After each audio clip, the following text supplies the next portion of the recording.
glowing brightly, shining on those memories. And yes, across all time I see you turning the tides.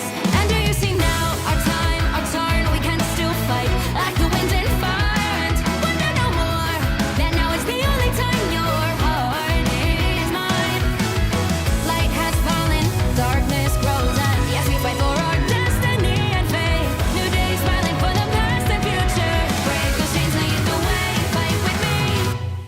And when you wake up, open your eyes, raising up your fists and smashing through time walls. Before the rift splinters again, we are rebels till the end. Rise up, open your mind, hold on to your powers, no one can stop us. We are rivals again until the end of time.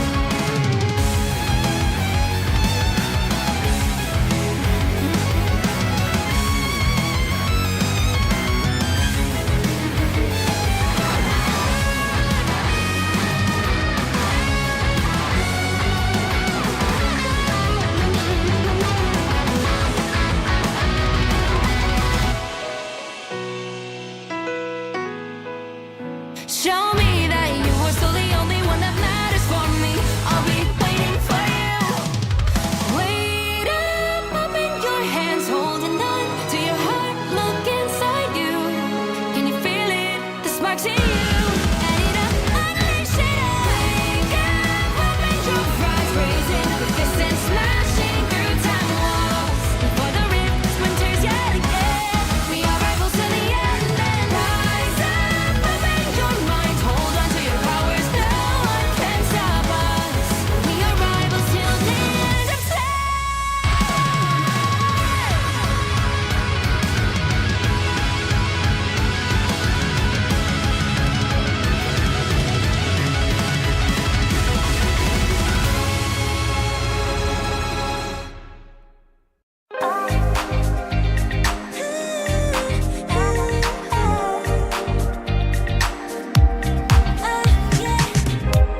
한껏 높이 날아올라 연두어진 밤하늘을 가로질러.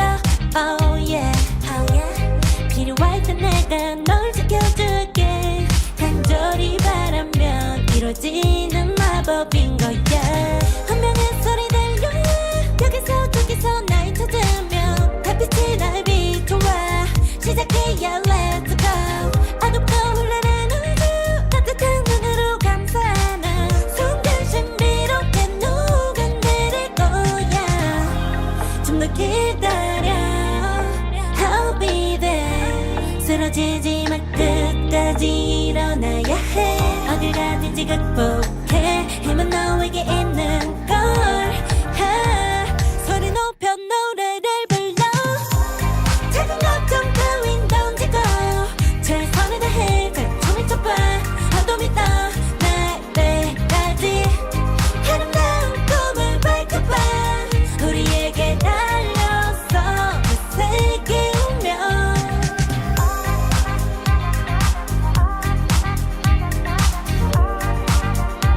어둠이 떠날 때까지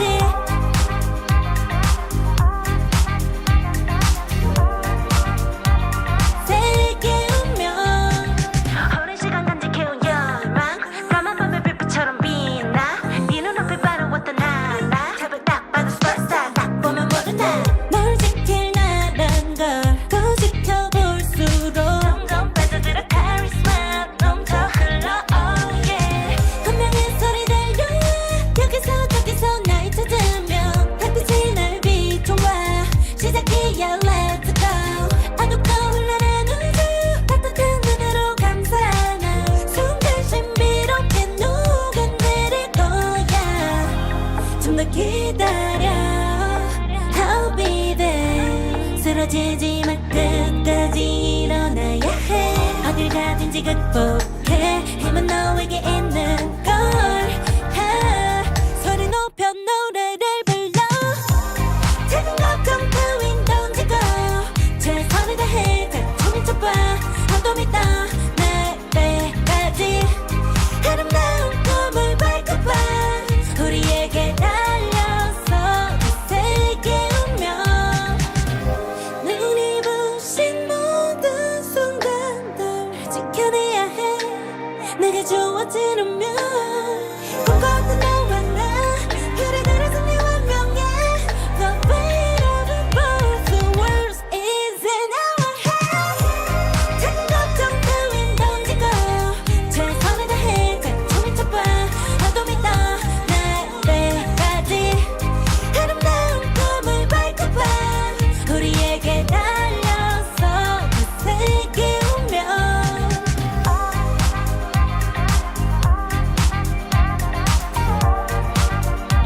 어둠이 떠 날 때까지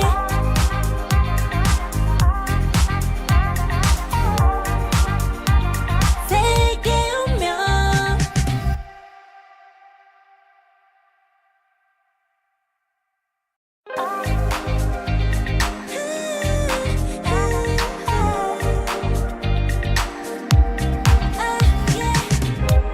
한껏 더 높이 날아올라 내 누워진 밤하늘을 가로질러 Oh yeah, oh yeah 필요할 때 내가 널 지켜줄게 간절히 바라면 이루어지는 마법인 거야 분명한 소리 들려 여기서 저기서 날 찾으면 달빛이 날 비춰와 시작해야 Let's go 어둡고 흘러는 우주 따뜻한 눈으로 감싸나 순간 신비롭게 녹아내릴 거야 좀 더 기다려 I'll be there 쓰러지지 마 끝까지 일어나야 해 어딜 가든지 극복해 힘은 너에게 있는 걸 소리 높여 노래를 불러 작은 걱정 따윈 던지고 최선을 다해 자충을 쳐봐 어둠이 떠 날 때까지 아름다운 꿈을 밟고봐 우리에게 달려서 그 세계 오면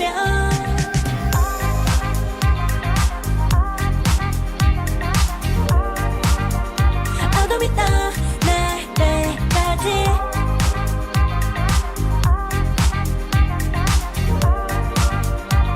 세계 오면 오랜 시간 간직해온 열망 까만 밤의 빛처럼 빛나 네 눈앞에 바로 왔던 나 잡을 딱 봐도 superstar 딱 보면 모르나 널 지킬 나란 걸 더 지켜볼수록 점점 빠져들어 카리스마 넘쳐 흘러 oh yeah 분명한 소리 들려 여기서 저기서 날 찾으면 달빛이 날 비춰와 시작이야 Let's go 어둡고 흘러는 우주 따뜻한 눈으로 감싸나 순간 신비롭게 녹아내릴 거야 좀 더 기다려 I'll be there 쓰러지지 마 끝까지 일어나야 해 어딜 가든지 극복해 힘은 너에게 있는 걸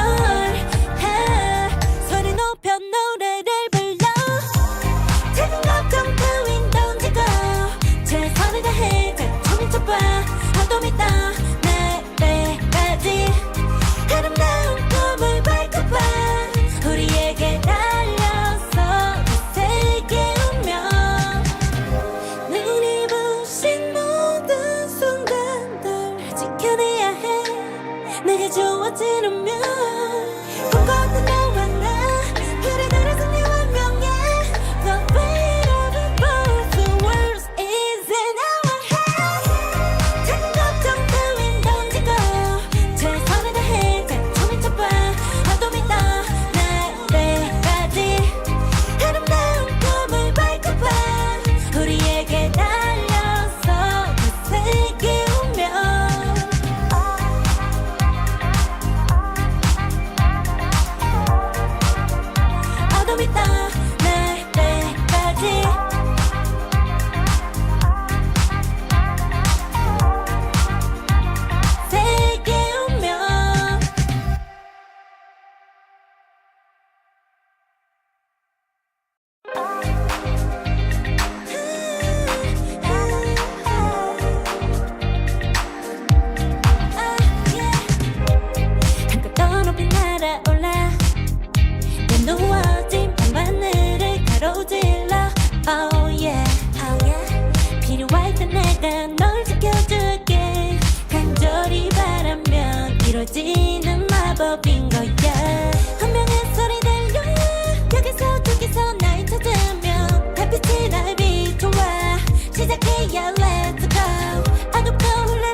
어디까지 극복해 힘은 너에게 있는 걸 소리 높여 노래를 불러 작은 걱정 따윈 던지고 최선을 다해 펼쳐 미쳐봐 어둠이 떠 날 때까지 아름다운 꿈을 밝혀봐 우리에게 달려서 그 세계 오면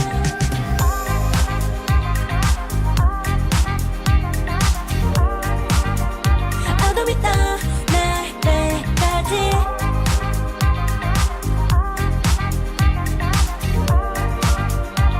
세계 오면 오랜 시간 간직해온 열망 까만 밤의 별빛처럼 빛나 네 눈앞에 바로 왔던 나 새벽 딱 봐도 superstar 딱 보면 모두 나널 지킬 나란 걸 지켜볼수록 점점 빠져들어 카리스마 넘쳐 흘러 oh yeah 운명의 소리 들려 여기서 저기서 날 찾으면 햇빛이 날 비춰와 시작이야 let's go 어둡고 흘러는 우주 따뜻한 눈으로 감싸나 순간 신비롭게 녹아내릴 거야 좀 더 기다려 I'll be there 쓰러지지 마 끝까지 일어나야 해 어딜 가든지 극복해 힘은 너에게 있는 걸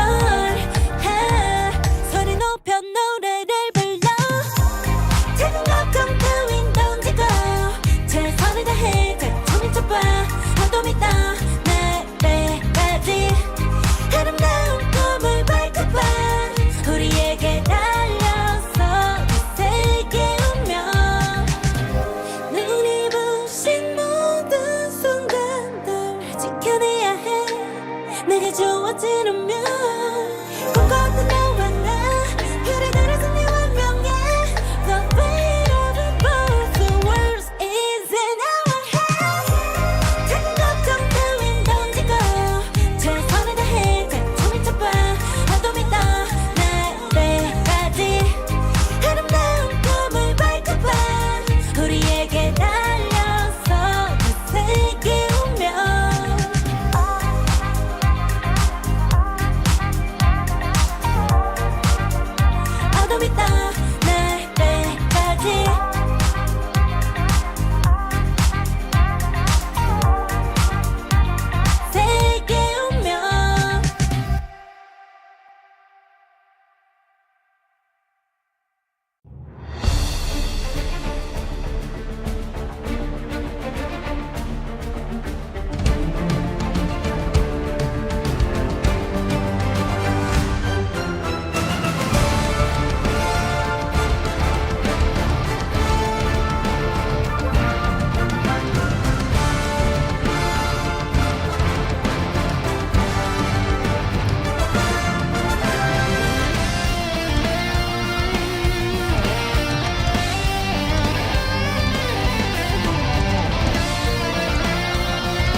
keeping all those fighting souls. But yet, across the world, I see you standing in my way.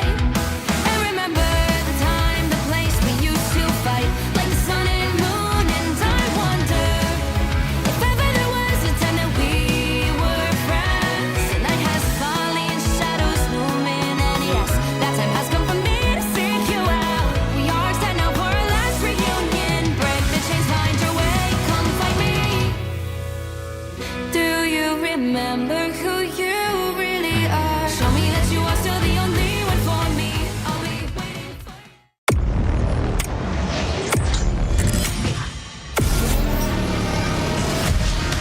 They can focus on to the tanks here because there's no more sustain. Now the feed is filled with versus throw. The bears they're feasting. The timer is slowly ticking. Will they be able to touch? He goes down. Corolla with a great set of push and damage here.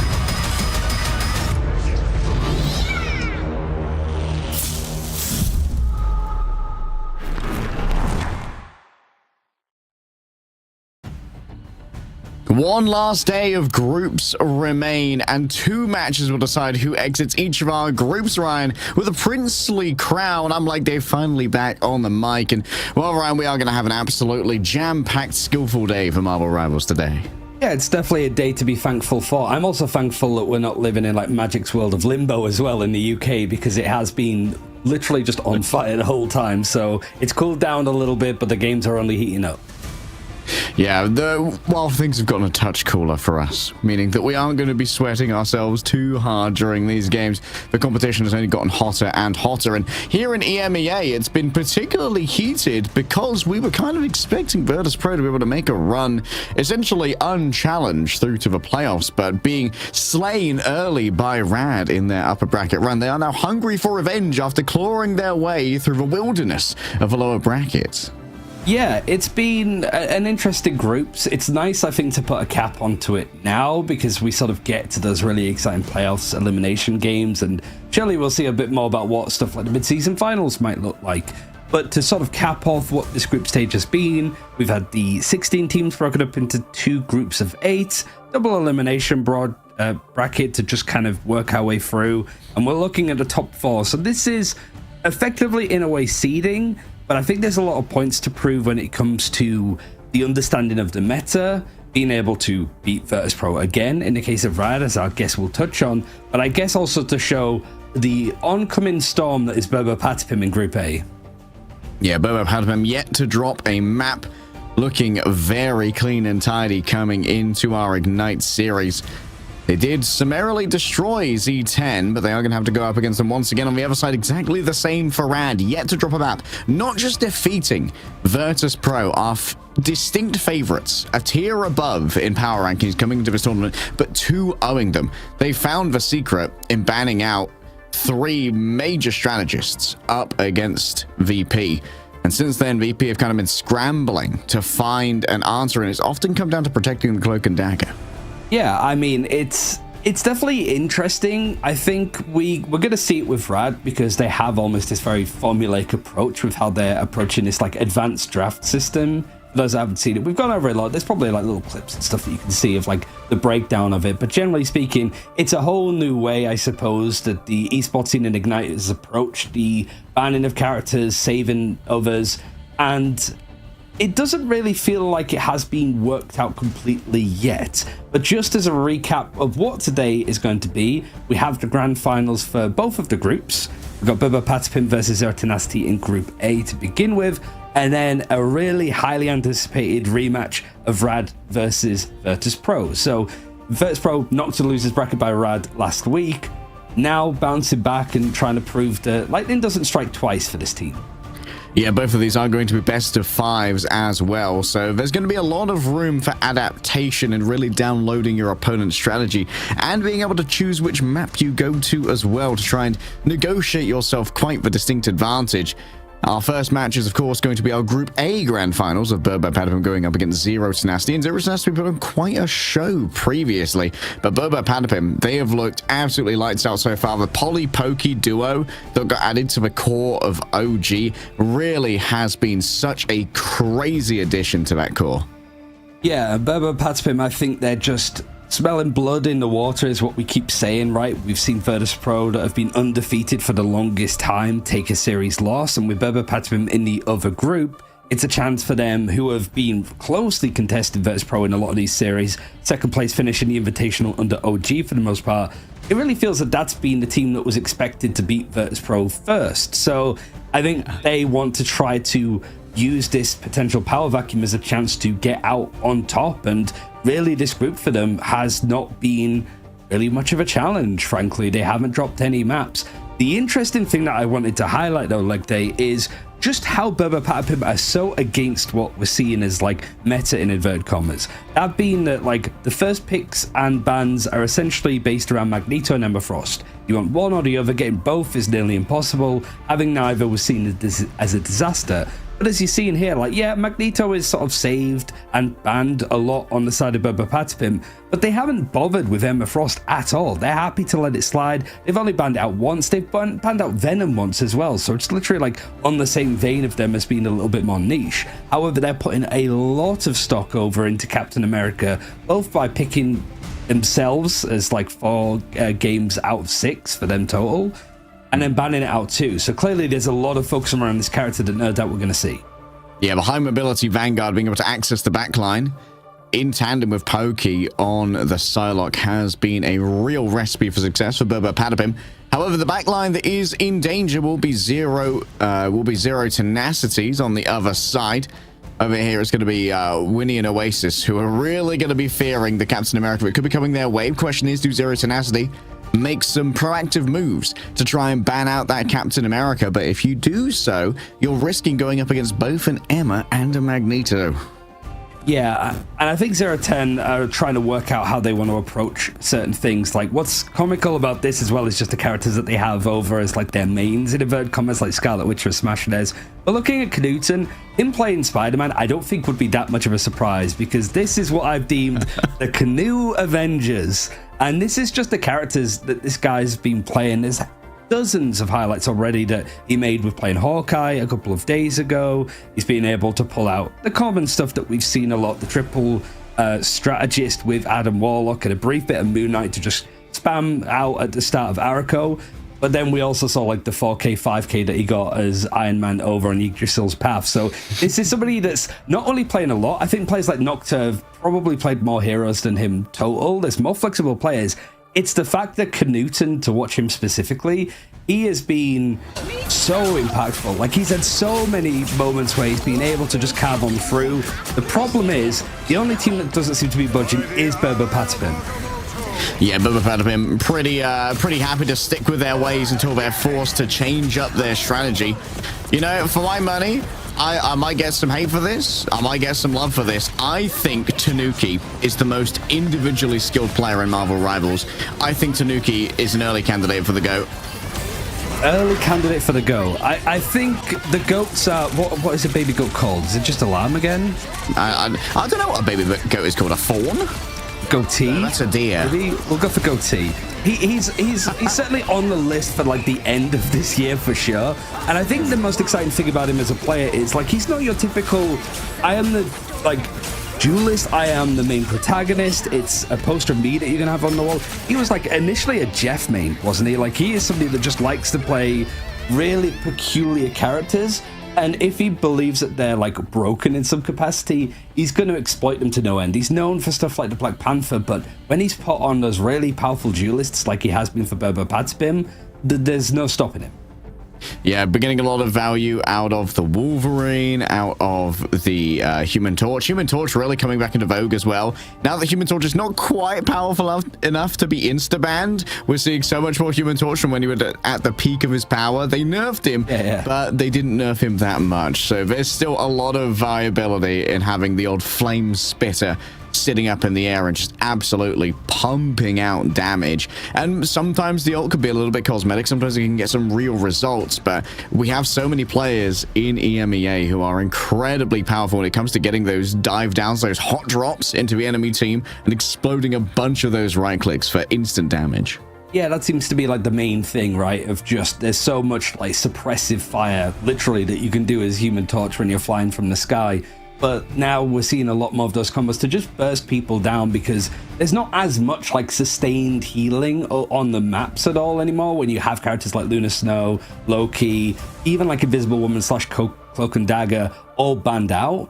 It just means that there's a chance to burn down characters very quickly and give yourself an advantage. And Human Torch is good at that in the right hands. I think with everything that was said about Knuten, him being flexible is almost to make space for Smashnez that is going to try and be on the Torch quite a bit. The problem is, the last time that these two teams faced, Z10 never got the chance to get a Smashnez Torch because Berber Patapim were taking it out. They know exactly what, I guess, the win conditions are for Z10 in their comps. Whilst Knuten could be flexible, they want to make sure that those big characters are off the field. All right, let's head straight into our first ban phase here, kicking off our Group A Grand Finals. And, well, it's probably going to be Magneto on one side, Human Torch on the other, banned out straight away by Berber Patapim. They're saying, Smashnez, we cannot allow this guy to get the Human Torch into his hands. We've seen a lot more of this as well from teams if the Loki does get saved from Zero Tenacity, where, you know, the likes of Zenost and stuff are all business.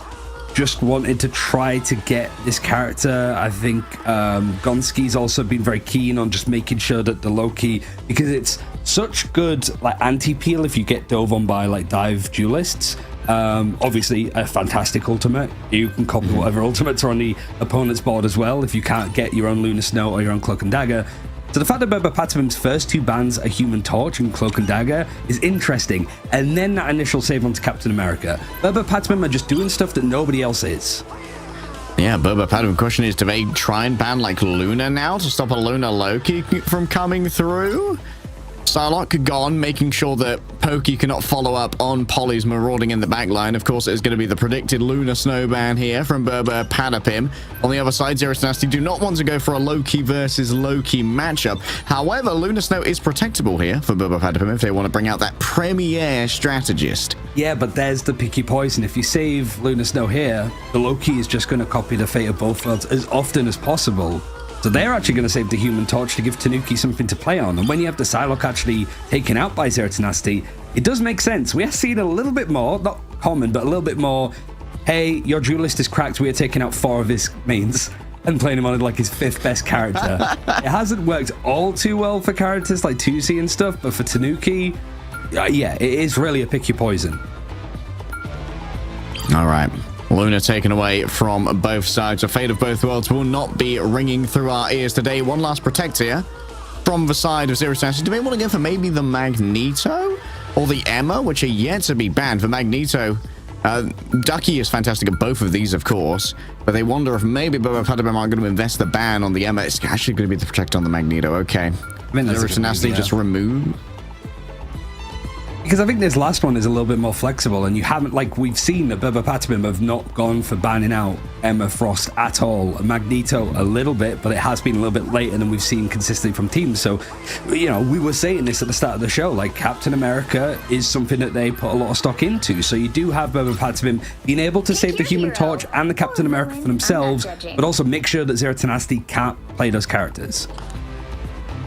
All right, a very different ban setup from Berber Patapim compared to the classics that we've been seeing across many other teams, and especially over in Group B, where people have really been leaning towards that triple strategist ban, which tends to encourage Adam Mantis play. I think that Adam Mantis being kind of the second choice, the B tier support strategist lineup, has allowed for a lot more usage out of a Torch, who can get a lot more value out of a huge amount of poke damage that he gets out when most of your healing is going to be cooldown based. Oh, for sure. I think as well, like the focus on Vanguards early on in the draft for me, granted, like I'm not at the level of these guys. Like, don't ask my rank, don't ask my main. It's Mr. Fantastic. I don't know why I'm telling you that, but why would you say that? I know, like it's just the most offensive thing to say on a broadcast is like, that's the guy. But I think it is a case of like a lot of the Vanguards feel very robust right now. And a lot of the strategists, you can build very specific comps around them. Invisible Woman with something like a Torch. Synergize as well. Luna Snow as well. So it's almost like taking out archetypes more than the characters themselves. Berber Patapim, you're going to have Pokey playing on the Ultron here. We've seen a little bit of Ultron here in EMEA. It's not been remarkably successful. Not too much. You do have some really good strategists alongside though, and if Pokey can get that freedom to just be irritating, Tanuki's going to do that full stop. Enzo moving over to the Emma Frost. It's Paulie that's going to be on that Captain America. Says it's one of the better dive vanguards to be playing. More so than Hulk, more so than the Thing, more so even than the likes of Emma Frost themselves to just take a brawl in these fights. But right now it's just pot shots. Smashnez doing a pretty good job of building up that final judgment, but it's Tanuki that finds the first blow. Knutson took a nice side angle up top, managed to get 2v1 by the double flyers of both Tanuki and Pokey here. Up come the walls and down goes the cover for those flyers. Still, Tanuki has plenty of walkway to try and hide behind it in order to freely rain down fire from below. Knutson, of course, has been able to sell for res moving on forward. Smashnez vulnerable for a second.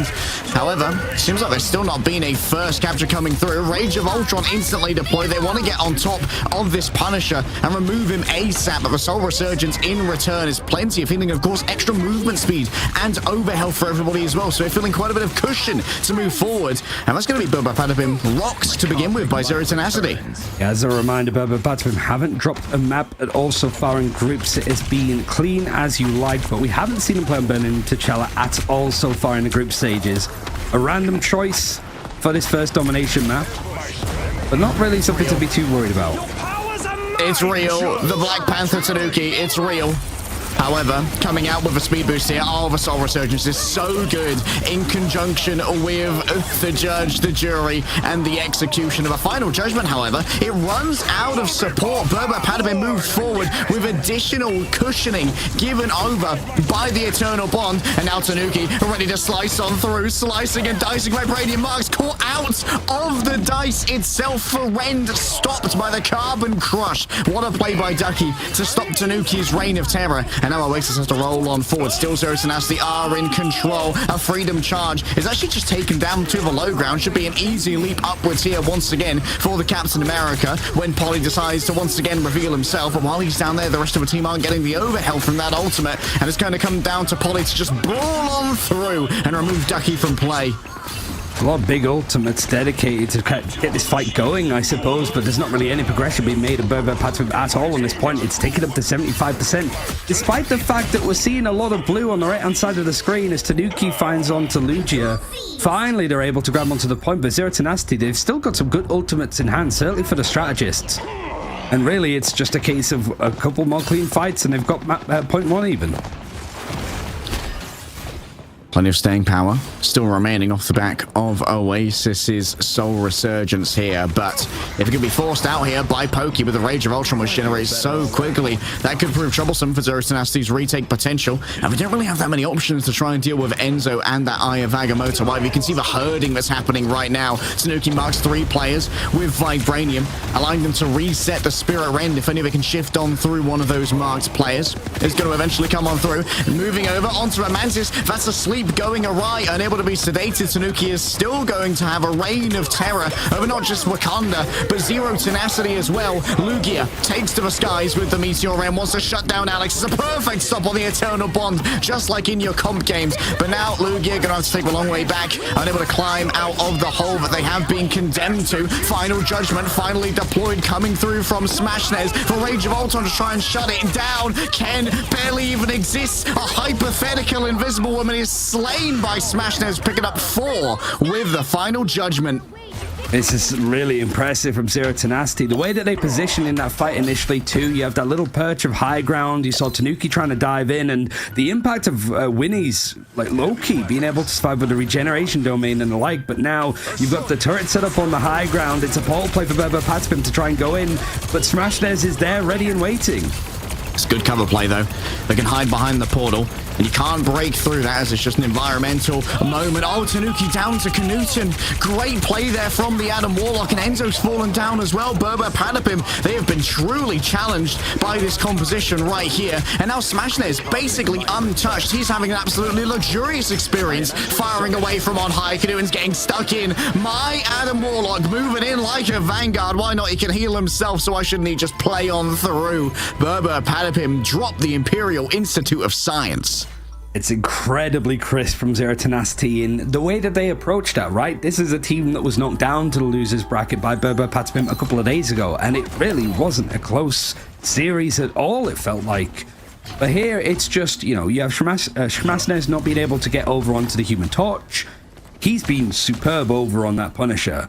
Like 13k damage, 8 final hits, 12 and 3 total. And you've still got Knuten being Mr. Flexible so far, showing that the impact of this triple strategist with the Karmic Revival bringing people back.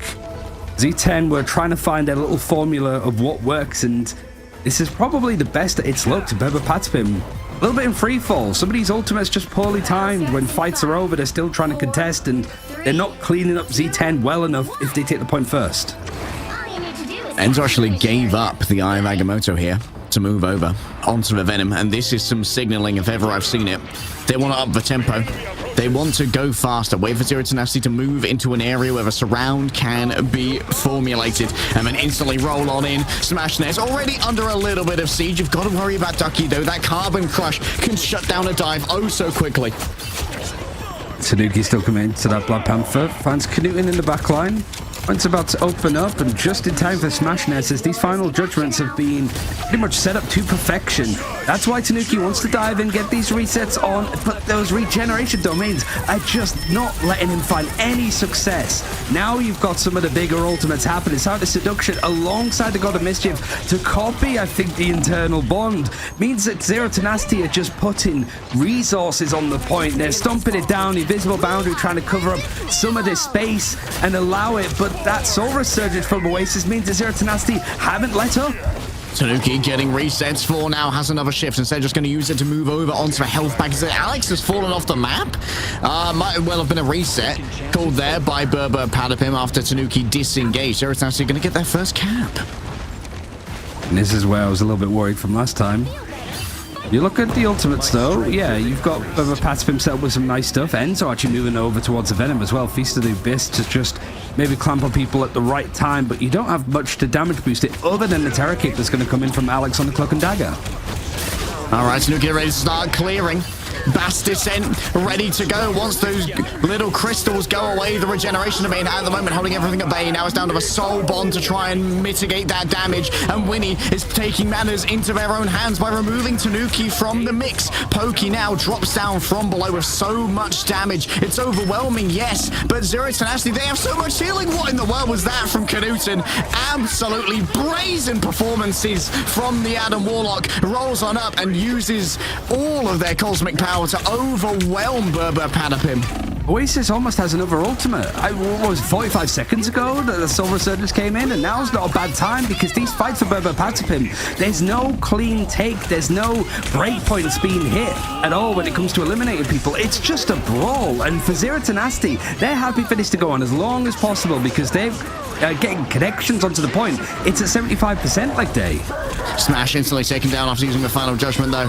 That's a little bit of a fumble there for Zero Tenacity. Still, Enzo didn't get too much off the back of the Feast of the Abyss. Yeah, Winnie's gonna fall, and this might finally be Berber Patapim getting a touch of control, but they have been tested more than they really have been previously in our group stage already. Yeah, they're probably feeling a little bit fatigued of this so far. Not had an answer, and it's not like Zero Tenacity have decided to pull this out like right today. They've been playing this consistently over the last like week or so that we've been seeing in these official games. It's Tanuki's Black Panther that's been sort of left with a little bit of dust on it. I mean, he's fantastic, but Berber Patapim are struggling here. And now to hold on to the point with Zero Tenacity having so much lined up, especially that Karmic Revival on the way, Tanuki can't go down here. Early sedation is going to get some of that. Oh my goodness, caught in a narrow corridor. Pokey gets outplayed by Knuten, and now some enemies trying to fix this one up into the invisible boundary. They're willing to fight where Ken is right now because Ducky just has such overwhelming close range damage. Well, that diamond form is active. Grabbing a sentience, the Psychic Spear is followed up by the Psionic Seduction. That's going to drag in Ken, who manages to get behind cover just in time. A quick stun, though, does mean the healing cannot be delivered. And now there's still Knuten, who's sitting here with a Karmic Revival as we head into what could be the final fight of the map. Berber Patapim, they need to get value of Tanuki's Bass Descent, and they need to get it now. He's on the point, Polly, but he's got so much focus on him. His teammates going to start coming through, but Winey and Knudsen just sending him straight back. Oh, Berber Patapim, they've been overwhelmed. They've ran out of tricks. They've ran out of mulligans. Ken can't even get onto a point. He's leaping off it in an attempt to disengage. Zero tenacity. Take the first map off of Berber Patapim in Marvel Rivals Ignite. I mean, it's a shock, really. Like, there is always going to be that asterisk attached to these games of, like, yeah, it's kind of for seeding if there's now a chance to drop a map. But it is more so that, like, Z10, when we saw them play up against Berber Patapim on Friday, it wasn't really any, like, notable moments. Maybe a point on the domination maps before, but to take it 2-0 and to take it with such an advantage of, like, percent actually on the board, it's a real shock. We saw a little bit of like what Berber Patapim's plan was when it came to focusing on stuff. The main change was just going for that first ban onto the Human Torch, but Smashnares just adjusted and pivoted over to the Punisher nicely. Knudsen's still over on the Adam Warlock. It almost looks better than it did before. It is looking a little bit clean. I mean, yeah, you bring up we are just playing for seeding at the moment, and in the end, if you want to win EMEA, you are going to have to beat every single comer in the final bracket. It's going to be starting up next week, so make sure you're following whatever channel you're watching on right now. But I'm still thoroughly impressed by Z10. I mean, Z10 were already impressive. They have outstripped expectations in Ignite just by making it this far, in my opinion. But I did not expect them to be able to really win out some mechanical duels as thoroughly as they are. In particular, Ducky being able to catch Tanuki midway through these Spirit Rends is wild. Yeah, I mean, it was a shock, really. I wouldn't necessarily say that we were coming into this thinking like, okay, yeah, let's pro rad later. That's a game. This one, naturally, we were thinking it was going to be more of the same what we saw on Friday, but now this throws a real wrench into it, and Z10 have really adamantly tried to sit here and go, we deserve to be respected, we're constantly underestimated, we deserve a seat at this table of the top teams of EMEA. And right now, they've just pulled up a chair, shoved Berber Patapim aside, and said, okay, now we're on for a real series. Yeah, they are not just here to pull up a chair. They're sitting at the head of a table right now. They're sitting in the alpha daddy position. They're like, okay, everyone turn the else chair around as well, like the side, like that. So, you got caught losing Burning T'Challa. We'll figure out how Berber Patapim turn this one around right after this break.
Burning T'Challa does not go brr, apparently, as Burbo Patapim, they drop their first map in the entirety of Marvel Rivals Ignite to Zero Tenacity, who previously they 2-0'd.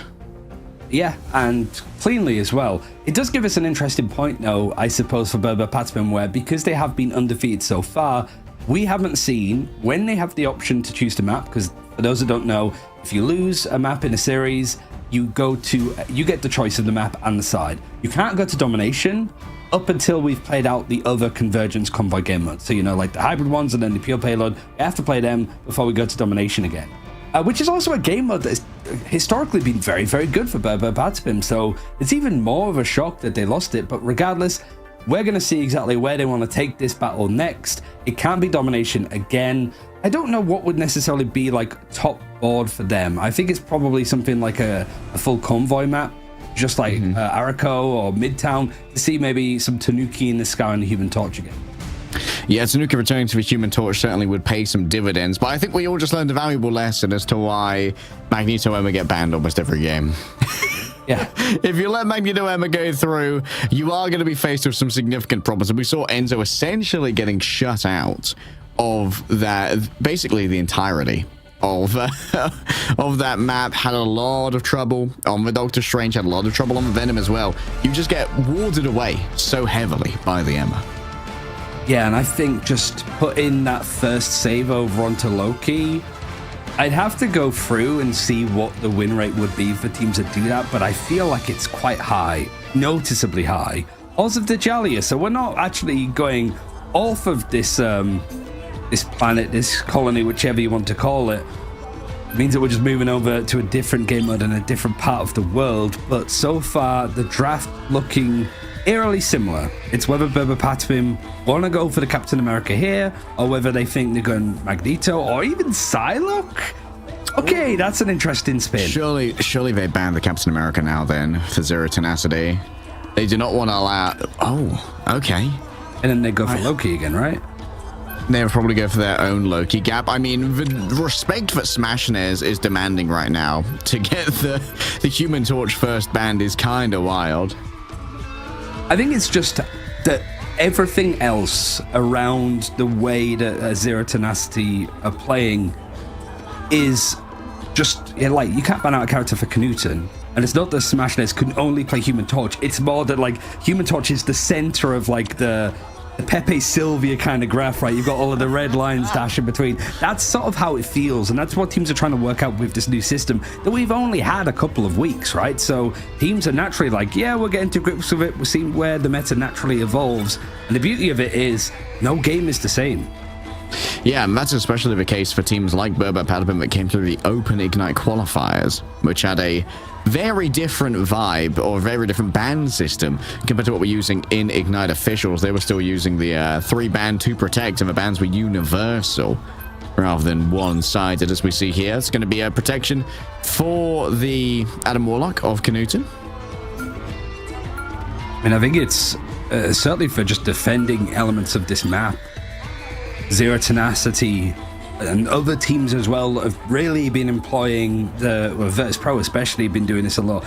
It's so hard to get a payload moving when you just have Zero Tenacity just sticking bodies on and progressing, right? And then you manage to eliminate everybody, Camera Revival, everybody's back, and you can get stuff like the Human Torch is still available here for Burbo Patapim, and just even Storm, right? You just Omega Hurricane right on top of the Camera Revival. They're going straight back to spawn as soon as they come back. So it's, I guess, Burbo Patapim trying to get ahead of the curve and making sure that Knuten doesn't get as much free reign as he did last time. Emma Frost going to be that final ban. So yet again, we're seeing Burbo Patapim not have those main 2 Vanguards and Captain America taken out. Puts a bit more pressure onto Polly and Enzo. Yeah, Polly is a fantastic group player, so I imagine that would be the given pivot. But they could also play Tanuki on the Namor with a Hulk from Enzo. Enzo is a very experienced Hulk player. Enzo would actually be who I'd characterize as both a Venom and Hulk player on the side of Burbo Patapim. But what I'm interested in here is Alex on the Lunar Snow. In the times long past, when Lunar Loki was just the backline du jour of every single competitive Marvel Rivals game, Alex was a absolutely top tier Lunar. I mean, I think overall that duo of Alex and Ken was one one to be watching, it felt like. Yeah, Saipe and Dredro definitely are those to keep sort of leading the line, I suppose, of what strategists can do. But here it's more of a case of like this combo's been strong. It's like both Ken and Axe mostly taken on to not only their second preferred strategist, but their third or even fourth. That seems to be the main thing that's been focused on in drafts. Today it's a little bit more on the vanguards. 3, 2, We've actually got Lugia playing the Captain America in their own right as well. Zero Tenacity, we actually had a little bit of an evolution already throughout their Ignite run where they opened up as like some triple duelist merchants. They had Lugia playing the Wolverine quite often. It's Tanuki in the sky.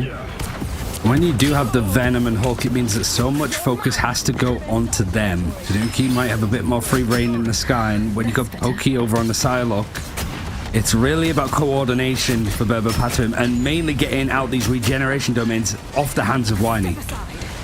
Yeah.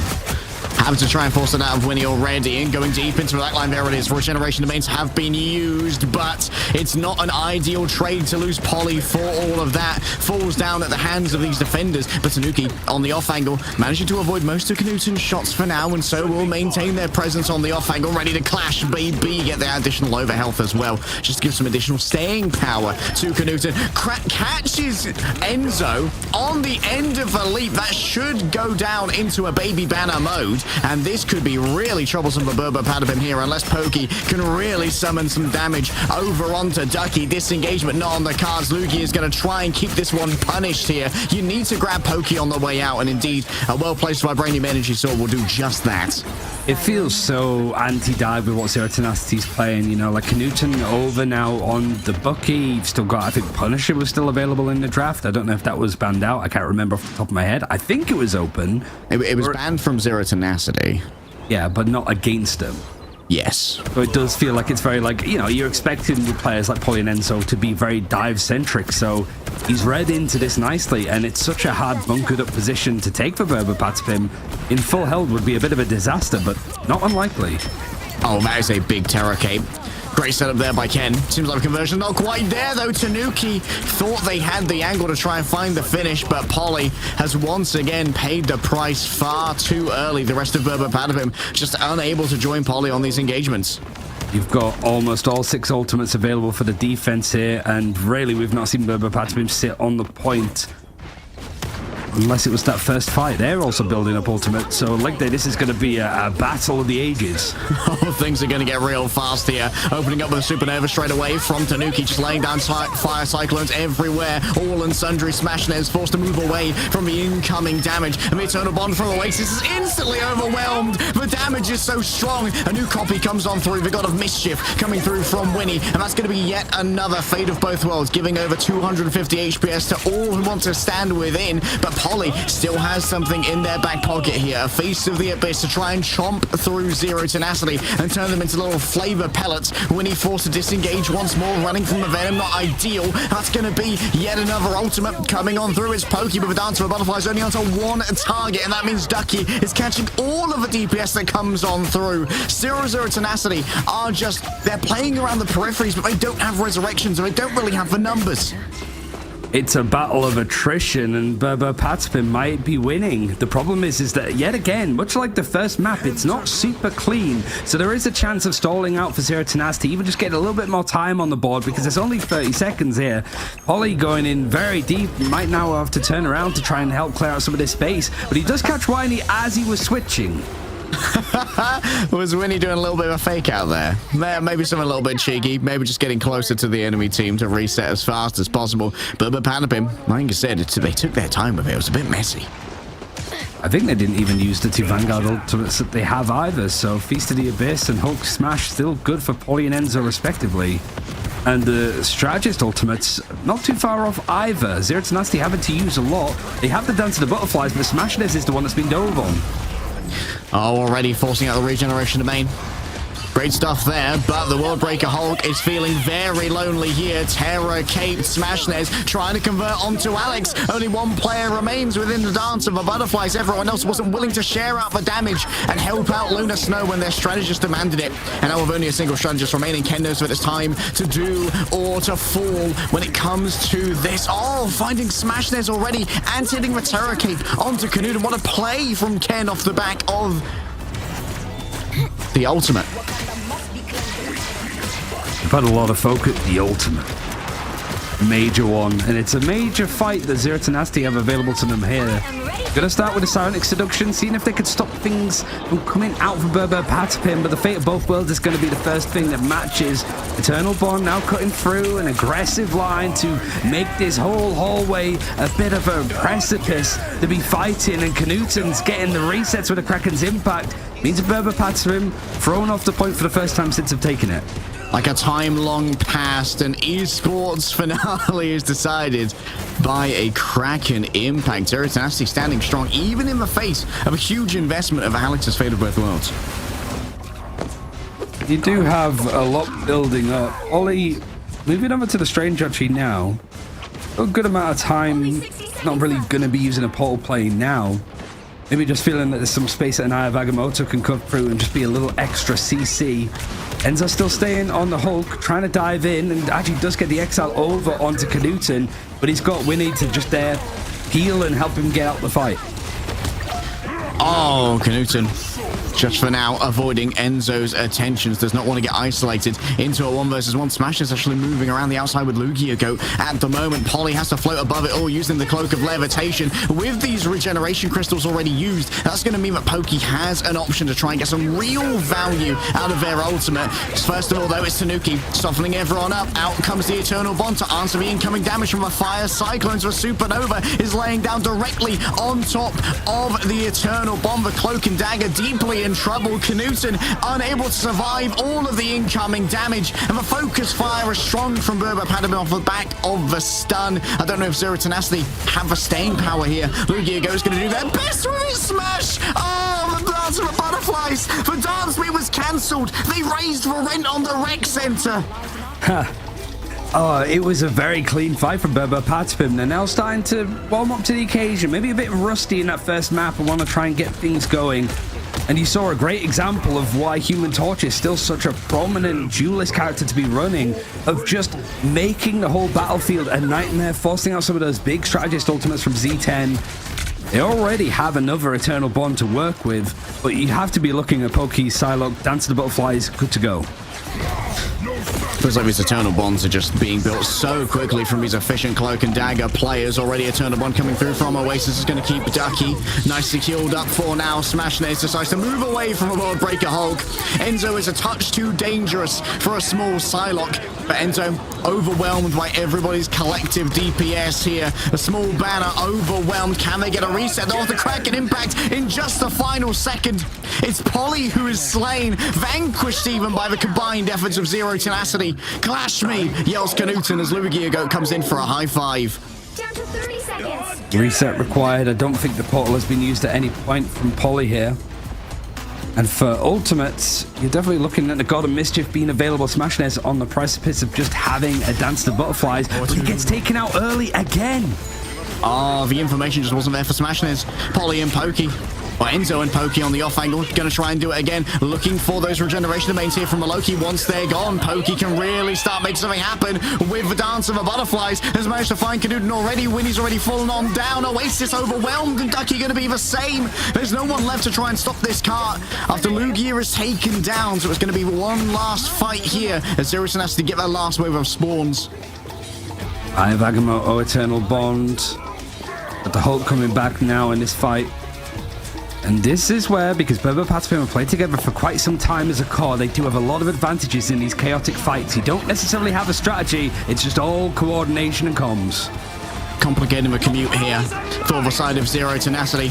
Winnie ready to roll on through with their own Eternal Bond. Manages to clear the portals as they come through as well. Smashnez has used the Dancer of Butterflies, but there's good positioning from Berber Padman. They share out the damage amongst themselves. They democratize the Shinobi Blade, refusing to be taken down as only victims of the Shinobi herself. Lugia moves on forward, potentially stunned there by the Eye of Agamotto. Could not pivot the shield in time to stop Polly from tearing Soul from Sundry, but finding Pokey on the other side nonetheless. Ducky overwhelmed, yes, but running low on members here are Berber, Padapim, and Zero Tenacity is so close to their spawn, even with the extended spawn times of the overtime itself. Smashnez comes in to tag in on the objective, keep it contested for a moment. The mission area could be overwhelmed, but Lugia's got all the healing they need and a touch more now as well, as guess what, the Eternal Bond has turned up when everyone was most desperate for it. Knudsen flying low to make sure they're within the area of effect, and Alex is going to be faced with the fate of both worlds. Polly's returned in an emergency on the Spider-Man of all things, but caught and brainwashed by the Sonic seduction. It could prove brutal for Peter Parker. We know he's had his women troubles in the past. Ducky is the last to fall, and finally, Berber Padapim will cap. You just get it right at the end. Laboured attacking side so far. They struggled on that first point, and the second, it was a bit of a coming and going, forces out a lot more time that they just have to go for the overtime push in the end. I do think Polly switching over to the Doctor Strange seemed to just give them a little bit more space, a bit more of a damage mitigation with a bit more of a barrier instead of trying to go for this giga dive competition with the two Vanguards running in with a comp. But you gotta say that we've seen quite a lot of Halls of Dajalia not only been finished, but finished with good time on the board. So for Zero Tenacity, now that they're going onto their attacking side, they're not going to be feeling too worried at the fact that Berber Patspin finished them out. But it really does depend on how these first fights go. And there's been a lot of really nice ideas from Z10 when it comes to like portal turret plays with the Punisher. I don't know if that's necessarily what we're going to be seeing here, but Smashday's moving over to the Namor was something that we did see a little bit yesterday over on Yggdrasil's Path. I personally like how Insomnia play the Hulk, Namor, Wolverine trio, getting those constant fastball specials to try and shut down enemy vanguards. And when you're going up against a Hulk Doctor Strange combo, I think there's a lot of value to be had from the Wolverine, but you're kind of hamstrung into your triple strategist setup when you want to play the Adam Warlock. Yeah, and Lugia has been very open to sort of pulling out the Wolverine a little bit too. But he has a job to do, and it doesn't feel like he wants to really pull away from that too much at all. So the Adam Warlock coming out again for Knudsen really helped a lot with keeping these fights slow, but it's actually going to be the attacking side. Keep the rotations in and out. And it's more just the prodding and the poking, especially from Pokey, that's just up on this high ground. Yeah, prodding and poking, however, it's going to allow for Ducky to start building up charge on their Psionic Beam. And when you start building up that charge, that's when Polly's in danger. The front line can just evaporate in the midst of all of this. Still Tanuki. Oh, the Exile's kind of perfect, though. Lugia actually earning the go title right there. Enzo's down as well. Berber, Padapin, their Vanguard line just disintegrated. Knudsen was playing a little bit of a silly location. It's going to get an even more silly self-resurrection off the back of that cocooned revival. And it seems like the rest of the team were unwilling to try and stand up to Knudsen's very intimidating presence. He portaled, so that's going to be off. Oh, yeah. A little bit wrong, a little bit iffy. It's a full best of 5 of Berber Padapin to play, so even if they do lose this map, we still have at least one more to go. But peculiar sort of mix of errors. You do have that team up now as well with Namor and Hulk. Chill and Charisma no longer on the table at all to be used, and it's not quite as oppressive, I suppose, but Lugia just be very in the face of Berber Patspin, who've had to reset, haven't really had the chance to build up any ultimates yet. Yeah, no room to breathe thus far. Knudsen once again in the silly angle.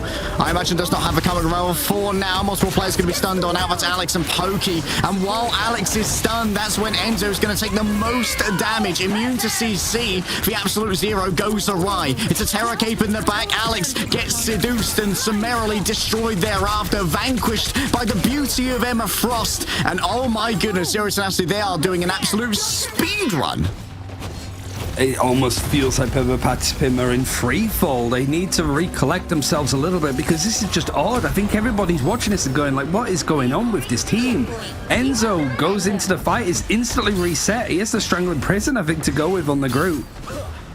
And there's just not really been any clean fights, and this objective is still moving along without any contest from Berber Patipim right at the end. 5 ultimates here for Berber Patipim.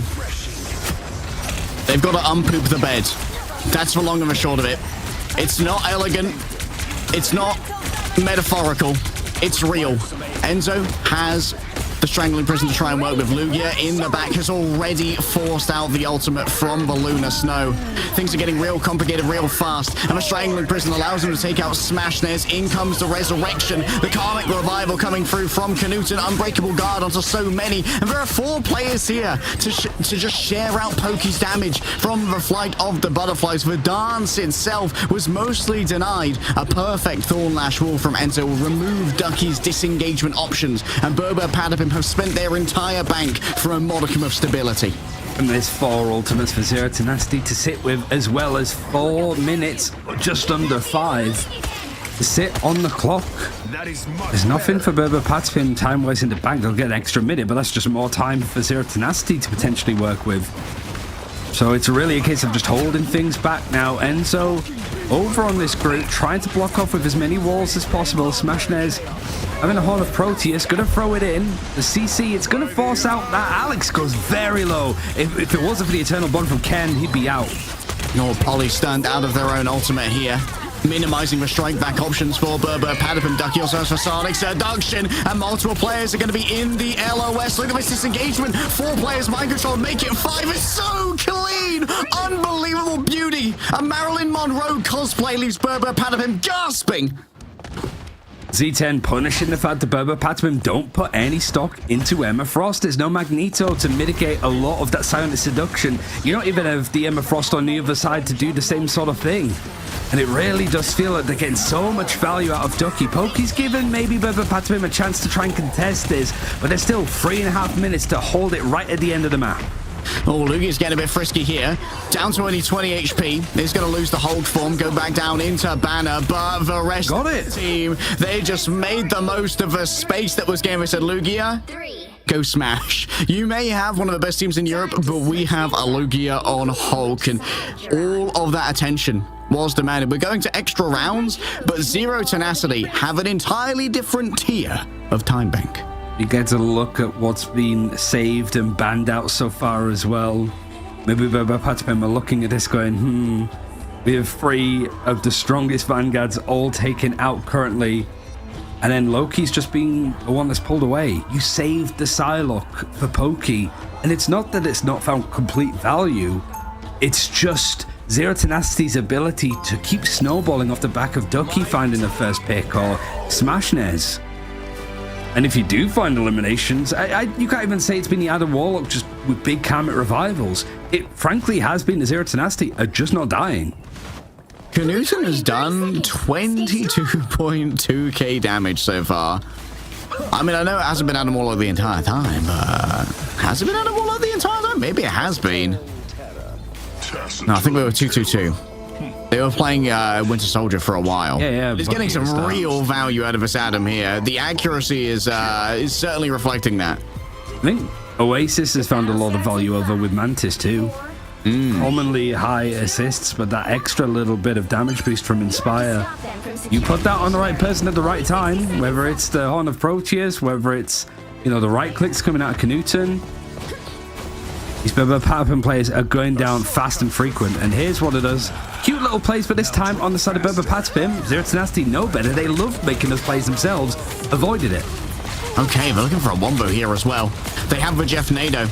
Building slowly. Tanuki's going to be taking the role of Jeff right here. You noted in our pre-show that Tanuki was a little bit of a Jeff merchant in times long gone by. Zero Tenacity have been forced to give away this high ground now. Now it's a very safe area for Tanuki to operate from in this case and start cleaving through. You can see that Oasis just continuously taking all of this damage. Now it's Lugia's turn to roll on up. Knuten on the other side should be chased on down. We'll be able to self-resurrect with a Karmic Revival.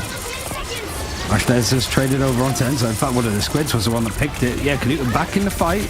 Any progression for Burbo Patapim is going to be the key element. You can't leave it on 0%. You can't feel like you just have zero options to work with. But Zero Tenacity bringing out everything. Soul Resurgence, the Carbon Crush is clean onto Alex. The perfect target, as just the Eternal Bond was either used or interrupted right in the brink.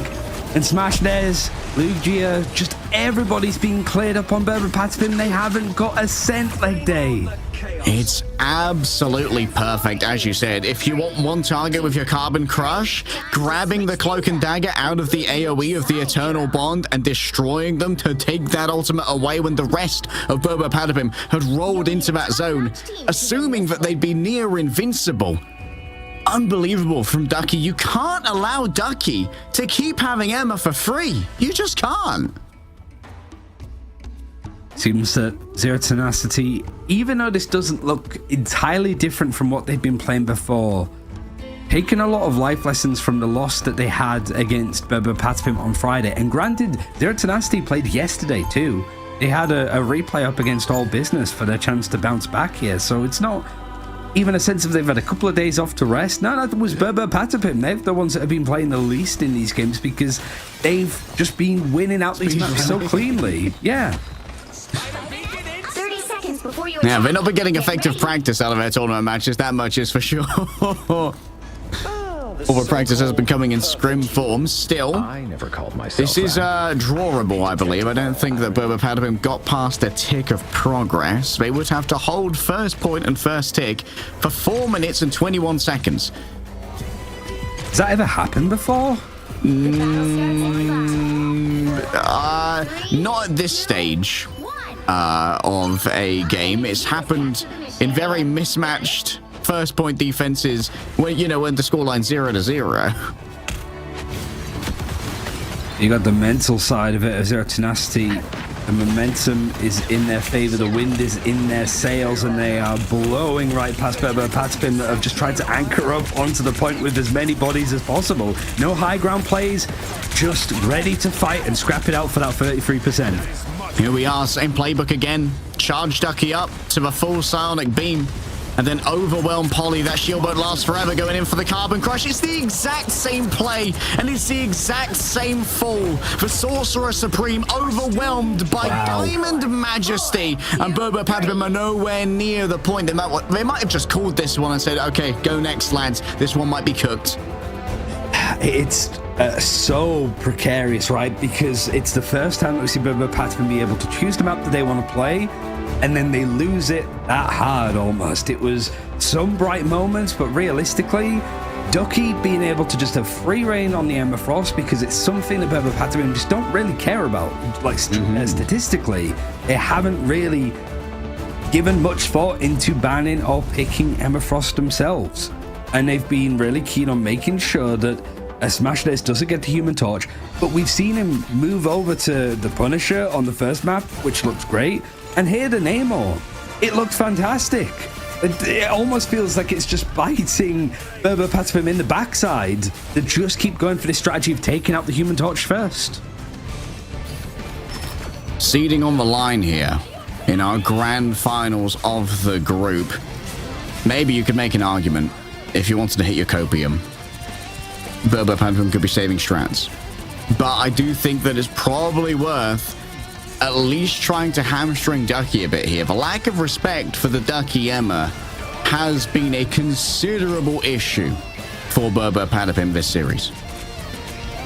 I think Ducky's been very keen on trying to get Magneto as often as possible. I might be mixing him up with another Vanguard on another team, but I think it's been the case of like the win rate when Ducky's had Magneto has been considerably higher than it has been otherwise. But like I said, I might be crossing my wires a little bit, but there's one thing to definitely understand here, to be perfectly clear. Zero Tenacity are doing some significant damage to Burbo Patapim, who at the very least are going to take a lot of lessons from this. It isn't completely done and dusted yet, with a full convoy map to come leg day, and it's a full best of 5 too. So the reverse sweeps there, and Burbo Patapim, because they haven't been playing a lot in these like games so far, because it's been Swift 2-0s and just not been on broadcast a lot, at least it's reps before we get into playoffs next week. And if something's not working with their vision, their identity of how they want to play on these maps, now's the perfect time to realize it's not working and to fix it.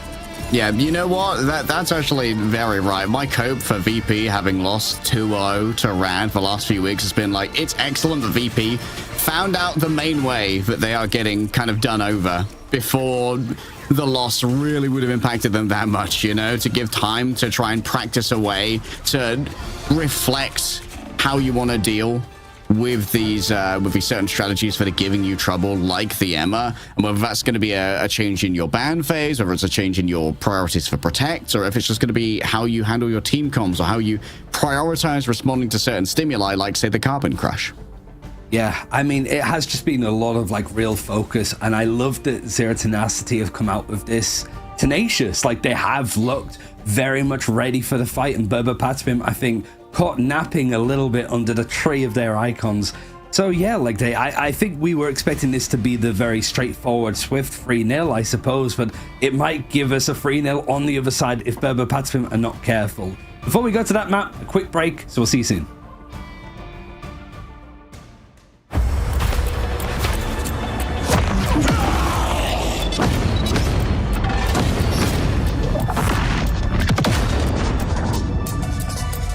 Look who just showed up.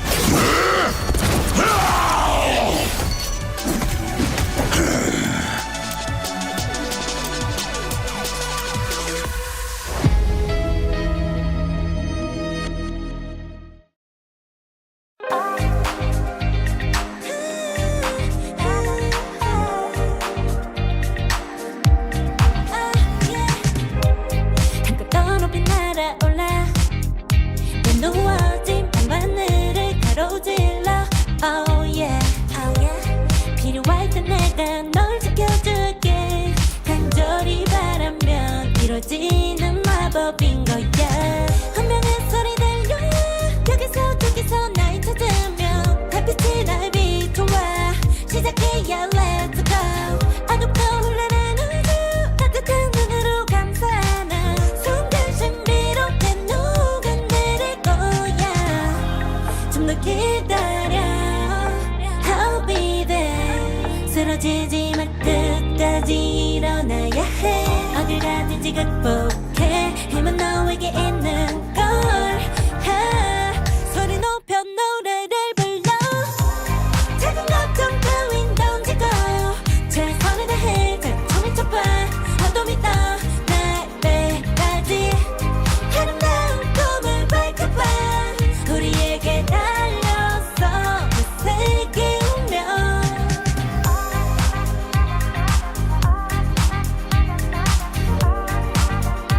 어둠이 떠 날때까지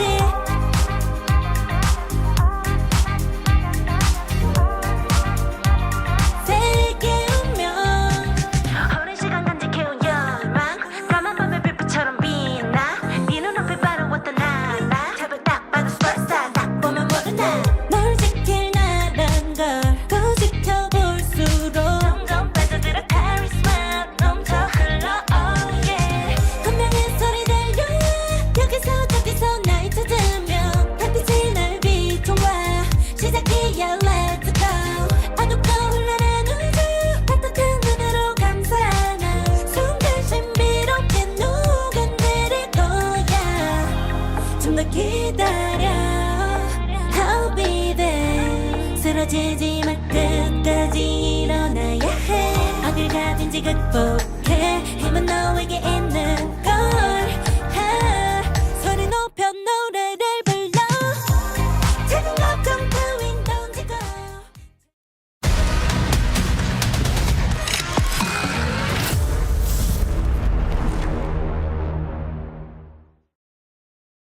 Zero Tenacity that were knocked down to the losers bracket by Berber Patspim on 0 map losses so far in this best of 5 grand final for this group, at the very least leg day. Berber Patspim, they chose the last map, didn't go well. Now they have to choose a convoy, and there's so many options, right? But I feel like it's less to do with the map choice and maybe how they're approaching their bans. Is this like a chance to change it, would you say, or is it worth just sticking to your guns and hoping it works out this time? The only option I want to think about right now is banning Emma Frost. Like, I feel like Zero Tenacity, Ducky One, who has been their Emma player, has been kind of manhandling Berber Patapim's Vanguard line. It's been a painful series for Enzo so far. And Polly as well, picking up the Strange. Like, we got to call the same play on Hall of Jalia twice, which is somewhat worrying. Though it's like, okay, yeah, we're just going to have the Emma build up the beam. We're going to Carbon Crush for Strange. He's going to get decimated. And then Boba Patapim are going to lose the point. There needs to be a bit more adaptation to this if you're going to allow the Emma through. We already see Zero Tenacity. Okay. Immediately a change for Boba Patapim, opting to not first ban out the Human Torch this time. And really just resort to the standard drafts. And actually, yeah, if you can't beat them, join them. Yeah. Or in Emma Frost's case, if you can't beat them, seduce them. Okay, maybe a pro gamer move here to try and steal away the Loki. But this will give the extra option over to Boba Patapim to ban away the Emma in their own right. However, if they want to try and remove Lunar Snow as well, which is likely to be the ban du jour, it is going to allow for a little bit more freedom for Zero Tenacity's duelist picks. I'm on Yggdrasil's path as well, so might see a little bit more of the Knuten Hawkeye. So Lunar Snow might have a bit more stock on it, so that's why Boba Patapim have taken it out, because we are playing on the old patch. The patch that came out on Thursday, Friday for us normal plebeians that play the game. These guys will get it in playoffs. I believe we're still on the old patch, so that old version of that combo, still strong. Moon Knight still having 25 less HP. No. But not going to see that too much. Maybe from Knuten a tad. But what's going to be the focus on saving? Because the Loki I like. The Adam Warlock, I think that's going to be key. Because whatever frontline that you have with your Vanguards, you're missing the major two. So not only is it good to just have the Adam Warlock for Knuten, that's a smart move as well. To really cut off some of those options for the triple strategist comps. I mean, it is going to make for a quite awkward backline, potentially. Well, this may allow for Knuten to flex onto a second duelist, and maybe we see something like a Loki Cloak and Dagger. A Cloaky backline, potentially, if you're willing to go with me on that train. Of course. Captain America, going to be protected. Classic here for Polly is, of course, not going to have the patented Pokey duo in the back. And just getting rid of Tanuki's option to go to the sky. This is going to be the Smashnez is somewhat unmatched in the sky. I imagine we're going to see Smashnez bring us up. Maybe we see the Invisible Woman as well here to try and give that additional protection over. I think that's definitely a good option. I think for a lot of them, yeah. It's really been a case, I think, of just looking at the front line. Like, Ducky not being on the Emma Frost, not being on the Magneto. Might be in a more uncomfortable position. Lugia is just... I keep saying Lugia. Lugia. But his whole... certainly jumping on the first point was fantastic on Halls of Jalia. And that's one thing that we did see quite a lot from Z10 yesterday, of just their attacking sides were superb. With just keeping things moving at speed. The coordination to find the right target and jump on them all in a coordinated manner and just take them out. It really left nothing on the board for All Business yesterday to deal with, right? And so Boba Patapim, they are on the back foot. They're 2-0 down in this best of 5 series. Now forced to make some changes with what they want to play, with Boba Patapim attacking first. I mean, to expand on your point there, it's definitely important to not only be able to fight plan well, but also learn to fight plan expediently. And that's something that Zero Tenacity are very good at, just very quickly forming their plans and executing on them without too much deliberation. That kind of leads me to believe that they have excellent in-game leadership. Smashnez gets that torch. It was a real focus of Boba Patapim to take him off the table. Now has free run of the skies, and Paulie also being able to get backwards to that Captain America. It's basically what these players really want to be on. Tanuki having to switch over, finds the hunt down onto Knuten, but he's going to be brought back. It's Winnie that catches onto Enzo, that's now over on Emma Frost. Yeah, Enzo now going to be the one that's able to deploy the Carbon Crush, and that does mean that Ducky is going to be in significant danger, as we outlined on Hall of Jalia. Lugia dragged into the midst of Verba Patapim, running low on shield HP, but it's okay because Ducky's just going to cover the disengagement for now. And when he's got so much healing prowess in the back of all of the clones arrayed, the army's good to go. Oasis also has the Eternal Bond in the back pocket, should it be necessary. Poki's almost got the Kraken Impact, ready to descend upon everybody, and it's going to be very easy to try and get through those Loki clones without the regeneration domain available. That Terra Cape did hit a lot of people before that Eternal Bond came through. I think that was from Winnie, actually, with a God of Mischief copy. So having things switch around. 3 people stunned by the Eye of Agamotto. And Z10, it sets up Smash Nez perfectly with a Supernova to just whittle these players down. And yet again, we're seeing that like Fate of Both Worlds. Precariously timed. It's a big strategist ultimate that's not going to be available for this next push. Yeah, that's not going to be on the cards. Alex wishing that it was. Still, Tanuki with the Galactic Legend has so much to contend with here, both for Soul Bond and the Eternal Bond are going to be potential shutdowns for that, and that's going to be the Eternal Bond already popped here by Oasis, driving the remainder of the team forward. Zero Tenacity rolling into amidst of Verba Patapim. Pokey potentially overwhelmed, rolling in here with a shotgun. It's so difficult for Newton to survive. I don't know if they've got the self-resurrection. It seems like they do not have their passive, and so Knutsen's ult is essentially wasted. Great heads-up play there from Pokey to identify the location that the Adam Warlock was just hiding away in. Yeah, Tanuki's really made the style odd work here. There's no combination, there's no team up really at play. You don't have that team up with the Adam Warlock, Mantis, the like, etc. But it is such a good, like, not only dive tool, but anti-dive tool. As soon as his teammates get jumped on, he can really just get into their faces. He's got the iframes as well to dodge out some of these big parts of CC. And now the Galactic Legend soaring into the skies. He has some support coming in as well, just onto the backline. I think it's Polly that's actually diving in, forcing out at least that God of Mischief, and then the Eternal Bond straight afterwards. There's no chance for Winnie to sort of sit back and wait, and Smash Nez find at least a pick onto Alex on the other side. Oh, Terra Close coming in from both directions. More damage taken by Berber Patapim, and you better believe they're going to be charred body and soul by the Supernova, desperately trying to remove the Cloak and Dagger from the other side, but Ken stands firm and stands strong, embodied by both light and dark forces together. Serious Nasty will be able to claim control of this corner, but they're still going to remain under siege. I back him out for Ducky. Got a little bit of high ground to play with, but he's got the full focus of his team on him currently, even building up a lot of that dark matter to just go for the Maelstrom. Final Judgment. This is a really nice play for Berber Patapim. They put so much damage into Polly's shield, he has to hold back, and that's when the Final Judgment's going to come out. You can see just how much damage it's doing, but the cooldown's required from Cloak and Dagger to keep people surviving.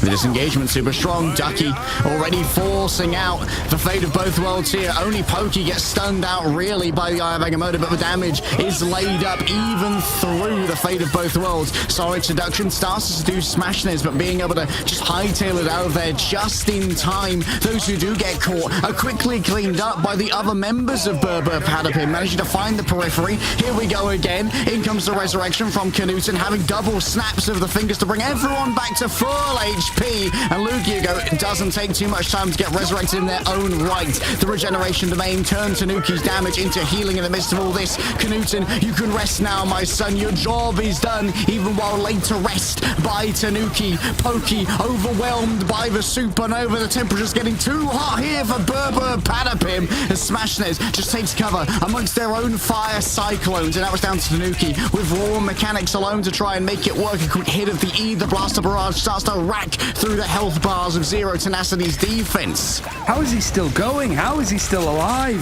He's just dipping and diving, and even with a full focus from Lugia, he's still able to go for this offensive fight, but it's more of the same. Berber Patapim, these fights going on forever. Knutsen just resetting, doesn't have the camera revival for the time being, and anytime there's a real consistent dive onto Berber Patapim, that regeneration domain from Winnie has just kept people going. He almost has another God of Mischief, and these have come out every minute or so. One player gets stunned. It's Kane in this case, and the finish is there. However, the Final Judgment is doing so much damage, and while they are seduced, it's easy headshots, easy cleanup. Frankie Castle's cleaning up the streets of Franklin. The guns are doing their work. Momentarily exiled, yes, by the Gamma, but the damage has already been done to the Zero Tenacity defense. These Vanguards stand alone without a healer to their back. And Zero Tenacity lose control of B. We're heading to the final bit of Yggdrasil Path. Even when it was clear that that fight was won for Patspim, 15-20 seconds were still bought from Zero Tenacity. They're just so good at being absolute thorns in the sides and just have to clear them up every time you want to keep pushing this payload along. So now it's just less than 2 minutes on this final part of the objective. And Patspim doing a good job on pushing, but it's the same with Halls of Jajalia. You can finish the map, but Zero Tenacity might be able to do it with time in the bank in comparison next time. The Horn of Proteus. Ready to summon fourth Giganto. Putting it on top of the Punisher could be everything. It's a full miss, though. Everyone just managed to get out of space, and Knudsen on the other side was traded out by Enzo. Kicked into the wall after being carbon crushed. Ducky looking for something a little bit special here, but doesn't find anything. Everyone on Patspim dodged away. They read Ducky like a book. They've seen these bathtub games before. Tanuki is just constantly in and out of these engagements, not really on these kind of like melee or flying characters that just jump in like a Black Panther, but it's just doing so much work. The Idol Aura makes that he's able to just keep pressing, keep pushing up. And he does have that Galactic Legend, which is going to be good at maybe forcing out this Eternal Bond. Knudsen, over on that Final Judgment, has it available, is going to try and do it into the sky. It means that the bullets are more focused on Tanuki. He's up in the air, he's using cover. It means that there's not as much focus on Patspim, but regardless, we're still seeing a lot of these big ultimates dedicated and psionic seduction from Enzo. There's always been a follow-up, and that's the perfect way for Pokey to take the end of this map, potentially, if Zero Tenacity don't give it up. Big credit there to Polly as well. Body blocking a huge amount of damage coming out from Knudsen during that Final Judgment to ensure that Pokey remained safe. When we interviewed Enzo at the beginning of Ignite EMEA, they said, okay, we rebuilt our roster because we wanted two players, a duo that took this game as seriously as we did. And Polly and Pokey fit the bill. True grinders who had the talent and the perseverance to turn that talent into results. And Polly and Pokey continue to deliver. I think Polly was saying that they're cousins yesterday, but I was too afraid to ask if he was being like serious or whether, because it's like if he said like he's my brother, you'd be like, okay, yeah, you sort of mean mate, but cousins just like a little bit too specific, you know what I mean? Yeah. I mean, they're both Norwegian as far as I'm aware. They were part of the Royal Beamers roster that did quite well in MRC. Polly actually hasn't died at all either, 15-0. Very evasive. 30 seconds. I mean, that's why they put so much focus on it, right? Like, it seems to be their main choice. And Polly was saying in the interview, it's just the best dive Vanguard to be going for right now. And his ultimate, when there's so much focus on the draft going on to strategists and taking out the Lunar Snows, the Lokis and stuff, Polly having the Freedom Charge, it's another support ultimate, essentially. Something to rely on in these dicey moments. But you also have to say, Enzo moving over towards playing the Emma Frost, pretty much like Patspim have played him every single game, like a glove. Yeah, turns out that hero's pretty good. Pretty good. And Tanuki actually taking up the pokey role of being that dive assistant to Polly as well has actually been paying some real dividends here for Patspim. Smash Nest is already down, tracked by Pokey in the air. There's a reason that Punisher has really come to a forefront. Knudsen already under siege. Pokey getting a touch frisky with the shotgun. Adjudication is leveled against Zero Tenacity. Knudsen on the Iron Man, we have seen this before. I've seen some really nice plays, but it really is a case of what team-ups are available for Zero Tenacity to work with. You've got Smash Nez moving over, gives Ultron a little bit more kit to work with for both damage and healing, but it's not really worked out all that well. In fact, that team-up is going to be very quickly put to bed. Smash Nez wanted to move over towards the Namor, but Knudsen moving over to the Hawkeye, not likely because they don't have that Lunar Snow to work alongside. For now, just, you know, speculative repulsor blast. Tanuki's just going to make sure that Knudsen can't stay here exactly for free. And already a Light Force Curtain having to be used by Zero Tenacity means a major resource has been expended. It's also not a bad map historically. I think the C10, 2 wins on it, never had to pick it. It's always been the choice of somebody else. And they've made it work and had different looks the whole time. We do have that Pulse Blast to work with, but there's a couple of targets, certainly Tanuki, that's like, you have to put it in the right position. Now you've got the Fate of Both Worlds used on top, and the point blank blast, not really able to catch anybody, but Pokey sends him back to the spawn and a reset required. Straight into the Dark Force dimension, saving both the Final Judgment and the Lunar Snow Ultimate. Fate of Both Worlds. Ken was so heads up. They read froze him Newton like a book. It's okay, admit it. You need me. I like the way you got like Pokey's perspective of that. Like he's just, all right, guys, we've stole them. Now this is just mean. I will watch from afar. Yeah, I was not involved. I was not there. Zero to Nasty at least having some big ultimates to work with for a big clean fight.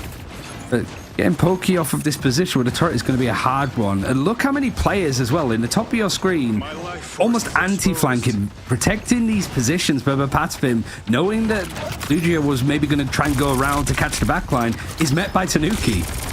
Yeah, Smash overwhelmed. Tanuki and Polly, they were met by Lugia, but only one of them had to fight the Hulk, and so Tanuki took the path less traveled and found the Creamy.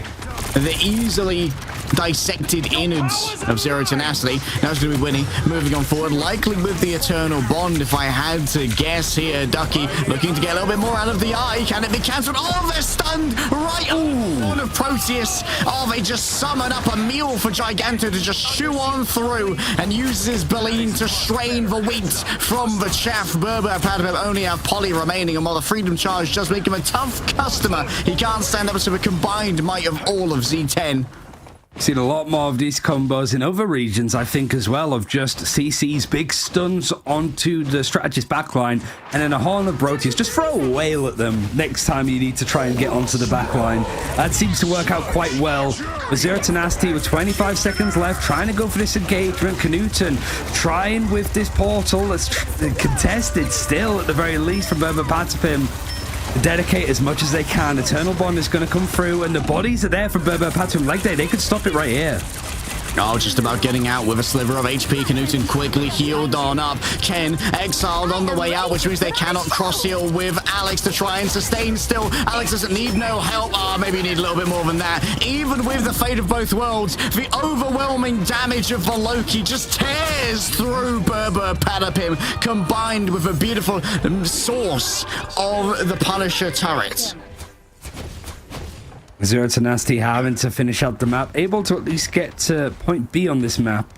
Smashnez knowing that if they get stuck here at all, it could be curtains if they're not careful. So an aggressive position to be holding from. Not going to overextend, but just hiding on this corner. Does he get spotted? No, Tanuki, but he's going to get shot in the back of the head by Smashnez and also his squid. Oh. We're just taking a brief moment. For various reasons, I would imagine. This is very much until next time. Hopefully not too long. Got to take a breath, you know? Got to calm down for a second. Berber Patapim, they really drained the clock on that first point. As far as likelihoods go, Zero Tenacity, they are unlikely to be able to win this map out, because Berber Patapim not only completed Yggdrasil Path, they did it with 21 seconds in the time bank as well. And it feels like they really are being able to leverage the Emma Frost in their own favor here. Emma Frost, she's just pretty strong, Ryan. Yeah, I wouldn't necessarily say that it's all come down to that, but I do think it's a mix of not putting too much stock into Smashnez's torch. Like, it's still available for them to play, I think. I don't think they banned it out, unless I'm misremembering, like, later on. No, Smashnez can play it. Yeah, so, like, but he's not really had the chance. And even with some of the comps, maybe it's a bit of Yggdrasil's path, because we have seen, you know, stuff like the Iron Man Ultron come through, the Hawkeye Lunar Snow yesterday, like we sort of mentioned. It's like the combos that C10 want to use aren't available to them, and the ones that are available to them very much shut down by the comp and idea that Berber Patapim were running. It's just weird that it started now. Oh, and we're back into it. I don't think we missed much, but Smashnez tried to dip dive out. We'll try and get more information about what exactly happened there, but yeah. Tanuki won't be missing at all during the Galactic Legend. The aimbot has been activated, and Pokey, well, won't need an aimbot. They can just have accuracy via volume of fire. A pair of miniguns will do exactly that. One player, I believe, is getting staggered in the back at the moment after being caught by a carbon crush. A Pokey allowed to get into a pretty aggressive spot, even forcing out some more of the healing to come through, and Lugia falling off of the map, potentially. Yeah, Newton's found a way in, but still, that's an aggressive, like, Cloak and Dagger ultimate, this Eternal Bond to clear all of this space, but Pattern have to give up a little bit of leeway. Yeah, I mean, a rare miscom there as well. Lugia having to reset off the map to get back into the Hulk form. Well, there was a strategist ultimate active to try and keep everyone in the midst of this fight. Ducky looking for some real value once again off the back of his eye of Agamotto. And guess what? Smash there's ready to try and follow it up in their own right as well with a Horn of Proteus from the other side. You're so worried about getting grabbed by the Carbon Crush, but once that's gone, the control options, they'll be limited for the side of Burbo Patapim. Canuton's going to open it up first, though. That is a massive Eye of Agamotto, and it's overwhelming firepower. Z10 simply pressed the cues and Burbo Patapim turned to dust. Zero Tenacity are just so good at finding these like combination of ultimates, switching around characters. Smashness, it wasn't initially his plan to be on the Namor, but when you have Ducky over playing Doctor Strange with the Eye of Agamotto, it's such a perfect setup. And really, it's what's keeping Zero Tenacity in this map so far. They have less time than Burbo Patapim had when they were pushing into this spot. There's always a chance to push it to the end.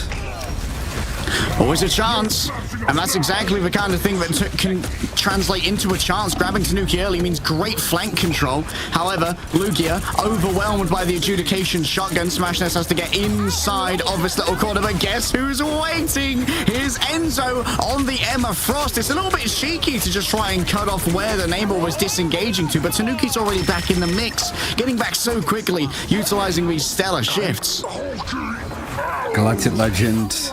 It's not only been good at getting some of these eliminations, but also just taking some of the strain off of this front line for Burbo Patapim, who are not going to be too worried about things at the moment. Sonic Seduction for Enzo, very, very close to being useful, and that lined up with a Final Judgment. That could be it. Less than a minute for Zero Tenacity to get things going. They're really close to having that God of Mischief. Windy might start the battle with this.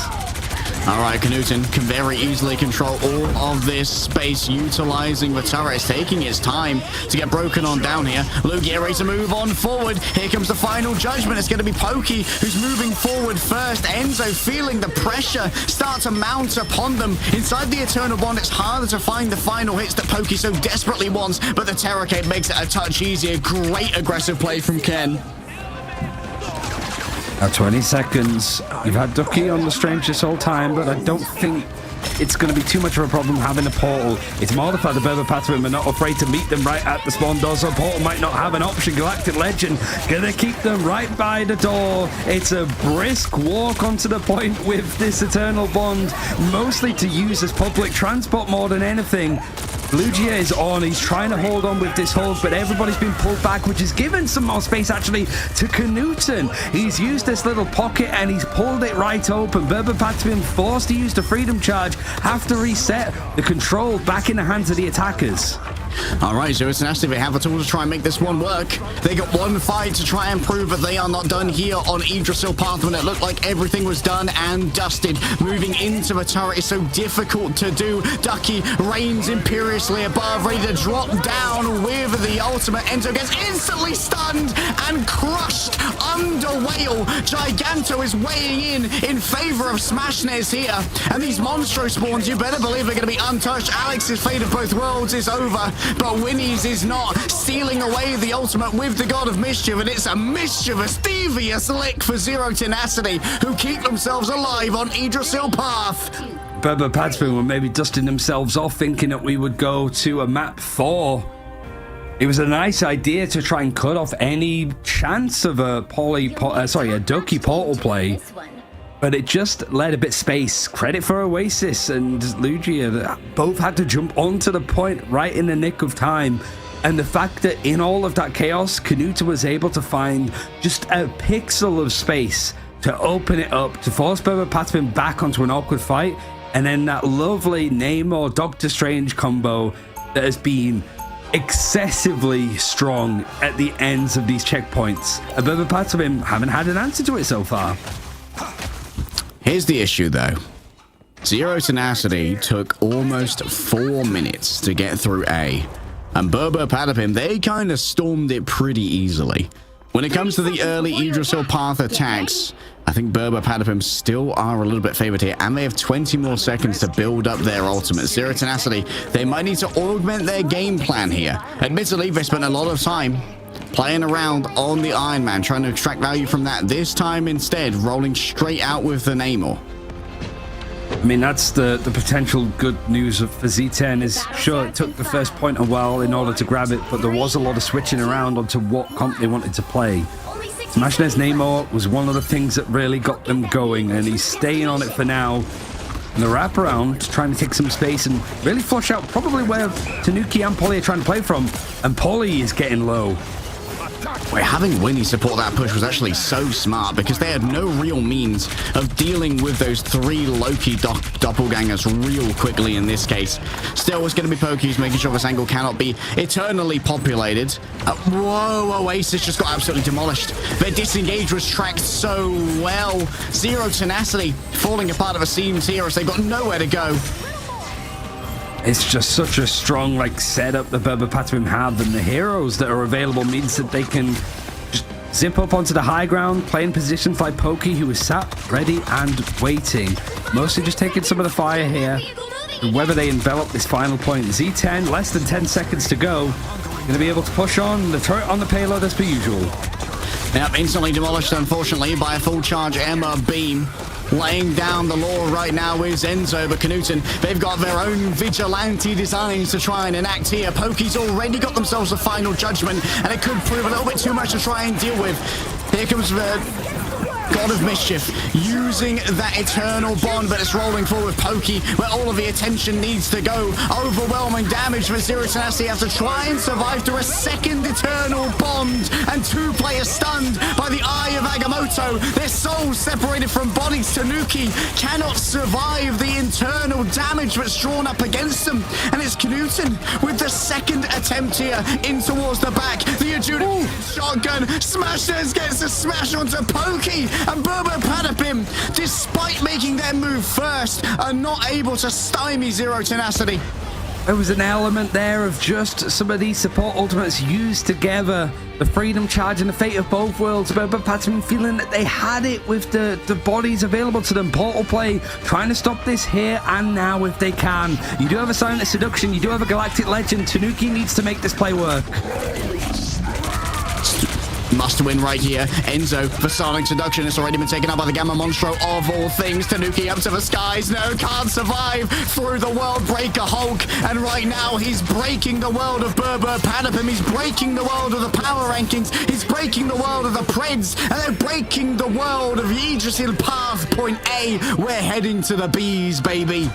And this is where Berber Patapim is starting to maybe dread their attacking side when it comes up. Every meter is going to matter, and there's no ultimates available to stop things happening. Knuten, so close to having another final judgment. We're also very close to having another Horn of Proteus. Tanuki needs to survive here. He needs to back out. He has some more of this support, but it has to be now for Berber Patapim.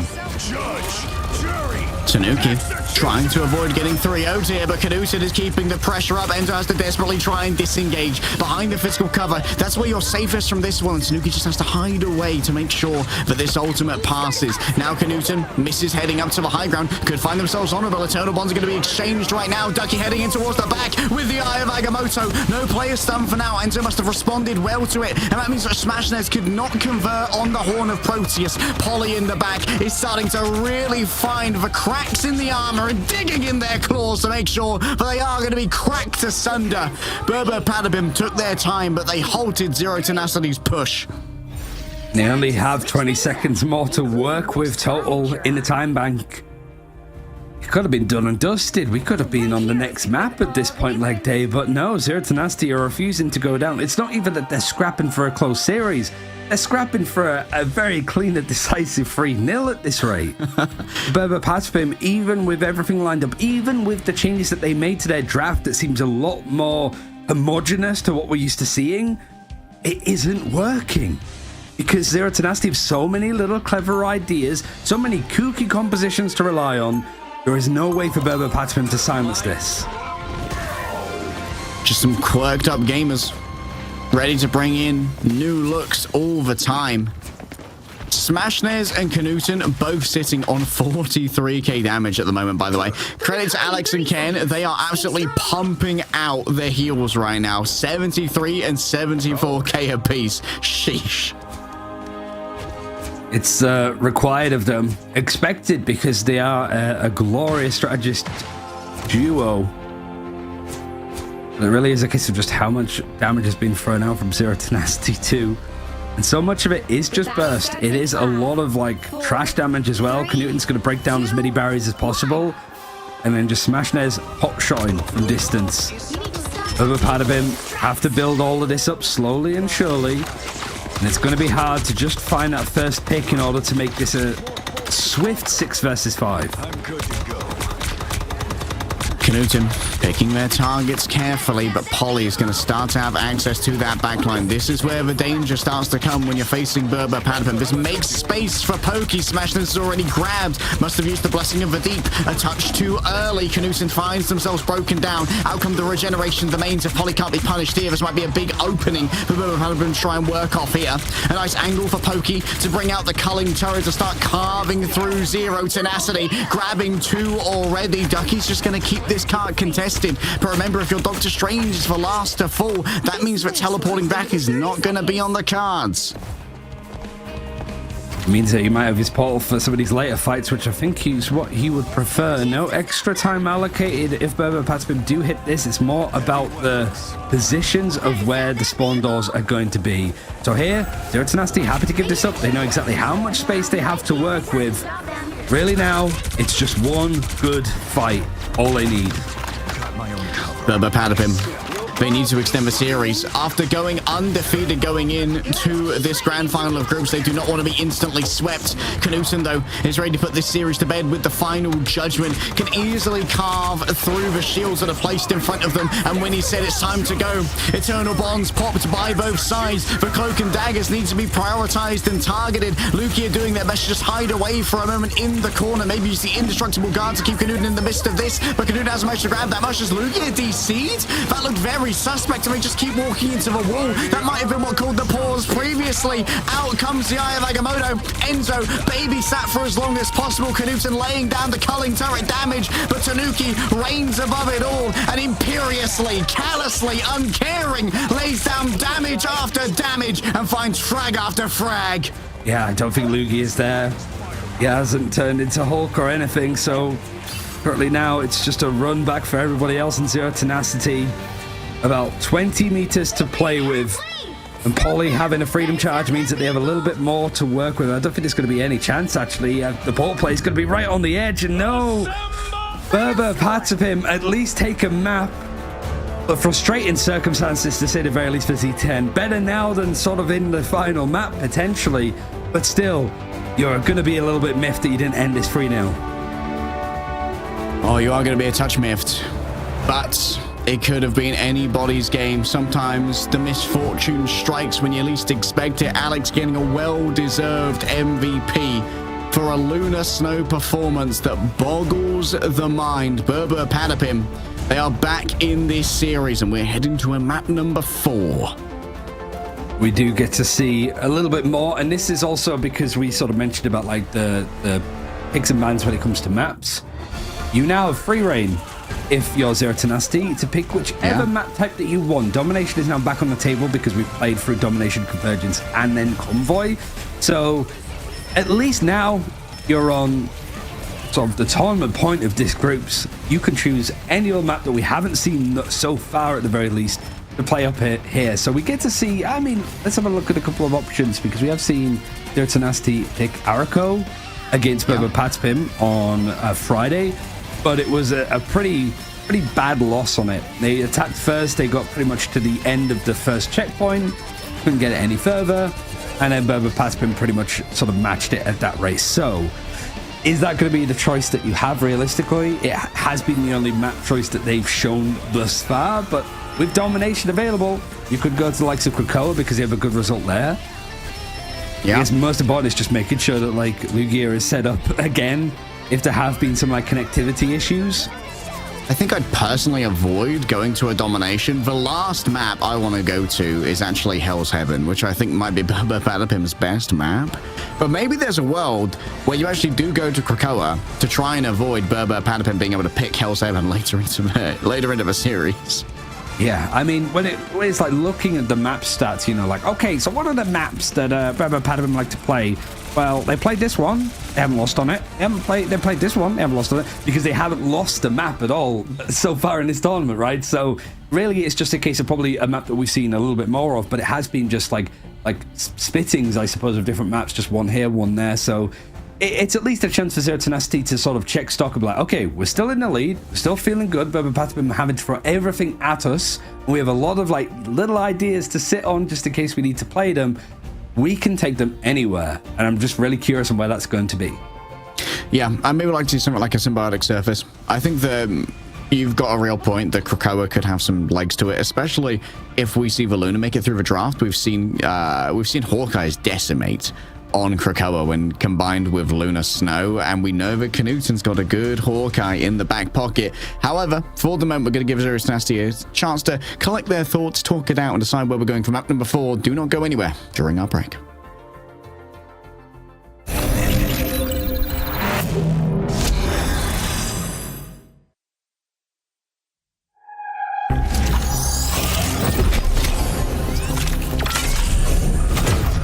Go, my children. Make yourself useful.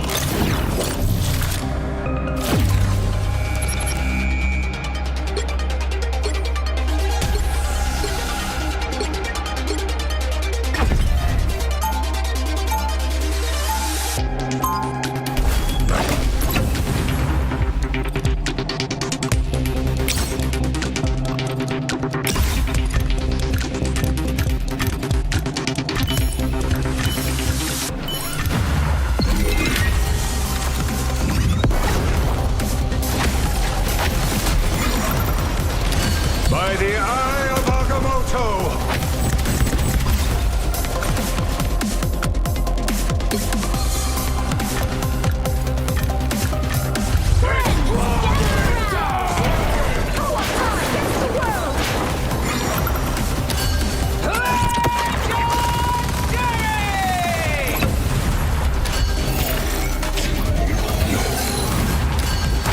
Tremble before fast! Maximum pulse!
Berber pressed snooze a couple times, but they're really awake now after an Aegis-Sil path that took them to their very limits. But now we're heading to a map number 4, Ryan, and I don't think anyone expected this scoreline at this stage. Not at all. Certainly, like, even at this stage for Z10 to just be We saw the top dogs. That map a lot closer, even with some of the connectivity issues for Lugia in there. It was still like to the wire, and certainly a case of like Berber Patipim maybe closing it out a little bit earlier beforehand, but failing to do so. So it is a little bit of a reset required for Zero Tenacity, but just a recollection more than anything, just to have that conversation of, guys, this is a team that we got hammered by on Friday in the upper bracket final. We were 2-0 up against them. We kind of destroyed them on that first domination map. And now we're on tournament point for this group before we get into playoffs. We can take this team anywhere that they want.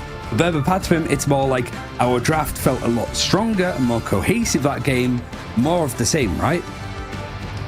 I mean, maybe it's a little bit tilting, but you had a little bit of trouble because of a tech issue. But at the same time, they're like, well, I think we would have 3-0'd this without a tech issue. We can definitely bring this. And I think there's a lot of confidence for Zero Tenacity in themselves right now, but they're going to the map where they got resoundingly pantsed by Berber Patipim last time. Berber Patipim not able to choose the side. Going to be put onto the attack first, but do have that first save, and it is going to be Emma Frost. So really does feel like for Berber Patipim, those first two maps going early when it came to the focus on the Human Torch, instead of going for something that is a lot more general to what has been coming out from other teams. Zero Tenacity, I mean, you can say what you want, but like Winnie's Loki has been looking amazing today, and that focus of banning him out and picking him first, you can't fault it. I mean, it certainly does avoid a VP-esque scenario where you find yourself with no good strategist to play with. Winnie's output is second to none, and of course this is going to be the Emma Frost taken away now by Berber Patipim. We don't want to have to deal with this again, as it was a nasty reign over them previously. I think both of these are fairly expected bans here of the Vanguards, getting rid of Polly's best. And now it's down to the Protect. Where does Zero Tenacity want to focus? They have previously protected the Adam. I mean, you're defending first, so Adam is not a bad shout here. Also just saving the Torch, because not only has it been the focus of Berber Patipim up until now, Torch is very good on this map, because you have these like long corridors and all of this cover, lots of 90-degree angles that you could just hide behind and then peek out, hot shot from distance. Now it's Berber Patipim. They're looking at that triple support lineup, that combination, and instead of actually taking out Knutens and Warlock, they want to gun for Oasis's Mantis.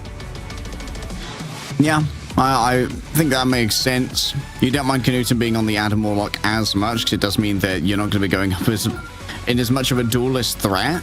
Still, there's a prioritization here towards Pokey Sarlocke, which does have a lot of value in its own right. Getting rid of Alona Snow here would be very advisable, as Alex was putting up some absolute numbers on it previously. The right heroes could make all the The only concern I have about it is more in the sense of like the Human Torch is still available for Tanuki. So we can see that Human Torch versus Human Torch. You know, you ban out the Luna, at least you stop like Idol Aura, so it's a little bit more of a case of like, without the Torch, then Tanuki just goes to something else. You get Luna Ultimate, but then you have saved Loki, so them getting Luna isn't too shabby at all, because you could just copy onto that. But I guess you're also wanting to copy onto Cloak and Dagger at the moment, because you get that Terra Cape, you get that damage boost, and then a really nice ultimate with the Eternal Bond too. And the duration of it being a lot longer means that you can just basically eke it out for every little second and get as much value out of it as possible. But I don't know if this is going to be the last map of this best of 5 final for Group A leg day, but I want to keep this gravy train going, because this has been such a good series to watch, and it makes me very, very excited for playoffs next week. Oh, I've been having a fantastic time with this one with you, Ryan. I mean, to expand on your point about the God of Mischief copying Cloak and Dagger as well, an extra Terra Cape is not to be underestimated. It has been somewhat meta-defining. If we had to choose one ability that has really changed up this meta going into Ignite Stage 1. Oh, this is just out of the doors at pace as well. If you got Ken over on the Mantis this time, so Zero Tenacity not really given a moment to set up. This is just almost a brawly approach, and Tanuki is on his old main. He's back on the jet. A singular Vanguard in the form of Polly here, and they are not going to be sticking around for long. It's Winnie who draws first blood here, getting the knockout when it was at its most vulnerable on the side of Polly. I believe it may have been stunned up potentially by an exile from Lugia. It's very similar for Berber Patapim set up on Midtown as well, where you have like the Penny Parker setups and you go for the Squirrel Girl, like Enzo moving over to Punisher. He's on a controller, by the way, and he's on like one of the hardest hit scans to aim. But the whole point is to hold down that left control, hold W on the keyboards, and go in for these fights for Berber Patapim to create some space. The unfortunate truth, though, it's been a minute, and they haven't really gone anywhere. Berber Patapim have disengaged here in order to try and avoid Winnie's usage of the Eternal Bond, and I imagine they are just going to wait out for 12 or so seconds now, just allow Enzo to keep building up towards their own ultimate. Oh, here we go. Oh, this is going to be the Jeff Nado. Tanuki's ready to go with this. Can Pokey be shut down quickly enough? It's afflicted with the culling debuff. It's perfect there from Knuten. And just a second too late, Knuten. Oh, the shades of old. The nostalgia. He knows. Right now, and he is nodding his head. Yeah, I'm that guy. He knows what POV we were sat on and watching there. And he loves to play up to the cameras as much as possible. Berber Patapim pulled out a similar strategy to this as well when they're attacking last time in Zero Tenacity. Despite not really having chance to maybe VOD review because of the games that they've had to play, they've learned their lessons nicely. Berber Patapim switching stuff around. Tanuki now over on the Wolverine. Enzo on the Hulk. 2 minutes has passed. Half the time bank is gone. Fastball special on the docket here. Going to be very difficult for Ducky to try and deal with. Blasting of a Deep can maybe be forced out here, and indeed it will be. Smash Nets can be grabbed out of the air by Enzo, but already just grabbed out of the air instead by the Wolverine. Unbreakable Guard is going to be applied to many members here of Berber Patapim, so he's finally starting to get some forward momentum and force a disengagement from Zero Tenacity. Enzo is in. Seeing a little bit of that Insomnia play, which is going to send nightmares onto the side of Zero Tenacity. The Mach 10 Wolverine potentially flying through the sky hasn't actually shown up yet because it hasn't been needed. Enzo is really pushing the limitations of this Hulk to dive right into the backline. He's created so much space and hasn't had to use that Hulk smash to go super turbo mode. He's still finding picks like that. He's still going. Everybody gangster until you face the Hulk on the rollers. Rolling on forward, playing. Oh, too late to save Polly. Ken held onto it for a moment too long. The invisible boundary is now going to be without one of their Vanguard. Smashners could not see where they were placing their ultimate, and so did not get too much off the back of it. And Pokey in the back with the Dance of the Butterflies just tears Zero Tenacity asunder. Moving back to the Flora Colossus, you need to pay some attention to Lugia, who's keeping this one contested. Now the World Breaker Hulk is going to be even more troublesome. Still Smashnez should be easily overwhelmed back here. Lugia mind controlled. The remainder of Zero Tenacity have made it back in time though. Somehow the stall was good from Lugia. It's crazy. This was just looking like more time, but maybe more big ultimates having to be used for Berber Patapim. But now it is just flat out that they're able to go for another engagement and another fight here. You have got Knuten that moved over towards the Doctor Strange. He's been taken out, and it still feels that Berber Patapim are going to be pushing on to the second point eventually. It feels almost inevitable. But then moments like that happen. Ducky's found a pick over onto Pokey. You've got Knuten flying back as the Iron Man, and this fight is still ongoing. This is so much time. It's into OT. Tanuki forced to dive in. He has the last stand, but all of these bodies from Berber Patapim have to stay on the point. Finally, they get it across the board, but Zero Tenacity must be thinking, damn, we did well to buy so much time there. Tanuki cashes in on the protagonist Dora to find 2 final hits when they were the most needed, but Berber Patapim, they're being stretched to their very limit here, Ryan. We expected this to be a quick 3-0 for Berber Patapim. Zero Tenacity's capacity to iterate on their gameplay and improve is remarkable. We've heard so many stories of teams that, like, in scrims or after bad results, have got the staff or just the intelligent players to bounce back, realize what they did wrong, and iterate on it and improve. Zero Tenacity was definitely a dark horse in this tournament, but the actual level that they're able to do this on is crazy. Berber Patapim are also being creative now, which is nice to see, but it is really having their resources stretched. World Hulk coming through from Enzo, and Tanuki has had this last stand for a good amount of time. Now he's going in with a dash, but Knuten responds in kind by taking out Ken. He goes for the resets, or at least is trying, but going on to the heavier, tankier Hulk, it's not going to get that cracking impact back. Pokey not able to get too much on the back of a Dance of the Butterflies, and, well, not too much gained off of the Namor ultimate either. The Horn of Proteus. The sound may have filled these halls and reverberated proudly, but in the end, the event feed and nothing there to deal with it. Pokey's going to try and disengage, stealths away. I mean, it's a good play as well. We know how much stock Berber Patspim's put. They actually wanted to protect the Psylocke themselves from Pokey, so Knudsen is pretty much on watch to put him in his back pocket if he can. This is not the best place to be fighting, though, when you've got two Hulks, but the invisible boundary is going to make this a little bit easier on the eyes and the heart for Berber Patspim. Knudsen going down means that this stretch is going to go well, and considering it's the payload having to go up this very steep hill, this is a fight that should be favored towards Zero Tenacity, but the numbers are dwindling. No strategist ultimate though, so how do you deal with the damage coming out of Lugia? Grabbing him by the throat is a good start, and reducing the HP to 0 is an even better one. Puny Banner can't stand up to all of the damage coming forth, but guess what? Knudsen has swapped over again onto the Doctor Strange. The pentagram of Ferala is going to open, and Ducky might be ready to go for a little donkey number 1 here with the Strangling Prison, who's already cut off most of the strategists. Has to worry about Tanuki dragging him down. The rage is good, and the frags are better. Yeah, they're grabbed away temporarily by their counterpart, but Knudsen's next up on the dining menu, and it's an all-you-can-eat buffet for Tanuki. Carving through with a steak knife and a grin on his face. The rage is maximized, and the attack should be good. Polly with Diamond Fist carves through Zero Tenacity's defense, and we're heading to the last point of Araco. Yeah, like a good meal leg day, you want to savor every second, and Berber Patspim had to. They were in OT. They didn't have much else to rely on other than the bodies on the clock and the time that they were working with on the fuse. But Zero Tenacity, at least they have some things to work on. You can see Berber Patspim trying to keep pushing, keep this momentum going, and forcing out the regeneration domain this early in the fight. You see everything else used from Berber Patspim.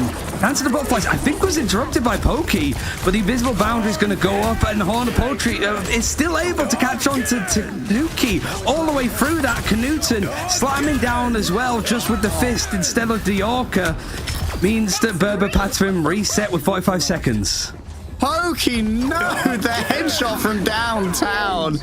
Oh, that is disgusting, Ryan. To be expected, I think, at this rate. But yeah, Pokey, I think in the middle of Dance of Butterflies, he was using it, and then it got cut to 50%. I don't know what took him out of it, but he's got it available almost again. Oh, already another grab. Pokey forced into the midst of Zero Tenacity. Knudsen can just stare down from on high, like a king surveying all the land that belongs to him. Simba, look upon my lands. And those are the Shadowlands, filled with Enzo. You must never go there. The World Breaker Hulk resides in these dark spaces, and he is an absolute terror to behold. We'll have to keep fighting until we have a winner. And it's the hard part of the map that this payload has managed to get across on. Finishing the map is very difficult here, but the worst has passed. Overtime fights are plenty so far in this series. You do have the Eternal Bond ready to go from Alex, but trying to wait it out. There isn't too much available other than the Hulk Ultimate as of now for Zero Tenacity, but just in time the Eternal Bond for Oasis has come online. Dance with Butterflies is good to go. You don't want to use it against Smash Nose by himself or just blasting him for deep out of it, but you've got to keep someone on the cart at all times as we are in overtime. Lugia responds to the team. Oh, everyone in one place. Head by Giganto.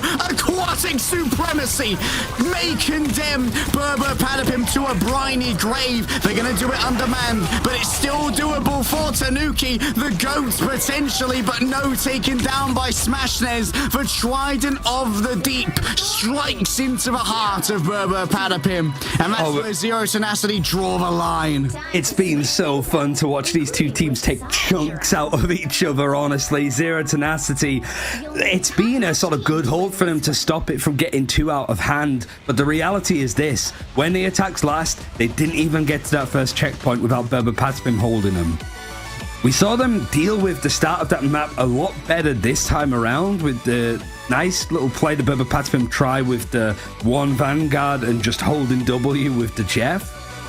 But this side has to be a lot stronger. You also saved the Human Torch for Smashness. Are you going to use it? I don't know, maybe the save of the Human Torch, yeah, it's an option for Smashnez, but also could be an attempt to try and bait out something like a Invisible Woman ban to try and make sure if it came through it would be understaffed. For now though, Lugia is just getting bits done. on the Hulk, and well, if you're doing well on the Hulk, you might as well play the Namor alongside it, because Smash is just putting out so much damage, 20.3k. I mean, it's also just the combinations that have come in. Strangling Prison, Agamotto, Ducky, been forced onto a lot today, to say the very least. The Groot also met nicely. Really, I think so much of the focus for Zero to Nasty here is just getting things moving a lot cleaner than Berber Patman, because it did take them 2 minutes to pretty much get past this first corner. Barna Cook already used a quick exile there onto Tanuki to put him on notice. As Knuten only a couple of seconds away from an X1 already takes down Pokey with a tainted voltage. Nasty. So Knuten's had a lights out series, by the way. What a play from him again and again. The disengagement's looking a little bit messy. The Ironwood wall got in the way of many a leap, and it feels like Polly's not got any value off a diamond form here. Ken now on the disengage. Rotterstern strikes true once more again and again from Knuten. It's the focus as well. It's always on the right targets, even when you have 3 bodies on top of each other and so much on your screen to try and deal with. He is Hunter's sight on those backline strategists. Ken was taken out, now needed to get back into this engagement. An internal one for Alex, at least sat on when they need that security, but Ken might go down again. He does. The Kraken's impact alongside Relugia, just able to catch him out just before the invisible boundary was able to be built up. You have the eternal bond as well being used, but it's not going to matter. The punch is too much for Berber Patman to deal with. And they're pretty much getting to this first checkpoint with 2.5 minutes on the clock.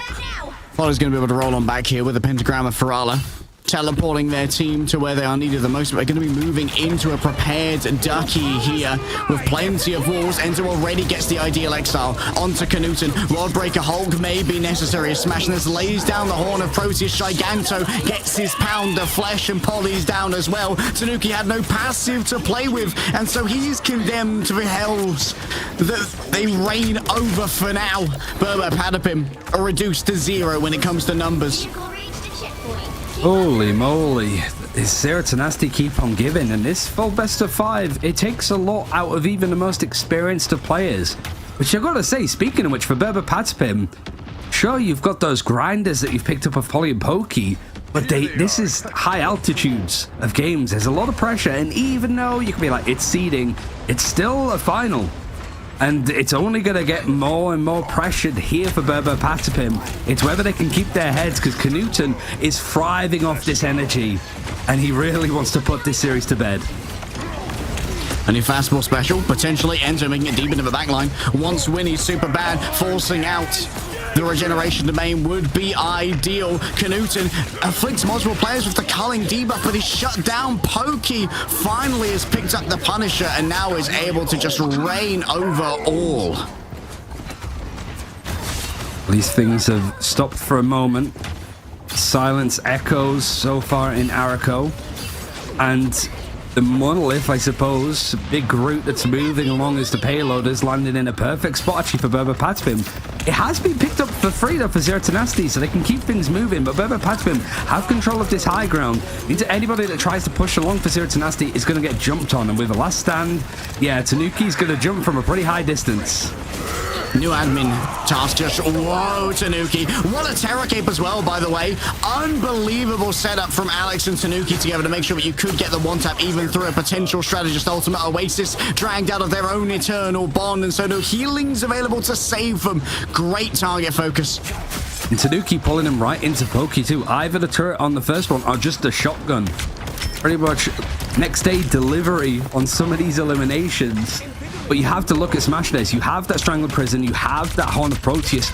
We know what is coming. We have seen it multiple times. Berber Patspim have to be ready. Laying down so much suppressive fire here with the culling turret.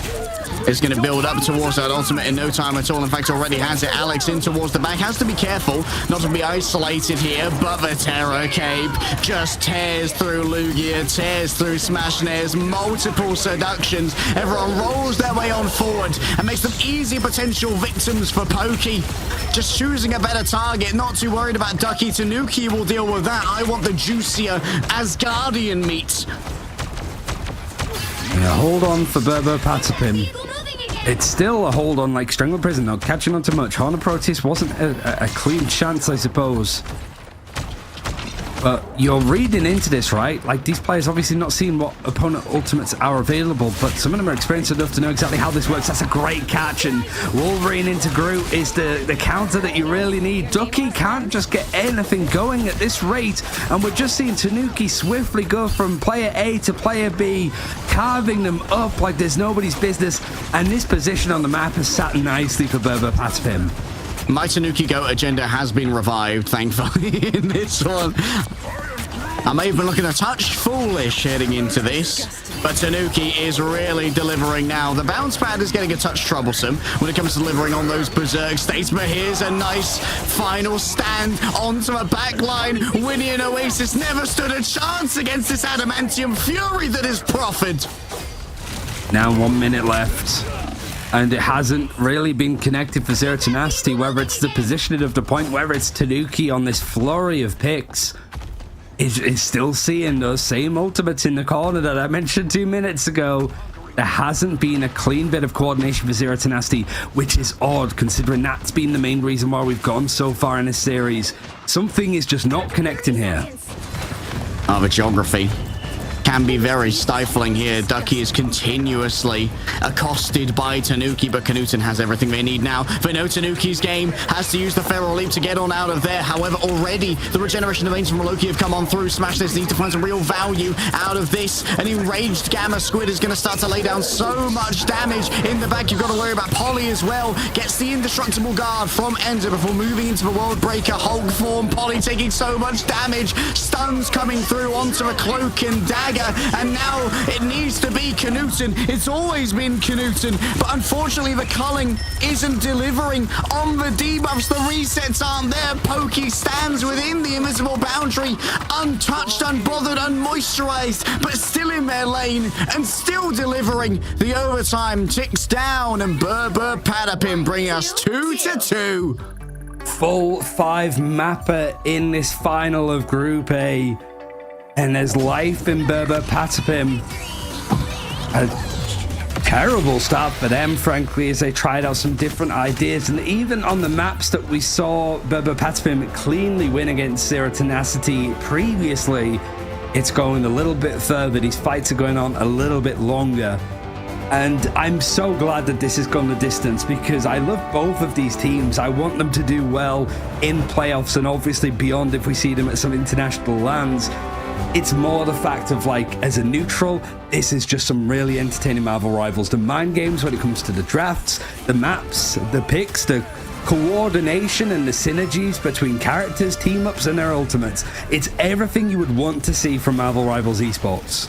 I mean, this is prime EMEA here. We have moved past VP automatically win. We have so much competition in this region, so much talent, but no one can stay on top for long, and we still have yet another grand finals from Group B to go after this. But I feel like we've almost seen everything that esports has to offer already, and we still have a map number 5. We're looking at a potential reverse sweep. And it's the same thing for Zero Tenacity here. They can't go to a convoy map. It has to be Convergence or Domination. Where exactly do you feel is like the best opportunity? Because right now, it maybe seemed like Berber Patapim missed their warm-up scrim, and the first couple of games were that, but now they are certainly going, and even with Zero Tenacity playing as well as they are, it's starting to wane. I imagine like the energy is changing, the exhaustion is starting to kick in a bit more. But for Berber Patapim, they are used to a good best of 5. They've taken Virtus Pro to a fair few of them in the past. So now they want to be able to cinch this one out. Maybe frustrated that they went this far in the first place, but it's better late than never, I suppose, and being able to win out this BO5. Oh, I mean, they came in as our winners bracket team. We were expecting almost a quick 3-0 in favor of Berber Patapim here, but Zero Tenacity, the degree to which they've been able to grow over the course of just 2 weeks of Marvel Rivals Ignite has been incredible. But now their fate is in their hands. They get to choose what map we go to next and what map we go to last, Ryan. They are going to be calling the shot to try and deny the reverse sweep. Where are we going and how's it going to go down? You can only find out after this break.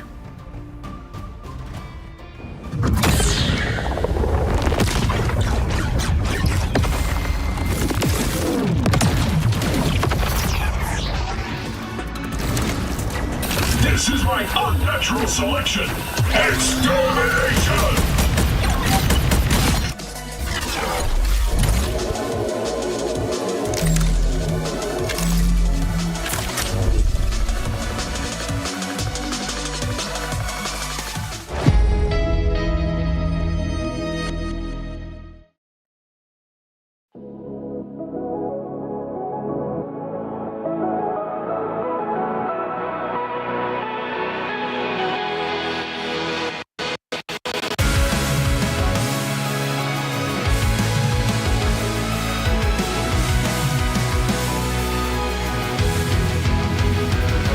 Remember the dusk, the lights gripping tightly, trapping all those fighting souls. But yet, across the world, I see you standing in my way. And remember the time, the place we used to fight, like the sun and moon. And I wonder if ever there was a time that we were friends. The night has fallen, shadows looming, and yes, that time has come for me to seek you out. We are set now for our last reunion. Break the chains, find your way, come find me. Do you remember who you really are? Show me that you are still the only one for me. I'll be waiting for you. Wake up, open your eyes, raising up your fists and smashing through time walls. Before the rift winters again, we are rebels till the end. Rise up, open your mind, hold on to your powers. No one can stop us. We are rivals till the end of time. We will clash, no matter where. We will fight, pushing across time and space. 'Cause you are my destiny to the end.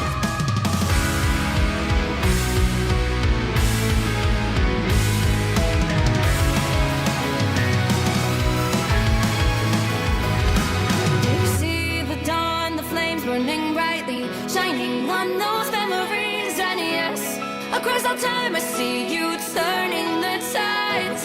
And do you see now our time, our turn? We can still fight like the wind and fire. And wonder no more that now is the only time your heart is mine. Light has fallen, darkness grows, and yes, we fight for our destiny and fate. New days smiling for the past and future. Break those chains, lead the way, fight with me. And when you wake up, open your eyes, raising up your fists and smashing through time.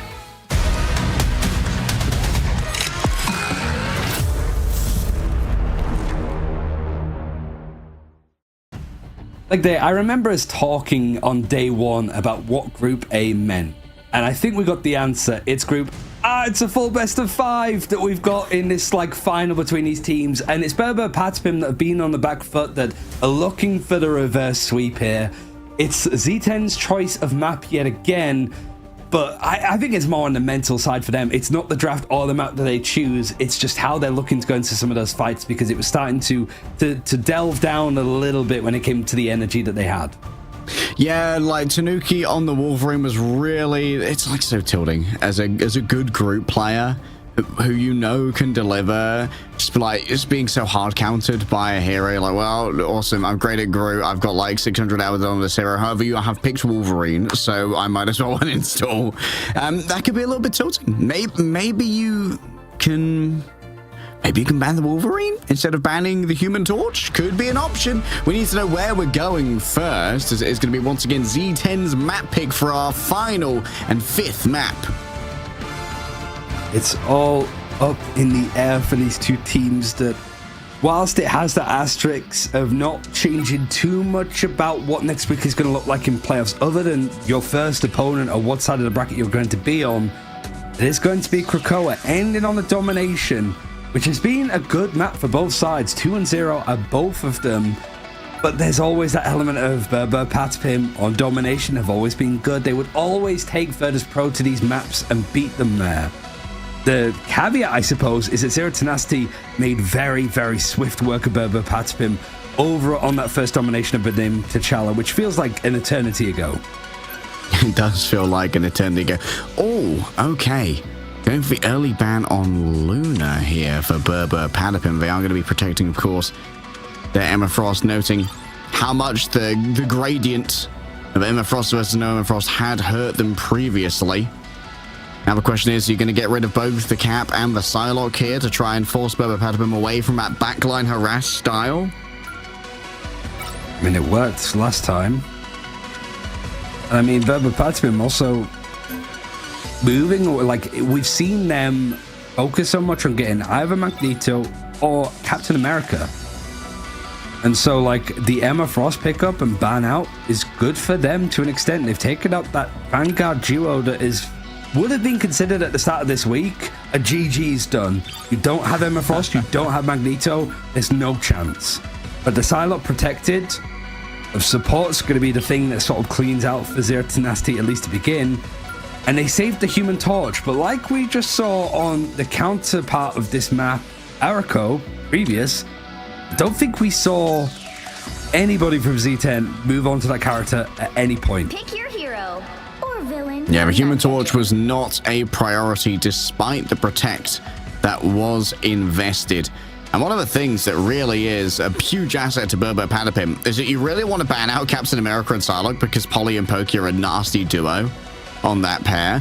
But also you really, really want to ban the Loki and the Luna, not just because they're powerful, but particularly because Alex and Ken are some of the best individual examples of Luna Snow and Loki players. Ken for a while was lauded as the best Loki in EU. Crazy good on the hero, and that's what's coming up so early in the ban draft. And then, like, I guess, like, teams like Saipei for Virtus Pro also seen as up there when it comes to that kind of, like, almost like off strategist. We haven't really got names for them at this point, but not the main sort of healer, the more flexible one. It's more of a focus, I suppose, because of, like you mentioned, the protects that have come in onto Loki very early on. But pivots have had to be made naturally as we go into this final best of 5, ending on domination. So the best way to see these two teams scrapping out, but in the high-octane action, speak for themselves. Tanuki's going to be over on the Human Torch. We finally see that head-to-head. And there's not going to be any chance of checking your watch or yawning here. It's the full best of 5 played out for Group A. Hotly contested. We said it was Berber Patapim's group to win. And while that is still the case, it's far from free. Pokey already taking a little bit of poke here in the way from Ducky. Overwhelmed smash snares. Great third partying on that dive. And now it's down to the aerial fight already. We see there's going to be an invisible woman coming through from Ken to give Smash a little bit of a disadvantage when it comes to survivability in that play. Still, Smash Days is really delivering on the Human Torch. You can see why he got target banned so thoroughly by Berber Patapim early into this series. Yeah, 50% on having a supernova, but it's more the fact of he's been involved. We spoke about those combos in the pre-show as well, of just quite literally burning people down to 0 HP in a flash.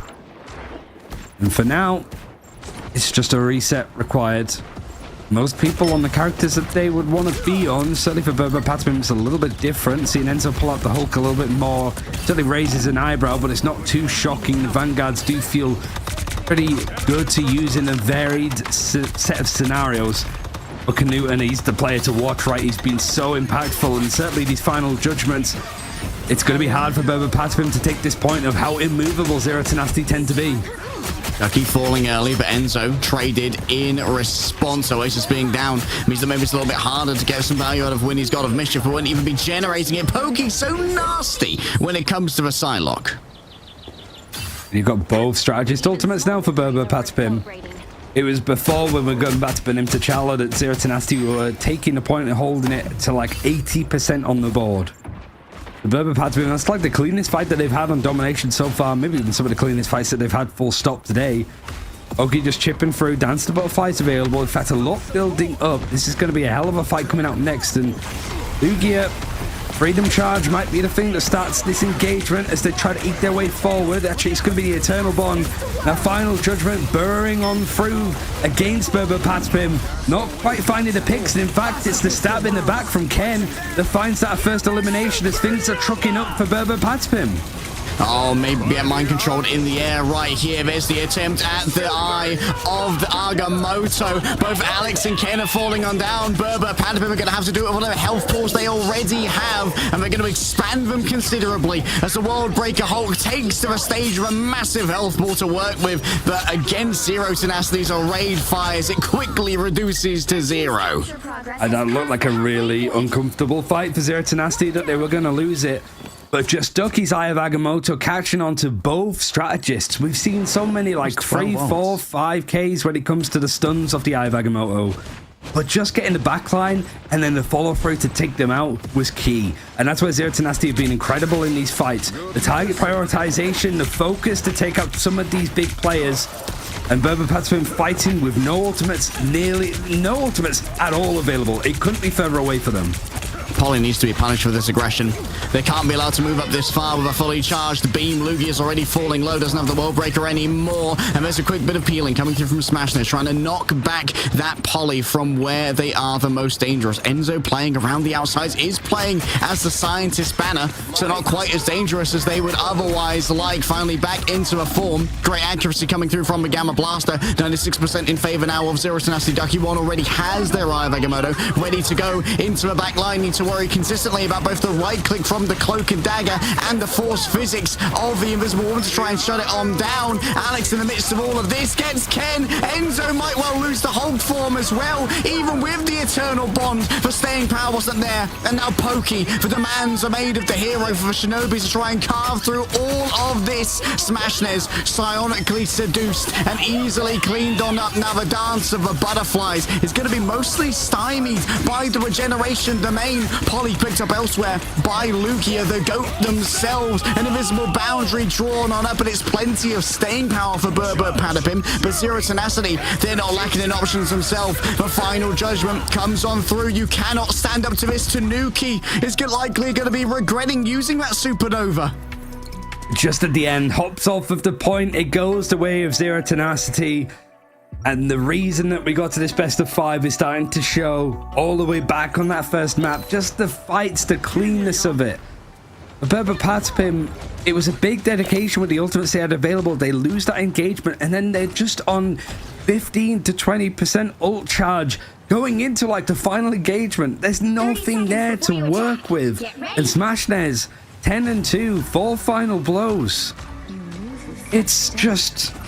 the worry, the concern that Berber Patapim had against him is really starting to shine. He's had a fantastic day, but to finish on the character that was initially being banned out before, it almost feels like a victory lap. There's a chance still here for Berber Patapim. Any tricks that they have, any aces up the sleeve, they need to come out here. If you have any ideas, now's the time. Ducky looking to get aggressive early on, using the portal. Lugia is going to be demanding attention as they roll on through here. And straight onto a point here. They want to try and set up Canuda for success in the culling turret. Trying to work out exactly where this engagement is going to start from, and it is more of a straightforward play. Pokey moving over towards the Ultron means that you have these double flyers. Looks like we've seen a little bit more of this kind of stuff in the past, but it's not really that successful over on Benim T'Challa a little bit earlier. These first picks have been going the way of Benim T'Challa, and you can sort of see just how close it's getting. But the Supernova that was saved on one side from Zero Tenacity is actually going to be taken out by the player that used it right at the end. Tanuki, very clean, but Lugia is keeping these fights going. He's been an absolute threat, and Z10 might be able to take this point first.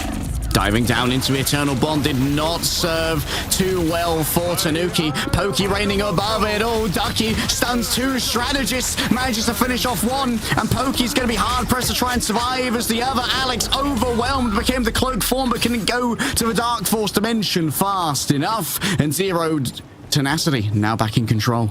Enzo switching over to the Doctor Strange, so wants to try and copy exactly what Ducky's been able to do. There's so many options. If Zero Tenacity do end up taking this final, who could be the MVP for them? Because honestly, everybody's had a blinder. Enzo has to worry about the backline in before.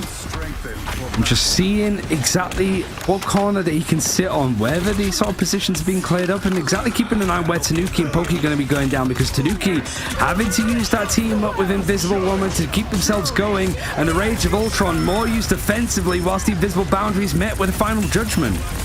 Oh, the invisible boundaries broken into here by Canute, and Enzo barely stood a chance. Still maybe had dreams of the Eye of Agamotto opening and revealing the win for Berber Patapim. Tanuki just has no cover to play with up here, so Smashnez and Canute can combine to destroy him. Progress has passed the halfway point. Yuki has another freedom charge. Considering how many players are up in the sky, he's still able to wail on people on the ground, or whether he's decided to just, I fly now. New Captain America, but honestly jumping down and just making things hard. Oh man, Tanuki does have the supernova, but I do think Berber Patapim look a little bit lost here with how they're looking around the map.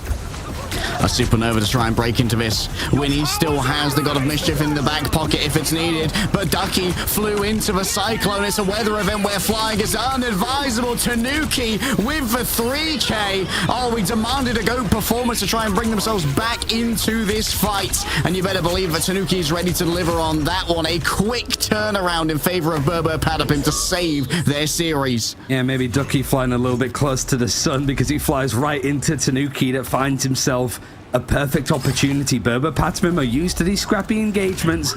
It might be a sort of newer comp that they're playing with the Ultron combination, but they're used to this. It's just keeping the pressure up at Zero Tenacity. This is new grounds. This is where players really carve themselves under pressure into diamonds, and that diamond is going to help them augment their way onto the site with a freedom charge, that extra HP to go for this engagement whilst you have the Eternal Bond, keeping people tapped up. It's actually going to be a complete reset from Zero Tenacity as they go for the portal. Beautiful bait. Exchanging the freedom charge for the Eternal Bond, I think is incredibly valuable. Here comes the Rage of Ultron. It's going to be a lot of damage laid on down, but it's mostly converted into healing by that regeneration domain that was deployed by Winnie. And now Smashnez is going to be exchanging fire. When it comes to the aerial duel, it should be Smashnez who's consistently losing because of what Pokey brings to the table. Now it's time for Supernova to rain down from above. A good dodge away from the Doctor Strange's attentions. Ducky heads towards the back. Pokey and Ken are both stunned. Soul separated from body and flesh separated from bone. Canute and carves through all and sundry with double miniguns in each hand and a smile on his face. It's Winnie finding the final blows, and Berber Patapim going to have to TP back. You've still got a chance. It's everything on the line now.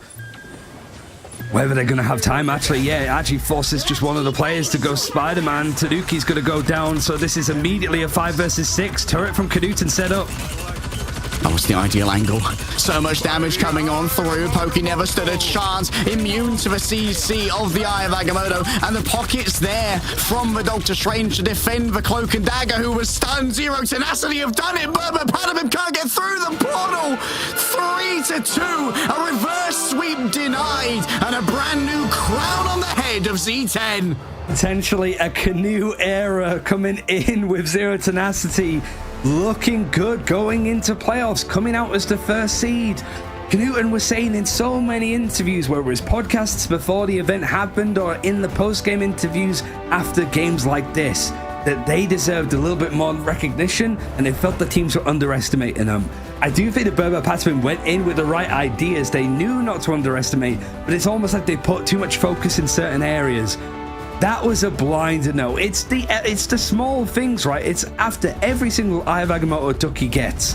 It might connect onto two people, and if it's one of them's a strategist, they're dead. They are down in an instant. The follow through is always there. The ultimate combinations. It's the every single time that it matters. Zero Tenacity nail it. They dot their I's, they cross their T's, and they have found themselves first seed out of Group A. Well and truly stun-locked right here, right now. Right, what did we just witness on Krakoa as well? I mean, Berber Patapim, they're so good at domination, but Zero Tenacity take 2 of those maps away. And this could have even been a 3-0 in a world where Lugia's PC had hung on a second longer. Yeah. That's the reality of it. It's so many moments like this, right, of like the perfect timings of these ults, and I think that we saw amazing moments from like Tanuki, right? I think the move over to seeing a little bit more Emma Frost from Berber Patapim was nice. It was the right change. But like I said in the middle of that game like day, if we have an MVP to give, who would you give it to? Like here, look at Pokey right at the top of the screen, and Ken. The 2 players that were stunned, Ken is gone instantly. Every single time that we saw the Eye of Agamotto, the people that it hit were out of the server straight afterwards. Every single time from Zero Tenacity. Honestly, I don't even know who to give the MVP to. Like, I think that Knudsen had a great performance on the Winter Soldier and others, but Ducky was decimating everyone when they were playing on the Emma Frost. I think that Ducky was a singular force in the server for the first 2 maps, just absolutely flummoxing all of Berber Padapim, and also delivering on the Doctor Strange later on as well. But also got to give Winnie their flowers. Like, the Protect on the Loki, the big investment on Winnie's hero pool, allowing that Loki to always be there to go for the double eternal bonds. Like, it is paying dividends for Zero Tenacity.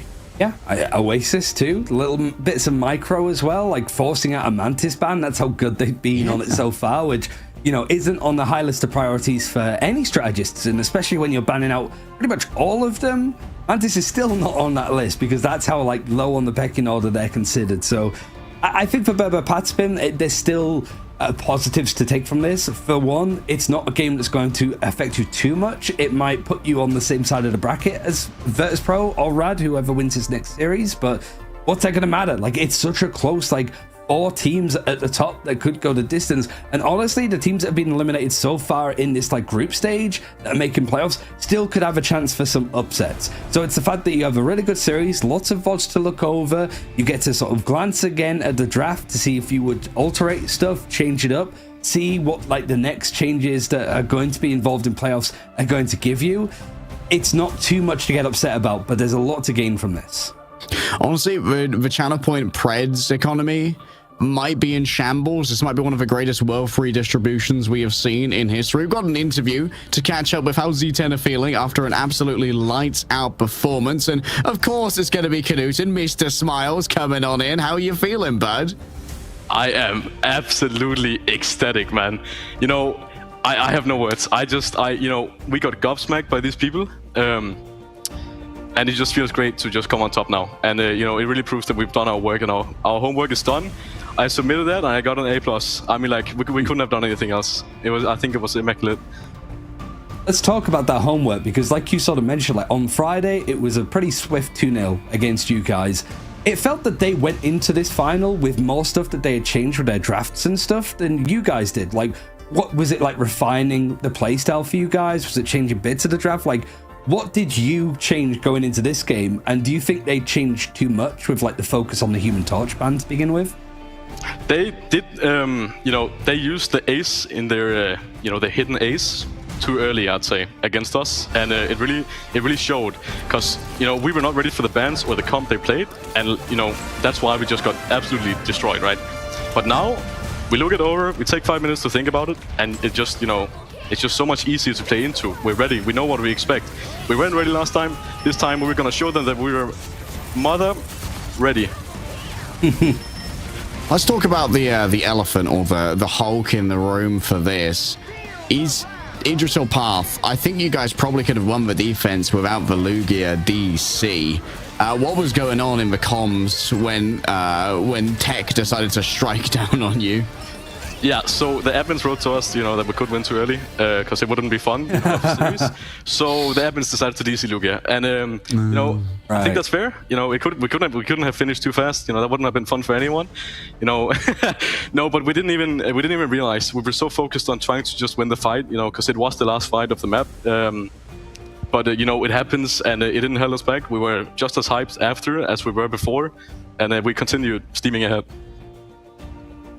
We were talking a little bit like in the middle of the last game and just at the end there, like if we were to give an unofficial MVP to any of you guys from like this final performance, we couldn't work it out because you all had like absolutely belter games.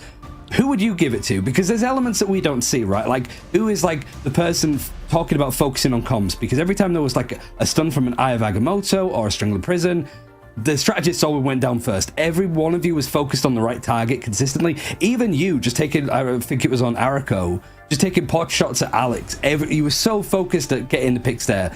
Who would you give the MVP for your team to? Because you all played amazingly. What behind the scenes do we not get to see that deserves highlighting? You know, we have our manager, we have our coach. Those are two people who really help also me personally, but the whole team out. I'm a very inexperienced hero shooter player. I don't want to give the MVP necessarily to them because I think we all did our part. I don't want to point out one single person because I can't describe how proud I am of my entire team of coming in, keeping up the mental game after losing with the DC. Like, I am so proud of every single one of these players on my team, and I know they're going to go far. And same goes for management, same goes for everyone. You know, there's just love all around at this point because I'm so proud of everyone.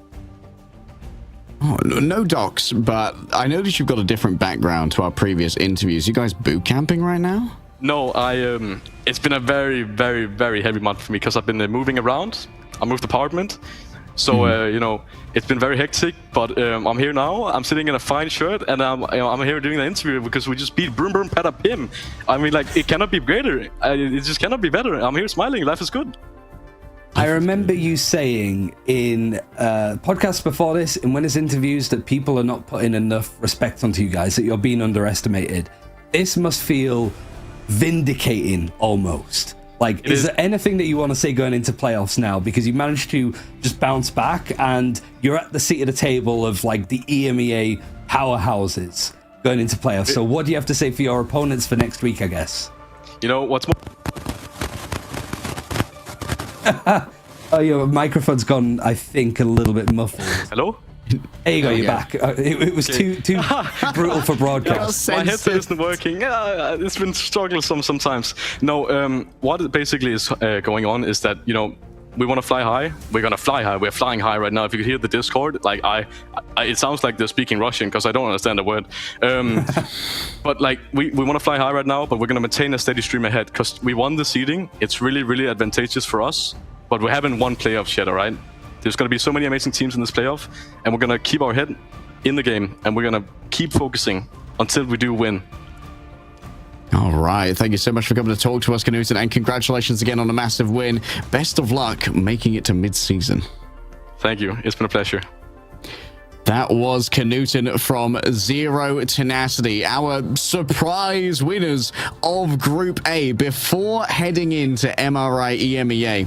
Knudsen insisted this team needed more respect. They were low in the power rankings. People did not believe, but they have proven exactly how good this team is by taking out Berber Patapim, who many would have said was the second best team in EMEA, if not the best, when we saw VP fall on down. But we've got VP and Rad coming up next, Ryan.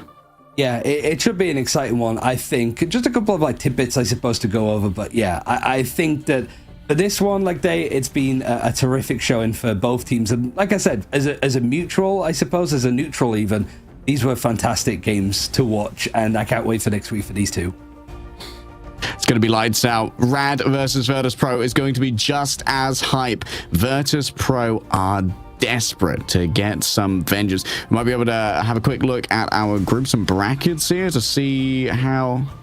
to see where we're going next. However, if you're watching right now, then congratulations, you're getting rewarded because we have exclusive Twitch drops for Marvel Rivals Ignite. That's right, the magic Will of Galacta. The gorgeous costume is available to be yours if you watch for 6 hours. You can get the Echoes of Limbo emote, the Will of Galacta nameplate, and the Will of Galacta spray for watching just 1 hour. So make sure that you are tuned in until July the 16th so that you can make sure you receive the rewards that you deserve for being a big old esports head.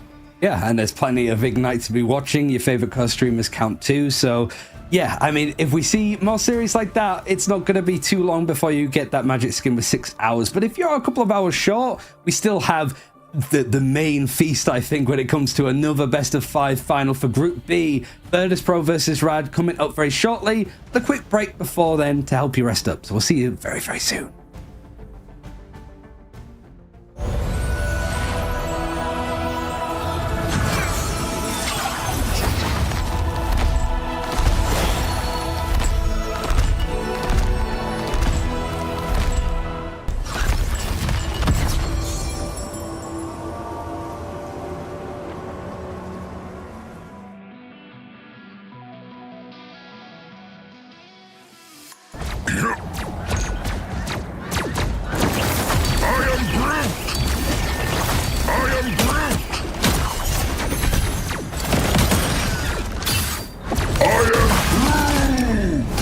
Double KO!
fighting all those fighting souls, but yet across the world I see you standing in my way.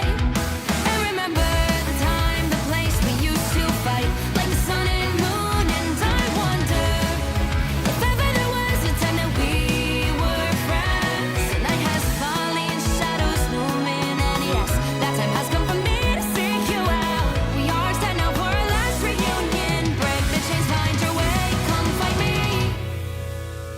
Do you remember who you really are? Show me that you are still the only one for me. I'll be waiting for you. Wake up, open your eyes, raising up your fists and smashing through time walls. Before the rift splinters again, we are rebels till the end. Rise up, open your mind, hold on to your powers. No one can stop us. We are rivals till the end of time. We will clash, no matter where. We will fight, reaching across time and space. 'Cause you are my destiny to the end.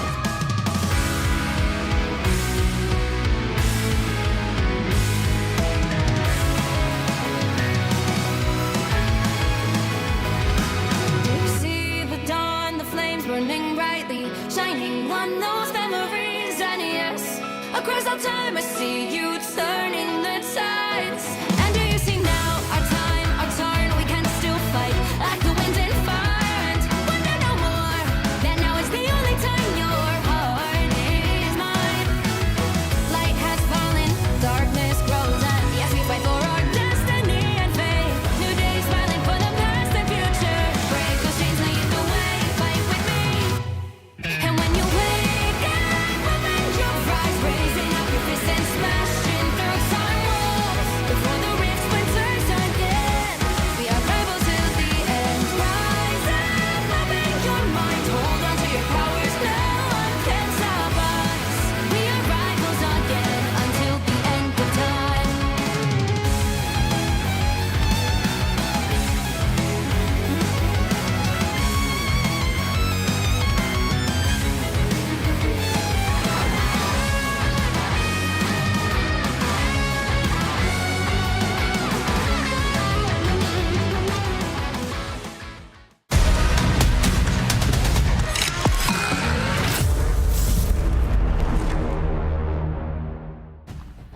Wakey wakey everyone, because according to my calendar, this is the big one. However, Zero Tenacity and Berber Patapim just delivered on our Group A Grand Finals. Rad and Virtus Pro have some big shoes to fill, and Virtus Pro, these bears are driven by vengeance. Yeah, this is the team that was undefeated for the longest time of Virtus Pro, but they ran into Rad Esports and not only suffered their first loss ever, but also got 2-0'd in pretty dominant fashion. But since then, it's been a bit of a different story, I suppose. And from talking to Fi before, he said with that loss, that was a best of 3. A bit nervous, but we're used to playing best of 5s. And so they're going to feel a lot more comfortable, and it's been a hell of a week preparing for this one to get their revenge. But we'll start with looking at Rad as well. Like, these are the teams that are potentially trying to take that crown as the best squad in EMEA. A lot of recognizable names, mostly playing on that Luminosity Gaming roster back at the Invitational, with a couple of adjustments, I suppose, with the likes of Melio that came in from Fnatic. Honestly, it's another squad that's like Berber Patapim that has had that call for some time, has a lot of coordination, and clearly a lot of clever ideas. Yeah, it feels like Fate has been a bit of a thought leader when it comes to how these games happen, and Fate really is a driving force behind Rad, but Virtus Pro, I don't know if I could single out one single player on this roster. The pedigree is unbelievable. Despite being 2-0'd, it felt like they did get a little bit hamstrung when banned out of most of the high output strategists. We saw Loki, Luna, and Cloak and Dagger banned away, and Dredra and Saipe, they struggled a little bit when they were forced onto things like triple resurrection composition, with Sparker having to play the Adam. However, recently the resurgence of Virtus Pro, the fix that's been given over, has been protecting Cloak and Dagger, Ryan. Yeah, so last week, I guess it was just something that Virtus Pro weren't looking into a little bit. They put a lot more pressure and focus onto the likes of Invisible Woman. And as we're seeing, when it came to the protects and the bans for Cloak and Dagger, week 1, granted, Full caveat, they didn't play as many games as they did this week, but it was 2 goose eggs. Didn't involve them in their drafts whatsoever. But ever since, pretty much every single game, Cloak and Dagger's either been a ban, it's been a protect. It's something that has really enabled this squad to work with the triple strategist, like you mentioned, Leg Day, but also go for the old-fashioned stuff.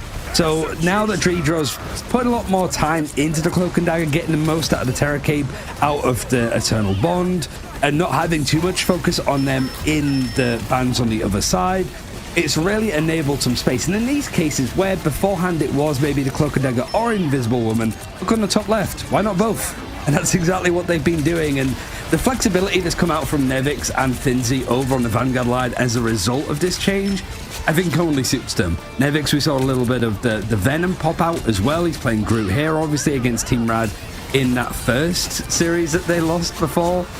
Now it's just a case of changing things up, and honestly, with Sparker playing a lot of the Adam Warlock too as the like triple Guardian comp, they showed a lot of the cool stuff from the last time that they played. Yeah. Team Rad definitely put it all on the line here. And being the first team ever to take a series off Virtus Pro is not to be underestimated, and to do it in quite dominant fashion. While Burning T'Challa was incredibly close, I believe it was 2-1, and I think everything went 99-99. All of Jalia was a bit embarrassing for Virtus Pro. They did not cap more than half of the first point, and they kind of just got ran on very easily. The second that Cloak and Dagger was taken away from them, as we saw the Invisible Woman and Cloak and Dagger lineup in Burning T'Challa was a little bit better, things really went downhill, which is why we've seen all of those protects to make sure they can continue to play the Invis Cloak and Dagger. Yeah, Rad, much like Berber Patspin, as we saw leading into this, haven't dropped a map so far this tournament to get to this final of Group B. Virtus Pro hoping to change that and get the revenge. And honestly, it becomes a bit of a case of like, does lightning strike twice? Does Virtus Pro suffer against this team? Or do Rad really make a claim of being the best team in EMEA? The problem, I think, with Rad is that the draft, the way that they played to ban out the sort of triple supports a lot later on, feels very formulaic. It hasn't changed since. And so for Virtus Pro, they should have a good idea on how to approach it. The first save onto Loki, as we saw with Zero Tenacity, seems to be the approach to go in. Well, wake up, babe. New day, new name gimmick for Varadi Sports, guys. This time they've all chosen an animal that reflects the end of their usual gamer tag. A Loki protect early, as you pointed out from Virtus Pro. This is really going to allow Saipe to dominate on that pick potentially, and it's going to be a counter protect here for Crook.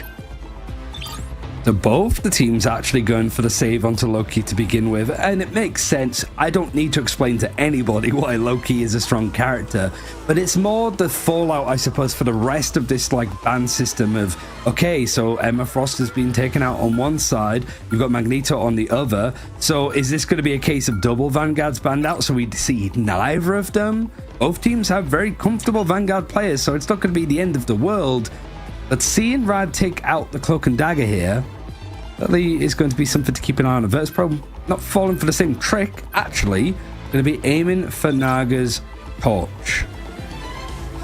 Yep, making sure that Naga doesn't have that one available. Cloak and Dagger banned from Rad, I think, still could be a little thorn in the side of Virtus Pro, who Drijo is a fantastic Cloak and Dagger player, and without the Luna now, Drijo might be forced on something like the Invisible Woman, and double Invisible Boundary is nowhere near as good for my money as double Eternal Bond.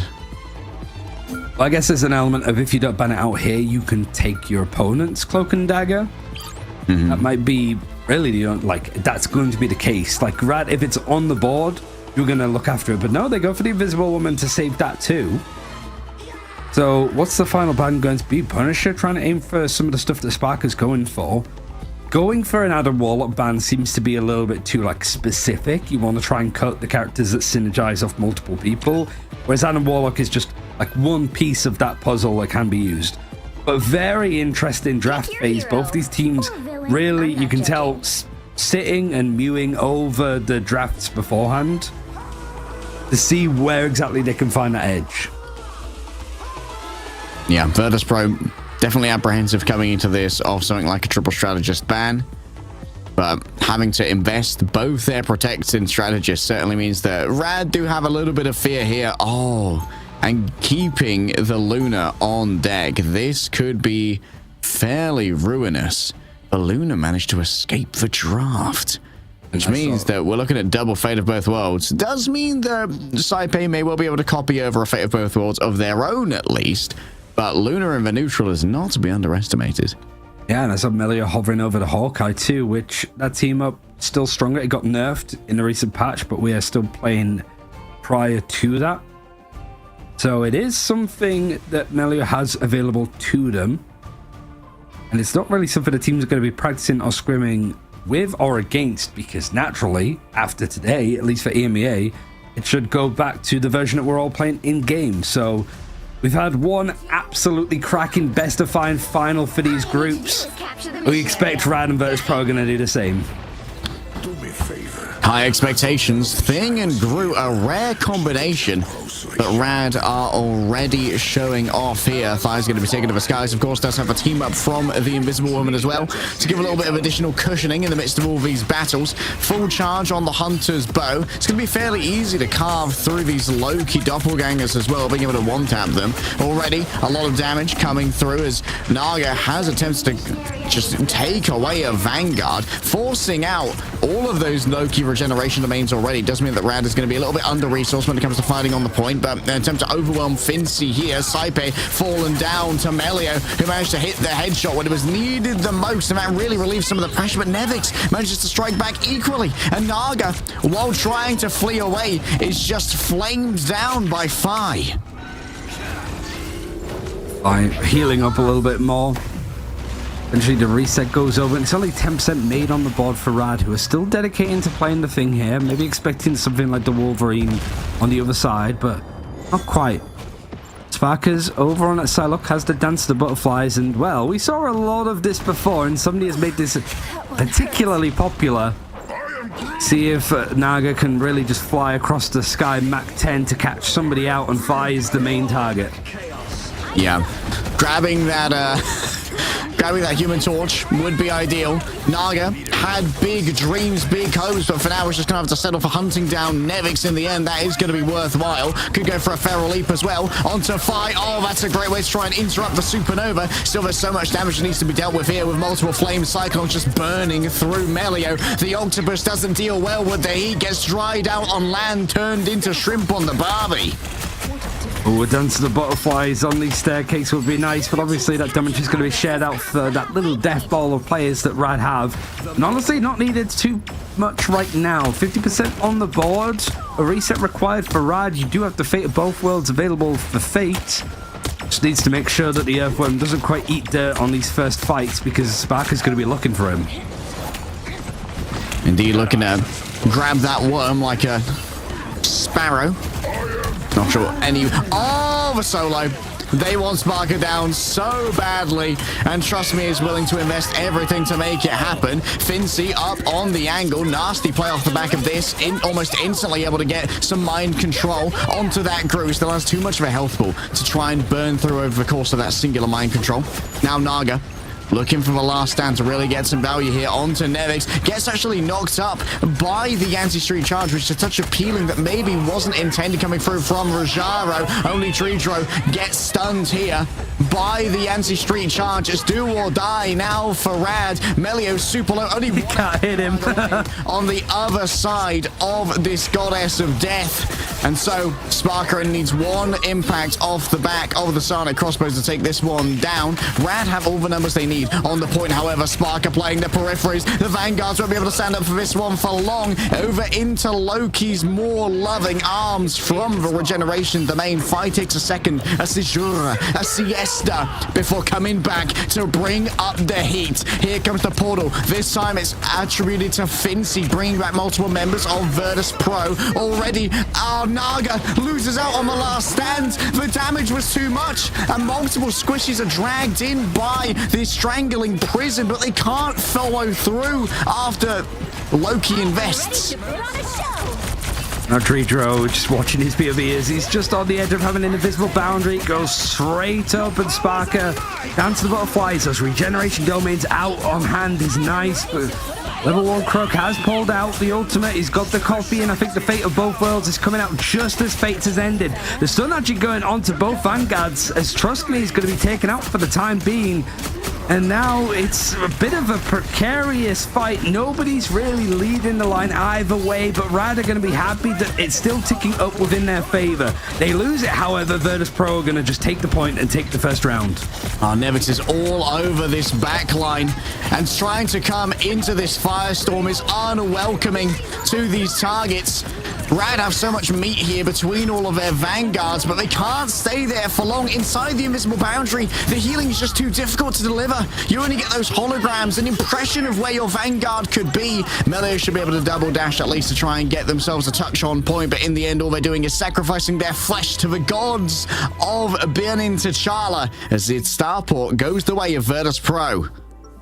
Doesn't mean that it's done just yet for Virtus Pro. They took around the first time they played Domination against Rad, and I think that was also the same point that they were able to take. So these next two might make your knees quake just a little bit, make you a bit frightened, I suppose. But for Virtus Pro, you sort of mentioned like the combinations as well with the God of Mischief and not using it on the invisible boundary. That last invisible boundary at the end was Saipe copying it from Dredro. And it's just really good if you have control of the objective. Rad is trying to jump on it, and you're almost just trying to bunker it down a little bit more. Fi up in the sky, taking a lot of focus and attention, hasn't gone down at all yet. So he's doing a really good job of keeping some of the attention, but also good work from the supports and keeping him alive. Look at the difference in healing right now. It all comes down to how much damage Fi and Sparker are doing. It feels like Melio and Naga are just having trouble delivering the damage where it's needed, constantly on the defense, just chasing after Nevix, this wild goose chase, or wild Swede chase. Running the Wolverine, it has been more about the focus and burning down characters, but might just been the decoy that was grabbed first by the fastball. And Naga trying to see if he can go in onto the point, but the rest of the team trying to group up against this Dance of the Butterfly that's come all the way through. The elimination's now going in favor of Rad. It's a clean fight. They made a real cinematic appearance over on this battleground beforehand, and they're going to be taking the point first. Don't I feel foolish for thinking that grabbing that doppelganger was a bad play from Naga? Turns out it was the key to victory, right? All part of the plan. The ultimate's now good too. It's just invisible boundary for Dredro at the moment, so if Rad want to keep up this pace and the tempo, they have plenty to work with. But I think they're just sitting back waiting for Virtus Pro to make the first move. The ball's in their court, and Nevix trying to get into the backline, being harassed, frozen, stunned out, and is on the edge of being alive before Melio puts him out, and that means that 30% on the board. It's going to be a dedication to Virtus Pro without one of their vanguards. Yeah, traded out for Naga. In the midst of all of this, though, doesn't mean that the remaining Vanguard is going to be in a better position. Melio is going to be able to get reset after reset here as multiple doppelgangers. With that, that's a nasty hook coming through. Still the cracking impact, in this case, going to be used to disengage. Melio moves over onto the Mega Health Pack instead to just get themselves a little bit of additional cushion.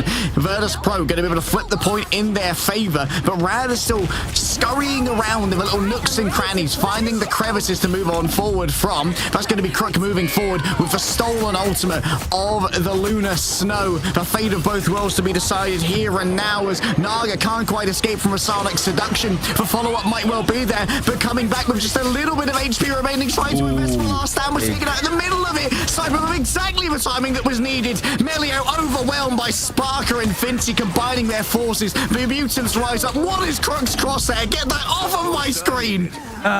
It's the crazy fact that he's able to make those plays and make it work. The double look, he's on the screen. It's confusing enough until you throw reticles like that in our faces. I feel like I've been flashbanged. Saipe, we sort of saying that he hasn't had much of a chance to show how good his Loki was, but moments like that are the key ones. It's such a good domain to keep people in the backline alive. And there's so much focus coming in. Naga diving in. Fi's going to just peel for the person that was unfortunately died, but everybody's still surviving on the side for Virtus Pro. Finty taking a little bit of that CC, and the regeneration domain coming out from Crook this time. The invisible boundary making this more of a bit of a tight space, and the Strangler Prison crunching people down to atoms. Yet again, though, everybody's still going. Saipe getting the copy and bringing out the invisible boundary again for Virtus Pro. Happy to just sit on top of each other, make this impenetrable for Rad. And now that's the dance of the butterflies, forcing out the fate of the both worlds on the other side from Crook. Yeah, that's the copied one coming through from the... Oh, Fincy. Asked people to kneel. Ended up crumpling themselves under the pressure. The point is flipped on back now. Just too much to sustain for Virtus Pro. Supernova, and then there's nothing. 3% over on the God of Mischief for Crook, and then Fate 37%. So that's Supernova in the right place. If everybody's pushed together like this, and there might not be a regeneration domain available, might be enough to turn this back, as 88% is on the board for Virtus Pro.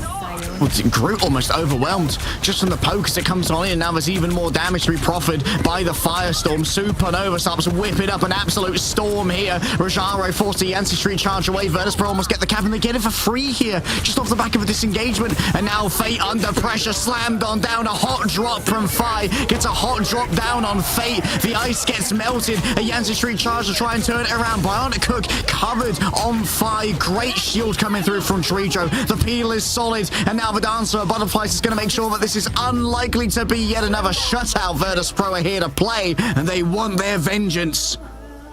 Making it a statement to learning a lot from that first ever loss that they took.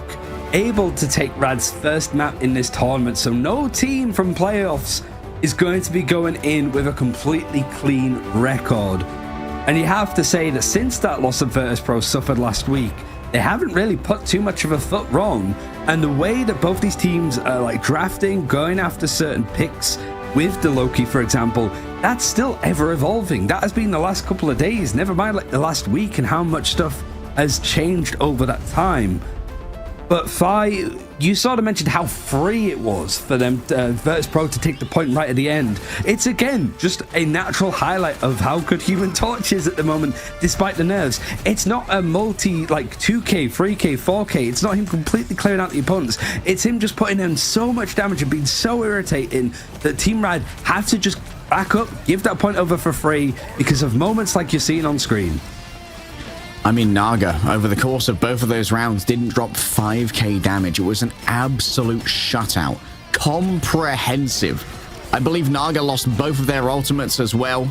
There was one that was to Fi's Firestorm. I believe another was just a miscellaneous damage, taking too much of a risk. But going up against the Human Torch as a Wolverine is such a tall order. And both Fincy and Nevix are difficult to pin down for a Wolverine as well. Yeah, I mean, it's definitely going to be a challenge. I think Rad were just open to it, though. I don't think that they wanted to have that under their heads of we only just beat them on a whim. That they definitely wanted to go this far, and I think they would have been silly assuming that this was going to be a clean 3-0 for them, because Virtus Pro are out for revenge. And honestly, I think Team Rad have the chance to bring it back. Much like Bubba Patapim earlier, they do get that first choice of map so far in this tournament because it's the losers that gets to choose. And there's been a couple of other good options for them that they can honestly sit back on and know exactly where they want to be taking Virtus Pro. I think it might be time to try and trigger some PTSD, you know? Maybe go to Hall of Jalia, try and run it back, get rid of these strategists as early in the draft as possible. We'll have to see if Rad want to walk down that road once more right after this break.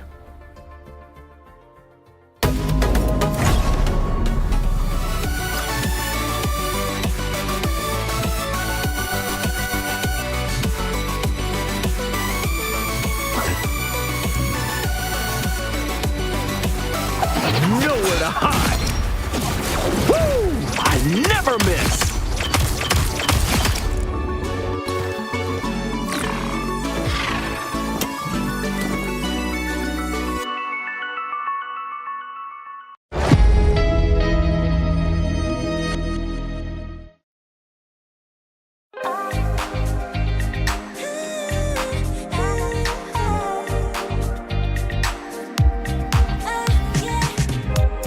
한껏 더 높이 날아올라 내 노아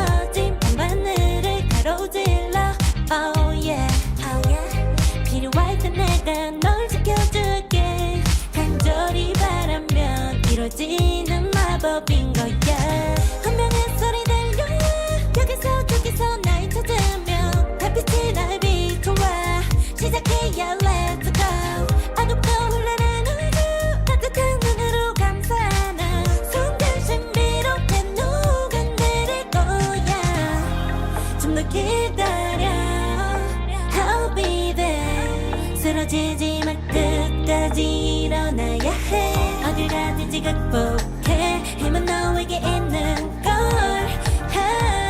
소리 높여 노래를 불러 작은 걱정 따윈 던지고 최선을 다해 작품을 쳐봐 어둠이 떠 날때까지 아름다운 꿈을 밝혀봐 우리에게 달려서 그 세계 운명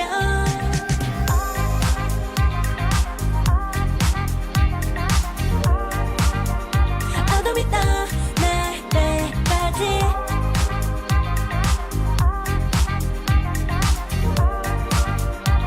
세계 운명 오랜 시간 간직해온 열망 까만 밤의 빛처럼 빛나 네 눈앞에 바로 어떤 나나 잡을 딱 봐도 스파스타 딱 보면 모두 나널 지킬 나란 걸 더 지켜볼수록 점점 빠져들어 카리스마 넘쳐 흘러 oh yeah 분명히 소리 들려 여기서 저기서 날 찾으면 햇빛이 날 비춰와 시작이야 let's go 어둡고 흘러난 우주 따뜻한 눈으로 감싸나 순간 신비롭게 녹아내릴 거야 좀 더 기다려 I'll be there 쓰러지지 말 끝까지 일어나야 해 어딜 가든지 극복해 힘은 너에게 있는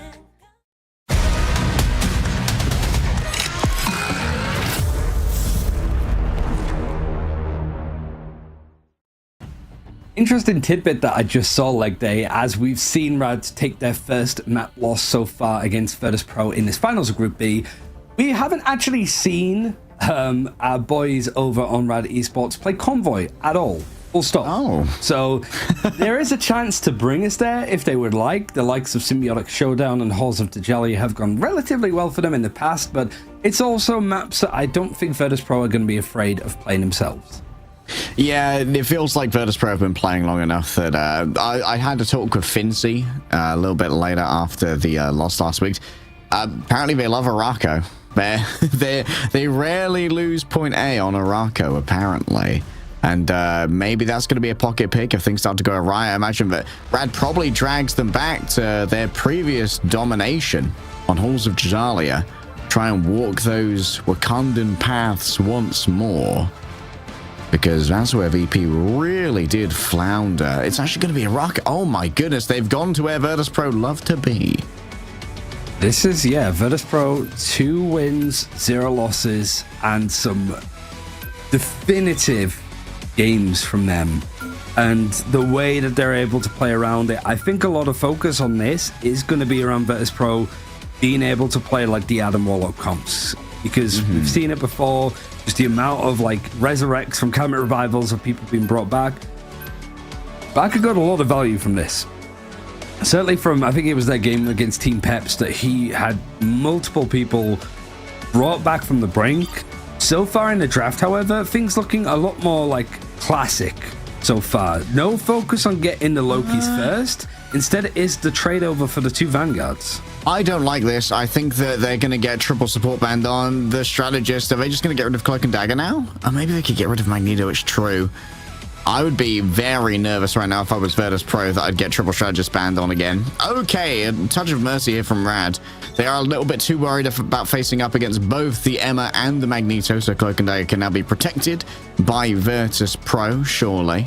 And then they probably play Cloak and Dagger and Invisible Woman if it's available. Rad may feel the need to ban Invis themselves to make sure that any sky-high Johnnies are less than protected. Yeah, I mean, you could ban out the Human Torch here because Fi was pretty much uncontested the entire time. It felt Obanim T'Challa. I saw in somebody else's chat that basically if Fi had 3k more damage, he would have outdamaged the entirety of Rad. That's some math right there. Like, that's crazy. Have I double checked it? No, I just saw it and it was sensationalist enough that I was like, I'm going for it because it must be that true. is true. That is crazy. Exactly.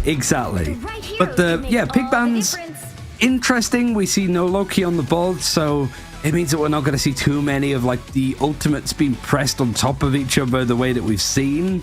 But it's still a Lunar Snow versus a Cloak and Dagger. Somehow we've once again had Rad be allowed to get Luna through the draft. Just seems to keep slipping. Virtus Pro, they aren't going to be able to copy over the ultimate this time. No God of Mischief to steal away that Fate of Both Worlds. So it's going to be a very one-sided strategist ultimate exchange.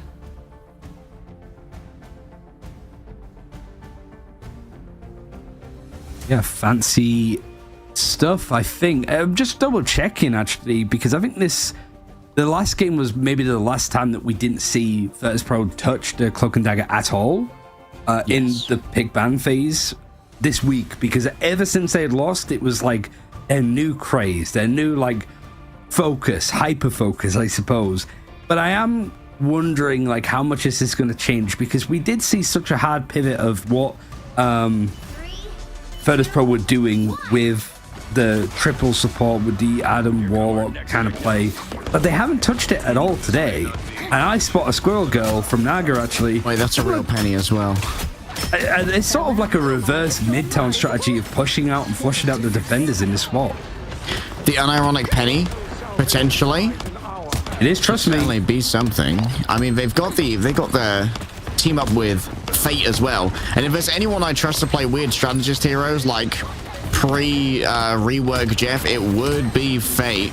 Even when Jeff was not really touted as that kind of backline duelist, was continuously getting some real value out of it. 5 for now, looking for a victim. Actually, it's gonna be a little bit hoodwinked. Oh no, it's gonna lose their passive, I believe, to the mines as well. They've been absolutely flummoxed by Raz here, just completely pranked by the teleporters.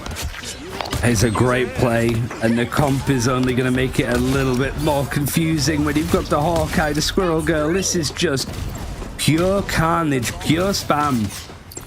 And really, you've got Nevix there with the shield, the Aegis for Captain America to be working with, and then Finzy's obviously got it for... Okay, that is a crazy first point take. That might be the fastest I've ever seen. I mean, Radon, this is essentially a flashbang composition. Still going. Like, what do you do when you're faced with this? Can you move over onto the Groot? Your walls are going to get decimated by the Squirrel Girl.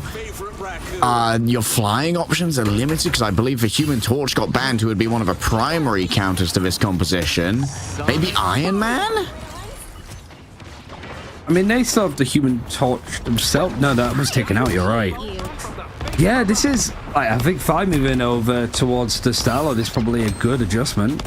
You got the unbeatable Squirrel Tsunami available for Naga to work with, and a very steep hill to throw it up onto. So right now it's going to be an interesting fight. Virtus Pro might not get too many chances to work with this, but they're going to go in actually with the Dance of the Butterflies and the Eternal Bond on top of each other. BTRM not quite connecting too much, but the one pick that the Dance of the Butterflies does get instantly brought back with a BRB. Oh, a fully staffed mugging. Whoa! Trust me, managed to peel for Naga when they were about to get, I believe, like a 3v1 right there. Crazy value out of a Penny Parker. Hitting those cyber web snares, all that they need to. And remember, you get additional HP for yourself while you're within these cyber webs as well. And all of your cyber mines start just rolling over towards anyone who sets foot within there. Here comes the Hunter's Sight, just carves through Fincy, doing their best with a little bit of HP remaining to try and survive through this one. Melio sends a couple of shots wide right here, and now it's time from the back for the Galactic Legend. Multiple players might get seduced here, and that's going to put them in a very vulnerable position. 5 finally strikes pay dirt off the back of this ultimate, and Virtus Pro, they get some well-needed stability. Yeah, up until this point, I had questions. I was even a little bit scared, honestly, that Rad were pulling this out and it was working so well. But I'm starting to shiver again, like Dave, because there's been no changes. Rad are still going with this. Hard commit. The ride or die. I mean, they've scrimmed this and it must be working because Virtus Pro, they had a pretty positive outlook on this one, and they gave up on like playing Hall of Dajalia. Admittedly, they're still in the pool. Out comes the Dance of the Butterflies. This is going to potentially carve through both for Luna and the Squirrel Girl. The Squirrel Girl survives for now, but Sparker ain't done chewing. He's gonna try and come back and finish the meal. However, Naga keeps him at arm's length. Rajaro grabs the final hit that was necessary on a 1 HP player. Saipe momentarily dodges away as the Invisible Woman trying to avoid the attentions of Naga. It's an unbeatable Squirrel Tsunami, which is still reigning terror over in main, though, by the way. And Trust Me just has so much zone control with these cyber webs.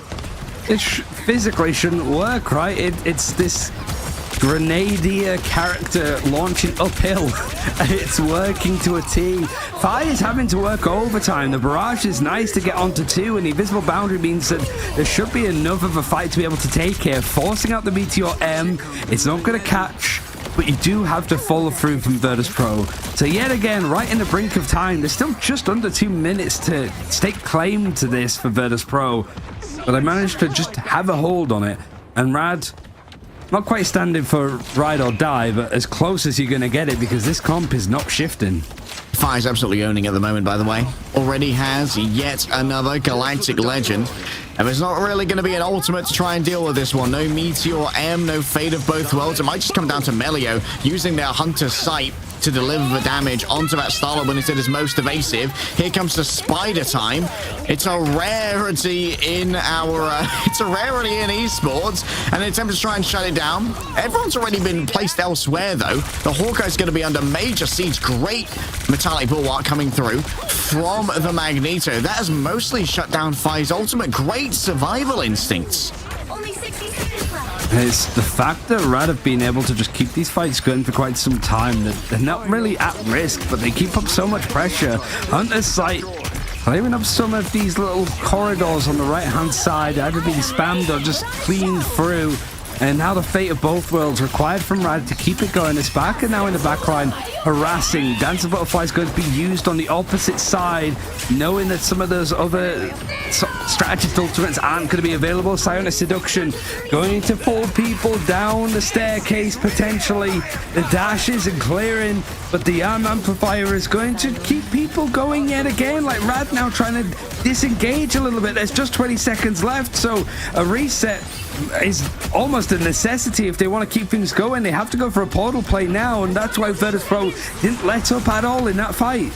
Melio ready to touch Naga with the emergency swap over now onto the Wolverine. Wants to try and keep Fincy at distance, keep them in danger. Pfizer also returning on a Wolverine of their own. No more Starlord, gets pinned out by their counterpart, already has had their passive burn. Melio is brought into the invisible boundary. No one can see where the Doctor Strange has gone, or they won't be finding out for a while, even while channeling the Meteor M. They're so vulnerable to the Psionic Katana. The Shinobi finds their Oni, and they will be the samurai of the day. Thousand-folded steel graces Nippon once more.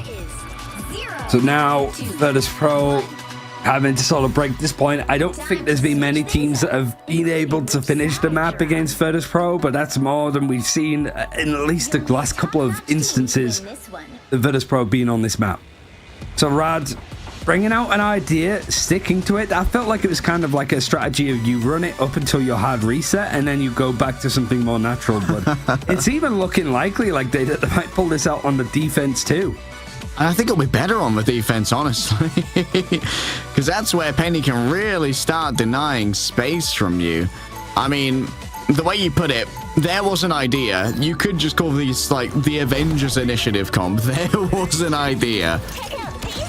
A very unique idea of bringing together skilled and unique individuals to fight the bears that many couldn't. 30 seconds before you attack. It feels so weird of a comp, but this, you just look into it ever so slightly and it's like, okay, yeah, you have the team up with Luna Snow and Hawkeye. You have the team up between Trust Me, who's a sort of known Penny Parker player that always needs respect put onto that character, alongside Rocket Raccoon.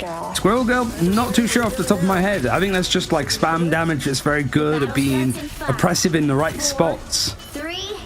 But now, actually looking a little bit more standard, I suppose, for Virtus Pro, but in comparison to what Rad just ran, everything looks a little bit more normal.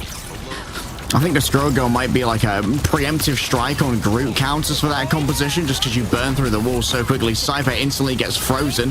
Not sure whether that was part of a Luna or part of a Hawkeye, but in the end, a freeze is a freeze. Fi just flies out randomly, gets punished by Crocodile, of course. The neutral gameplay of the Luna is not to be underestimated. Her output is intense. I mean, it's, I guess, surprising that Croc is the one that's over on the Luna Snow instead of the Rocket Raccoon, because Croc has been one of the most flexible strategist players that we've seen at the top level for quite some time. I at least able to get some revenge, but a rear back means that Trust Me is going to be returning fairly soon. But it's not as if he's going far. This feels like it's a little bit of like a spawn pushback as Virtus Pro now trying to get past this like elbow corner. And one of the things that Virtus Pro have been very good at on this map is keeping this payload moving with 3 people on it, whilst the rest of the team is able to push up and take these fights. Rad can't contest right now. In fact, they're just trying to contest their lives. Oh, big investment. That's just going to be the solo dance of the butterflies essentially there onto Fate, unable to res themselves, of course. Cosmic Yarn Amplifier is going to wait behind for about a second longer, and Trust Me is going to be recipient of that, but now it has expired. Shreedro, oh, in the back of the head. Melio, the perfect play. The Eternal Bond is gone, and the remainder of Virtus Pro moved on forward, thinking that they had the healing behind them to survive. What a clutch from the Hawkeye. It's great stuff. But this is still Brad having to hold on for 2 and a bit minutes. It is just before this final checkpoint, so they're making the most out of the map's positions. You'll start to look at it though. Virtus Pro did nicely on this defense to stop the payload where it is, but as time goes on, that distance is going to feel a lot longer. Get into this checkpoint and then an extra 120 meters up that high altitude cliff. Basically, it's going to be hard when you have these characters using big ultimates. The Fate of Both Worlds alongside the Spider Sweeper is going to put Fimsy in a bit of a predicament as Naga is able to grab onto him too. This is a real interesting fight, and Rad have maybe answered too many questions for Virtus Pro that they're not sure how to respond. Yeah, Melio gets picked here, instantly rezzed by the Battle Recall Beacon Rajaro. That means that they're going to take a while to get back, though. Might have to swap over onto the Doctor Strange. Quickly portal away. Speaking of portals, Teleporter helps with disengage here of Rad. Fi takes to the skies, instantly stunned, almost sinks down into the Cyber Snare webs. And while it is an ambitious attempt at a feral leap there by Naga, it does keep Fi at bay. The fear, the respect of Rad right now from Virtus Pro is real. A freedom charge to move on forward. Additional cushion to help them push on in, and there's going to be a last stand. I'm not sure if it's grabbed too many in the midst of all of this. Sparker might have tried to shut it down using the dance of the butterflies. Fate up close and personal, and my goodness, a slayer of raccoons this Shinobi certainly is. The Sonic Crossbow cares little for your mammal. Means why Virtus Pro started putting a bit more focus on protecting it. Sparker, there's been plenty of characters that he's been able to pivot over to, you know, seeing a lot more of the hit scan with the Punisher, but here it's just being able to get into this backline and pick people off bit by bit. Barad, still no changes. This is still something for Araco that they've shown it now, and they want to show that there's still more to offer. You have got the Seer available for the Rocket Raccoon, and then that Meteor M for Rajaro. Putting it on the right tag is going to be necessary, but finding Fi might be the pick to bring themselves back into this. 2.5 minutes on the clock. Still yet to get to the mountain the Virtus Pro have to push up. Oh yeah, pushing uphill. Incredibly difficult, especially against a Hawkeye who really enjoys that drop off. There's going to be a Cosmic Yarn Amplifier. Admittedly, I think this one was already won for Rad, so it's all about just claiming that space, and now this is going to force Virtus Pro to use resources just to get through this first area. We saw this a little bit earlier too, of just up in this high ground. It's such a nice place to hold. If the payload gets stuck underneath it, it's very hard for Virtus Pro to clear all of these corridors to take the high ground and also dedicate onto low. Meteor M right into Fi's face. He's been taking an absolute bludgeoning, and he has to because he's the one that's finding the focus and the attention, but it's actually the strategist backline, the cloak getting involved for Dredra as he finds himself too, and this is great momentum for Virtus Pro. Just under like, what, 50 meters in order to go, and Rads probably need to swap over to the Doctor Strange to contest this properly. Okay.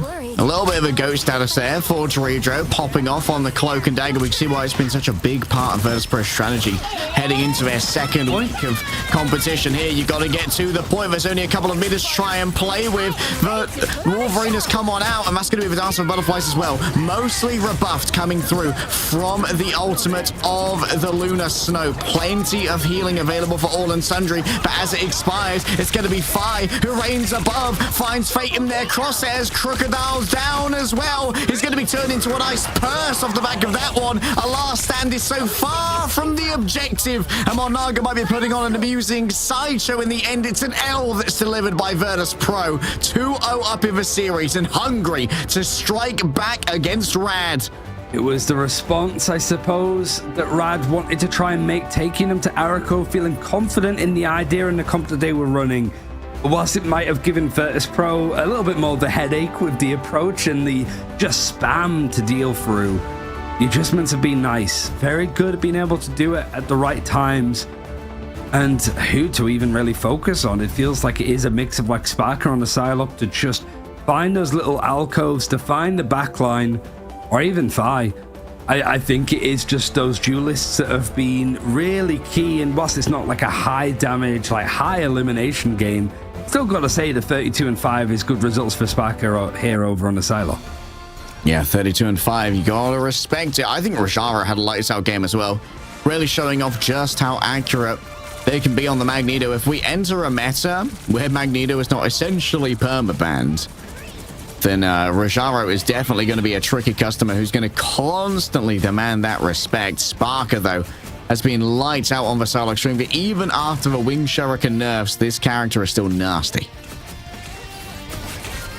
Now, it's for Rad to choose again, bringing us to a convergence map now. So yeah, you do have that symbiotic showdown, a map that we saw Virtus.pro lose yesterday up against Insomnia, I think it was.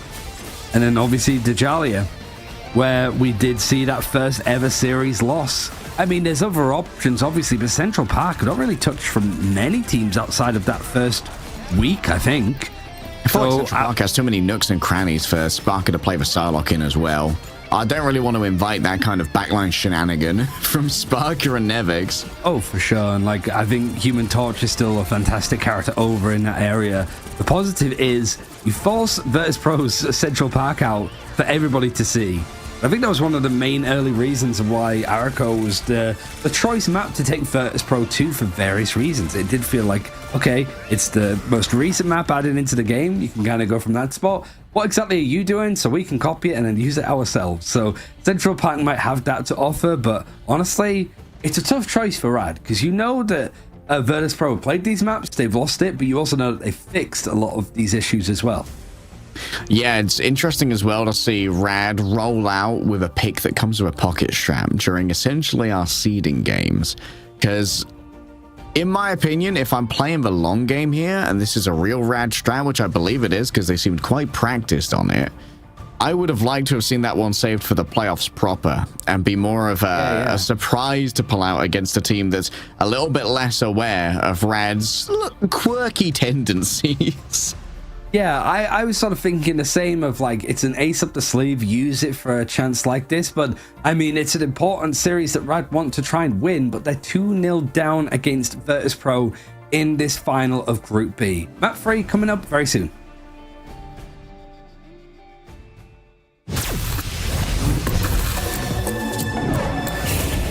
Today, the age of Ultron begins.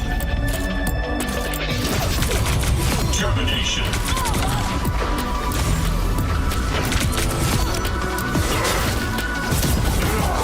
Challenge me, you animals. Emperor's production.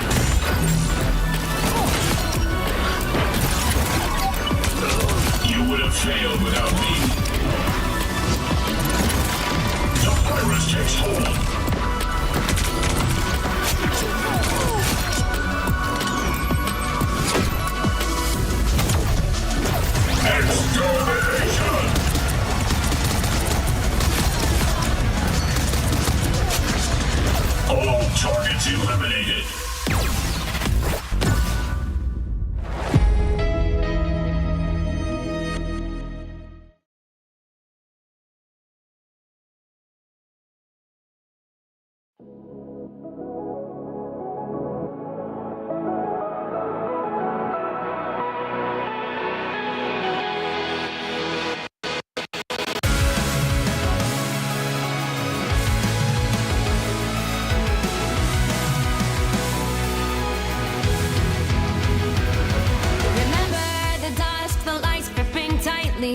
keeping all those fighting souls. But yet, across the world, I see you standing in my way. And remember the time, the place we used to fight, like the sun and moon. And I wonder if ever there was a time that we were friends. The night has fallen, shadows looming, and yes, that time has come for me to seek you out. We are set now for our last reunion. Break the chains, find your way, come find me. Do you remember who you really are? Show me that you are still the only one for me. I'll be waiting for you. Playing out, hoping your rise, raising up your fist and smashing through time walls. Before the rift splinters again, we are rebels till the end. Rise up, hoping your mind, hold on to your powers. No one can stop us. We are rivals till the end of time.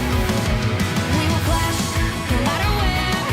We will fight, reaching across time and space. 'Cause you are my destiny to the end.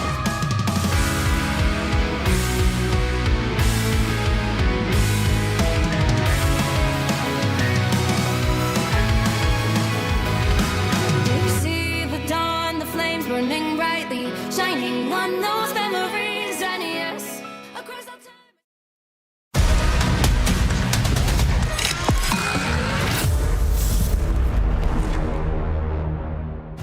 We've just sort of hit midsummer, and summer is starting to heat things up alongside EMEA Ignite. And whilst we are sort of putting a cap onto the end of the group stage here, leg day, things are definitely getting pretty toasty, I think, with the games that we're seeing. Oh yeah, things are not only getting toasty in the game, but you can also find your own ignition within as well. Find the spark of chi within yourself and turn up the temperature, as Iron Fist's Binary Fist and Moon Knight's Phoenix Knight costumes have already hit the store ready for your own units to buy them. And you can make sure that you're turning up the temperature, not only as summer hits, but as you bring up the scoreboard as well. I mean, I've seen enough Moon Knight, honestly, for like the slight change that he got, but just how frustrating it can be. And well, we did say like Knuten played a little bit of Moon Knight before, so you can copy your favorite pros as well to an extent with just the cool skins. But getting back on track, Rad have the choice of map here. They are 2-0 down. It's almost like a poetic reread of what we saw in Group A, with the team that was undefeated on the brink of losing the finals of their group. We saw a return to form for Berber Patspim, tried the reverse sweep but failed on the final map. Rad trying to do the same over on the halls of Dajalia. Hoping to stymie Virtus Pro, where before we saw the Bears well and truly be forced into their hibernation. It's going to be an exchange of Emma bans to begin with. Rad get our first protect. Questions whether we're going for the Luna again. Previously, they have been prioritizing some strategists. I would not mind seeing the mag here. Rajaro has been absolutely popping off when it comes to the mag mechanics. Yeah, it's almost a switch around, right? It felt that Magneto was the main one to be banning out, but for both these teams, actually, their like main pick, or at least a consistent pick for them, has been Emma Frost. So it's almost like the familiarity with each other, like, okay, we both like Emma Frost, let's ban it out. Let's go for something a little bit more fresh. So here, it feels like the Magneto almost required to an extent. One team having it and the other not feels like way too much of a strength, but you're giving that up. So Rad, surely they just take Magneto off the board here. Yeah, likely to just take the Magneto off the board. They may go for a collection of strategist bans here as well.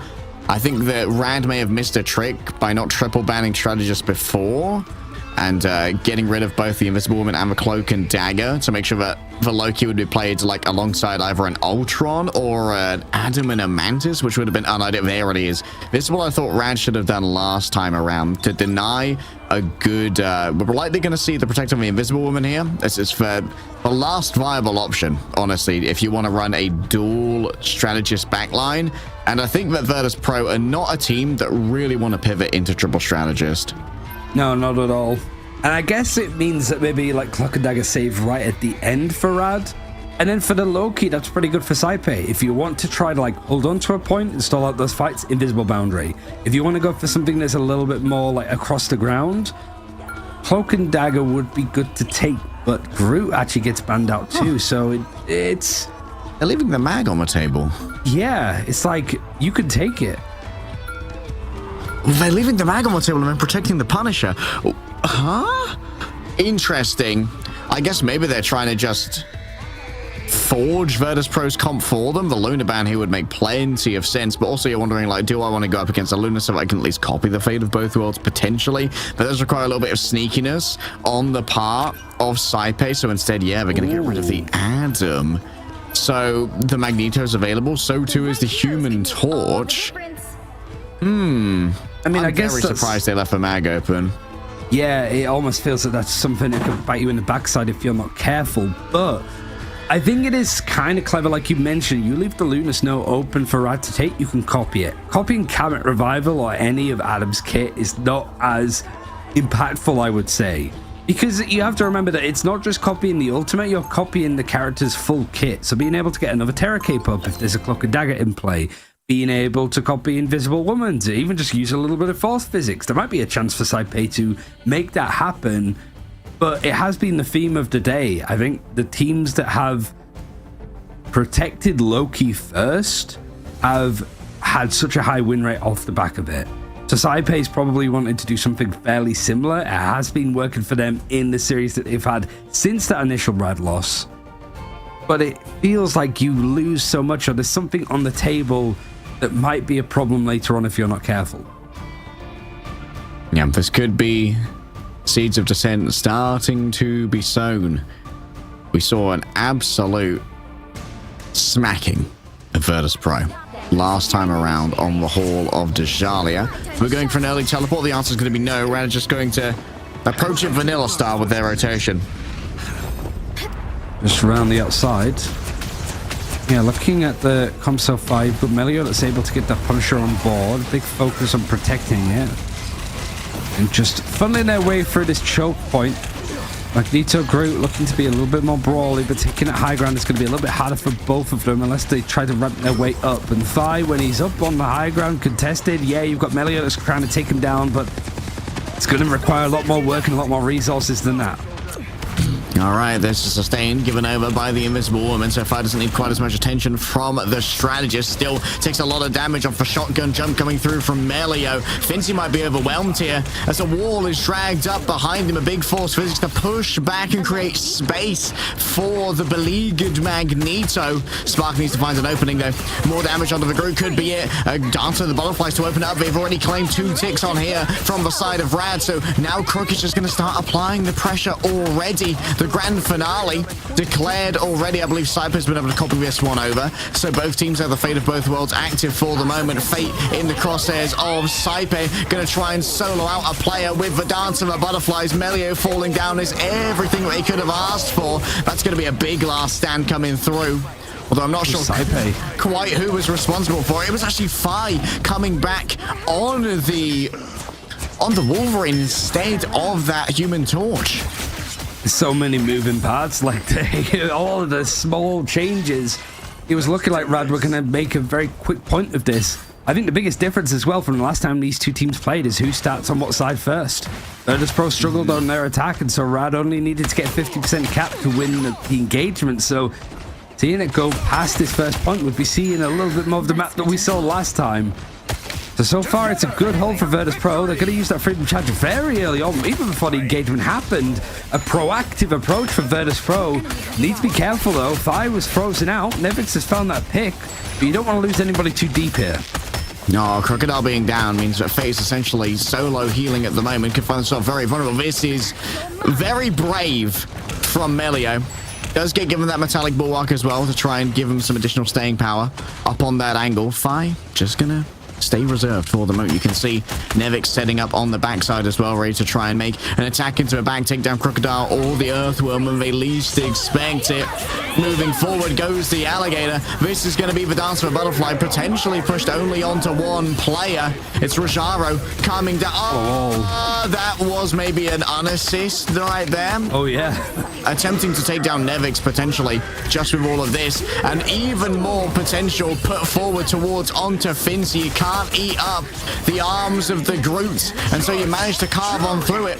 But when all is said and done, Virtus Pro are still clutching out here off the back of their raw mechanics. It's Melio on the angle, but they can't see most of their targets inside of the invisible boundary. They run out of time, and they run out of space as Fire comes around the outside with a feral leap. You got the last stand now for this pro. Even Nevix jumping back on the Venom. It enables you for a little bit more dive. Makes things a little bit more stressful for Rad, as they've only made up to 96% on the point. Essentially almost capped it. Virtus Pro, all they need to do with the 4 minutes they have is match it, unless Rad can put together a real big push here. Fate of Both Worlds might enable some forward momentum in their favor, but with a Dance of the Butterfly from Sparker, he's so good at getting picks, but also manipulating Rad into awkward spots. You want to try and get Crooks to use their ultimate here and then pull them all out of it using the last stand thereafter.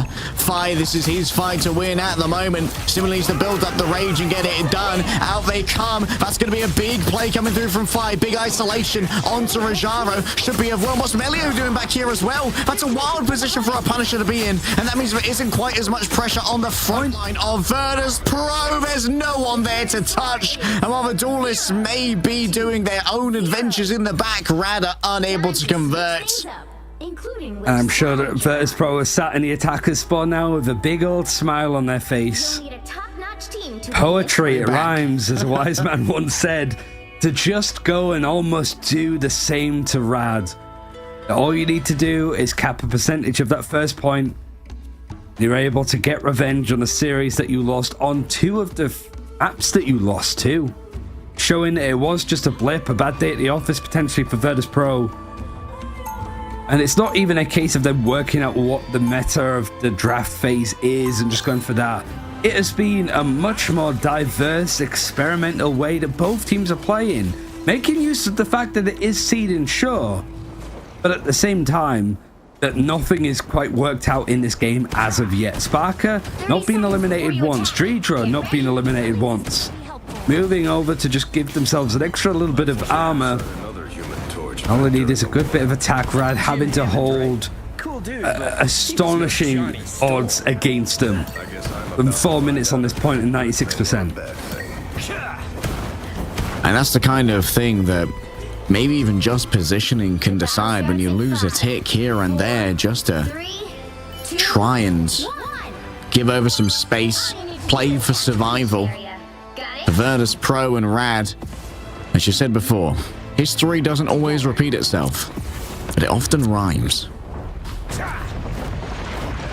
And the group ban not really hitting Virtus Pro all too much at the moment. What am I? A little bit worried about it, but I mean, there's still another half to be played. The Human Torch, just doing Human Torch stuff. There's a lot of suppressive fire that's going to force that turret back, and I think Melio actually got kind of low on HP, so I've required a little bit more resource and cooldowns in order to stop him embarrassingly going down.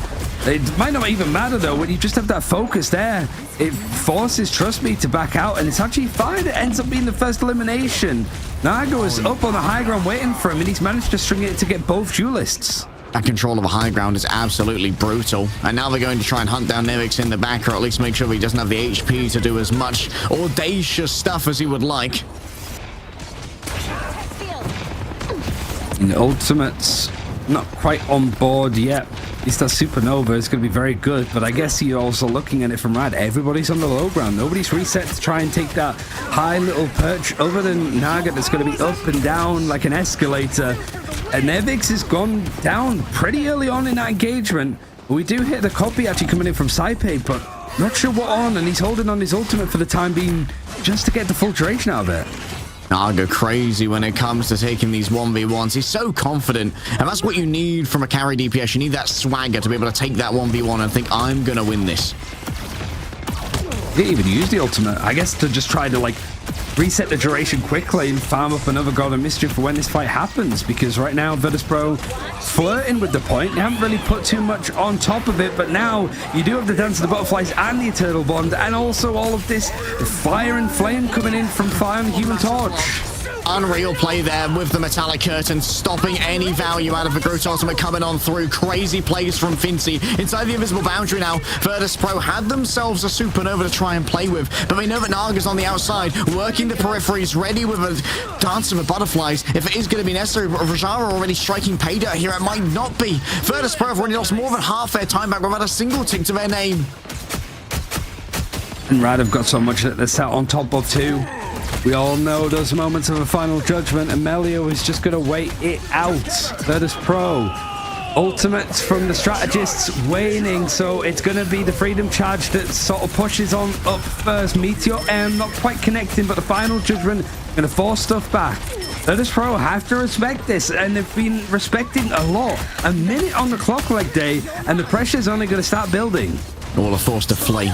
The Dancer of Butterflies remains, but the Sparkers fights first here. Fate gets just in time the ultimate that was needed, the Eternal Bond for the healing, for staying power that they wanted. Fincy unable to deliver too much, except for a little bit of damage, which Fire can finish off now. Rolling on forward with the Eternal Bond. Cyber makes sure there's plenty of healing for all and sundry. I don't know what Trust Me just ulted, but it certainly wasn't Virtus Pro. Maybe Fincy once again pivoted for shield to just stop any value coming through. A second tick delivered now for Virtus Pro. Rad needs to move on to a point. They're all out of second chances, all out of mulligans, almost all out of ultimates, with the exception of what Naga's bringing to the table. You can't keep it consistent. The Dance of a Butterfly, trust me, it's too late to TP back. And Virtus Pro say, you will not embarrass me again. The Bears have awakened from their slumber. Hibernation is over. A crown is once more reclaimed. At least they're able to bounce out and be the top seed out of their group, which was probably in line with people's pick'ems so far before we got into the group stages, but maybe not the pathing that you would expect to run into. So the 3-0 that we were expecting on one of these best of fives like day was actually the one that we were not expecting to be the clean 3-0. But it's a great response, and also like there's so many little moments that you could really pin down on how Virtus Pro were able to take that point at the end.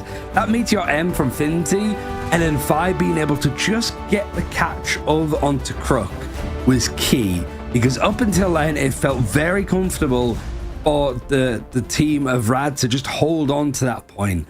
They were happy to take in a lot of that pressure. Melio and Naga were able to find so many picks to just keep Virtus Pro resetting. But in the end, Sparker, this is the point that he was able to sort of just clear up. And a couple of scrappy fights on both sides, but that's what you'd expect when the parity between teams is pretty much down to centimeters, it feels like. I mean, I hate to be that guy, but 2 no-cells on the Groot ultimates for Strangling Prisons did not deliver in either instance, as far as I'm aware. I think Fincy may have blocked them both. That might be less Trust Me's fault and more Fincy just being that guy. But you've got to get more out of your Groot ults. Yeah, I mean, Trust Me's definitely been flexing on some of the other like main vanguards that we've been seeing, and I think for both teams they kind of went in with very distinct ideas for the draft, which was against, again, what we sort of expected. At least for Rad, my main complaint was a lot of those initial drafts that we saw after and during that win against Virtus Pro prior were very much the same, very much a set standard way. And so for Virtus Pro, they had a good idea of what to expect. It was a little bit different today. They were tested, they were asked a lot more questions, but Virtus Pro clearly bouncing back after that series loss and had answers to almost all of it. Yeah, I mean, people called me a coper for saying that Virtus Pro is were in a great position for losing so thoroughly so early, which was just oh, that's our weakness. If they make us play triple strategist, we're not amazing at that. We are at our best when we can leverage for dual like powerhouses of Fi and Sparker, and being forced into triple strategist is how that one's avoided. So finding out early the protect onto a Loki or onto a primary healer strategist is really how Virtus Pro secure how they want to play the game. I think that Rad may have given them their largest gift by stealing that series away. Yeah, and I think there are elements of like showing off too soon, but it feels that that's been the main takeaway from today going into playoffs is the Loki save at the beginning has given teams so much success, and it really saves teams from going up against that triple strategist ban a lot later in the draft, because you know that you have one of the strongest backbones to work with, And for Vanguard options, there's a plenty. Like, it might require you to get a few more reps and get some more out of those ultimates and certain characters, sure. But at the very least, you're able to play them. Stuff like Venom, even Penny Parker, and obviously what we saw with Groot, Captain America. There's just so much to be working with. And eventually Thor will be added, I suppose, into that group, because right now, he's the only one that's missing, I think, out of all of the Vanguards in play. Yeah, I think it's time to buff Thor. I think that's the only option that is really on the table right now. And to be fair, Virtus Pro, one of their big strengths, I think, is that they don't necessarily need to play into the Protect Emma game style, because Fincy and Nevix have such wide hero pools. Like, they have reliable Thing, they have reliable Hulk, they have reliable usage of, like, both the Doctor Strange and the Captain America, so they don't really feel too put in a box if they can't play the Emma and the Mag. Yeah, I mean, I think ultimately that's one thing that they can rely on. It's just that, yeah, Nevix and Finzy, when it comes to playing just Vanguards and tanks in general, they are some of the most experienced players in the world when it comes to, like, hero shooters, so they don't need to worry about that element.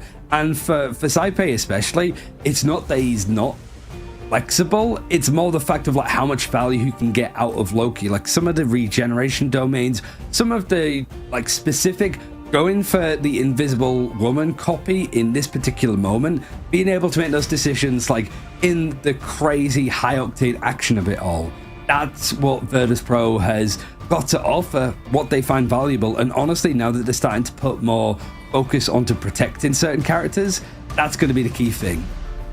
But we're going to look at exactly how these sort of groups have ended and how that's going to relate to playoffs. Like we've been saying, this has all been about the setup, I suppose, of playoffs. We've whittled down 16 teams into 8, and so far Virtus Pro making a bounce back. In fact, both teams that were locked to the losers bracket actually going on and topping their group, showing that even if these teams do get sent down to the lower bracket like they in playoffs, that there's still a chance, because teams have made that return and that resurgence from the losers bracket into winning the grand finals. I mean, 100% success rate from a loser's bracket at the moment. Yeah. Turns out getting those extra reps in might well be worth it. But yeah, 16 teams, and we've said goodbye to half of them. Here's a quick look at how Group A went down as well.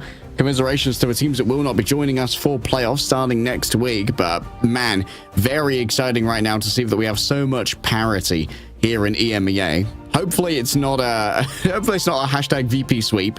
The VP glaze, we can only get so much mileage out of it. Yeah, and I think we all want to see them challenged a lot more, and I think that's what we're getting currently.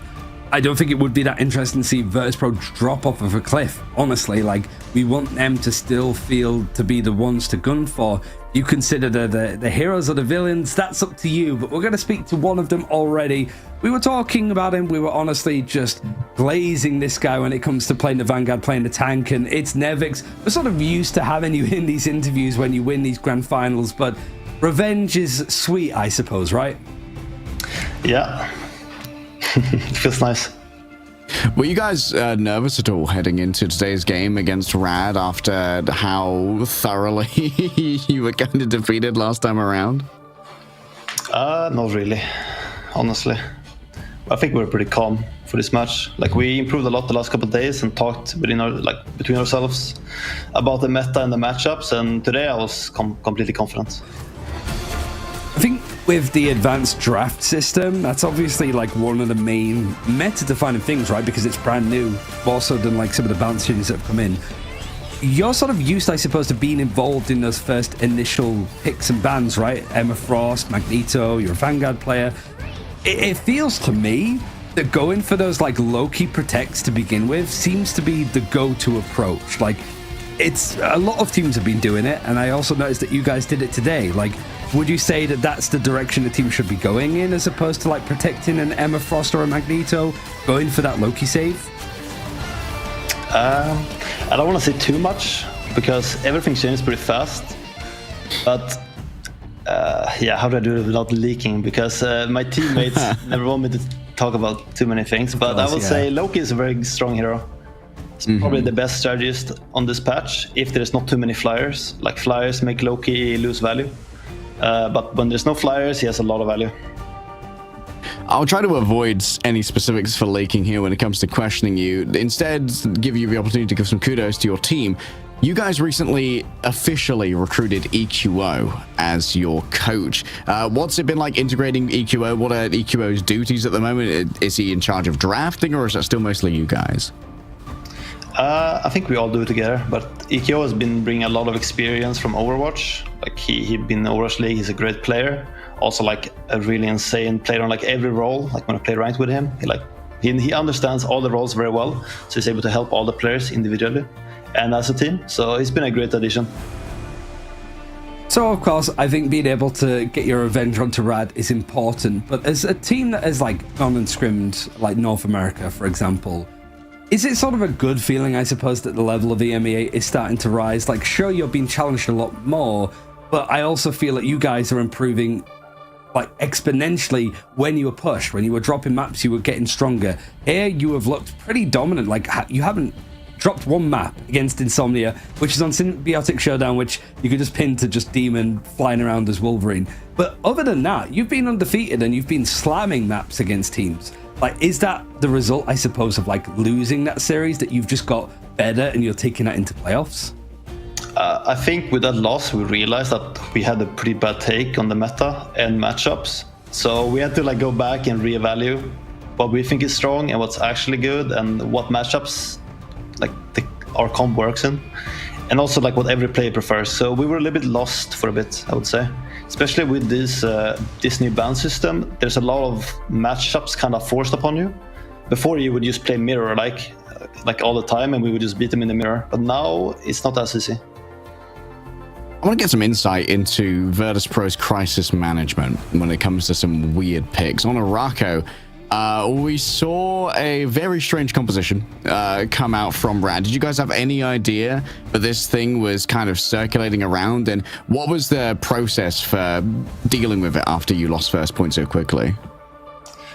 We've seen their Penny before, and we know they like it. And I think their comp kind of makes sense. Like, they have Penny to control a lot of space and be an annoyance, while they have like Hawkeye looking for picks and so on. So it is like frustrating to play against, because all of a sudden you just get randomly headshot, and you're trying to like deal with a Penny who's trying to run at you, and there's mines here and there. So it's a bit chaotic. But I think after the first point cap, we managed to like slow down a bit and let's just look for picks, like to get picks on them instead of dealing with them, like running around. But it was still pretty hard, honestly. Okay, so naturally, as a last question, you guys are going to say that you're going to be like the top dogs for like EMEA Ignite. If you were taken out of the equation, knowing that we saw Zero Tenacity beat Patapim before this, and Rad obviously looking a lot better, who's the second best team behind you, would you say? Because there's a lot more closer teams that I'm curious on who you rate personally. I'm not sure, but I really think it's a lot about the meta and what matchups you force on yourself that will determine win or loss. So like, it was interesting because they did the low-key secure today quite a bit, and that seemed to work pretty well. But I'm not sure, it's just matchups. I feel like Patapim is the stronger team on paper, and that's what I expect them to win today. But who knows? Thank you so much for the insight, Nevix, and congratulations on both a win, a high seed, and some revenge against Rad. Thank you so much. That was Nevix coming through from Virtus Pro, and that is actually going to wrap up our group stages here in EMEA, Ryan. I think that this was a very surprising pair of matches. The one that we thought was going to go long was very short, and the one that we thought was going to be very short was very long in the other direction. Yeah, it shows that EMEA always has some twists and turns. Honestly, I was feeling nervous for Nevix as well. Like, I almost felt like Virtus Pro management were just on the other side of the camera being like, you say anything, and you're walking to the next land, whenever it's going to be. But honestly, it is just like when you're at the top, everybody's looking up to you, and the only thing that's raining down on you is thunder. Honestly, it's one of those ones of like everybody's going to be looking at it, and honestly, like I expect to see a lot of like Protects of Loki first, just from how these series have gone today. Not only from Virtus Pro, but also from Z10. It seems to be the way to go. But we get to see exactly what all of this seeding, what all of these games has actually looked at when it comes to what playoffs bracket is going to look like. And honestly, I think the main one I can think off the top of my head is going to be L9 versus Virtus Pro, I think. So, tough game to begin with, but this is exactly how it's going to look for next week starting on Thursday. Oh, Burr and VP going to be on the same side of a bracket as well. Insomnia are a very scary team. I think they're definitely the dark horse in this bracket when we expect quite a bit of excellence. Z10 versus Peps and Rad going up against All Business. I think that those might be, providing that Rad and Z10 can stay consistent, those are going to be some interesting matches. Peps always has something up their sleeve, which is, they always have something a little bit weird ready to go. Yeah, and I believe that the first couple of games are going to be like best of 3, but a majority of them are best of 5 like today were. So it does feel like you get the full game of that. You know, talking to Virtus Pro beforehand, the best of 3s we're not used to playing as much because a lot of the big tournament games are going to be best of 5. The fight nights that they've consistently been playing have all been best of 5s too. So you get a little bit more chance to spread your wings and not feel too much of the force, I suppose, or the pressure, which, as you saw today from Virtus Pro, very, very clean sort of look. But when it comes to coming back for playoffs, we'll get a good look as well of what these games are going to be in what order. So you can be back on, I believe we're back on Thursday. So you don't have to wait too long. You've got Americas and stuff to watch a little bit later too. But again, like if there's like a game to start us off, I think Zero Tenacity versus Peps is going to be a good one. Because even though Peps went out, I think, first in their group in 4th place, they still showed a lot of promise, and they did get eliminated by Virtus Pro. Yeah, it feels like all of our 8 playoff teams here are getting closer and closer over time. We saw Virtus Pro look mortal. We've seen Rad, Zero Tenacity, Burbo, Padafim, all of them drop games. We have no undefeated teams in EMEA at the moment. And of course, I believe this is double elimination as well. So there's plenty of time for our teams to level up. And they've got a couple days of scrims before we start as well. We saw so much change with what Nevix was talking about with the meta, certainly with the draft system, in literal days, 24-hour periods of just teams being able to look through the VOD, see what somebody did, and have a counter. But so what we're going to see in between our break and now is going to be impressive, especially when people start looking at the other regions. So EMEA, the group stage is going to close up. Like it's been a pleasure, right? I've had a lot of fun, and we've ended on some like quality best of 5s, right? We've made it through the heat wave, and we've bought the heat when it comes to EMEA being incredibly watchable at the moment as well. No longer is VP unassailable, but they are once again resurgent when it comes to the power rankings. From myself, Ryan, and everyone else here at Rivals Ignite EMEA, thank you so much for watching, and we'll see you next week when the heat is going to get even higher.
shining one, those memories, and yes, across all time I see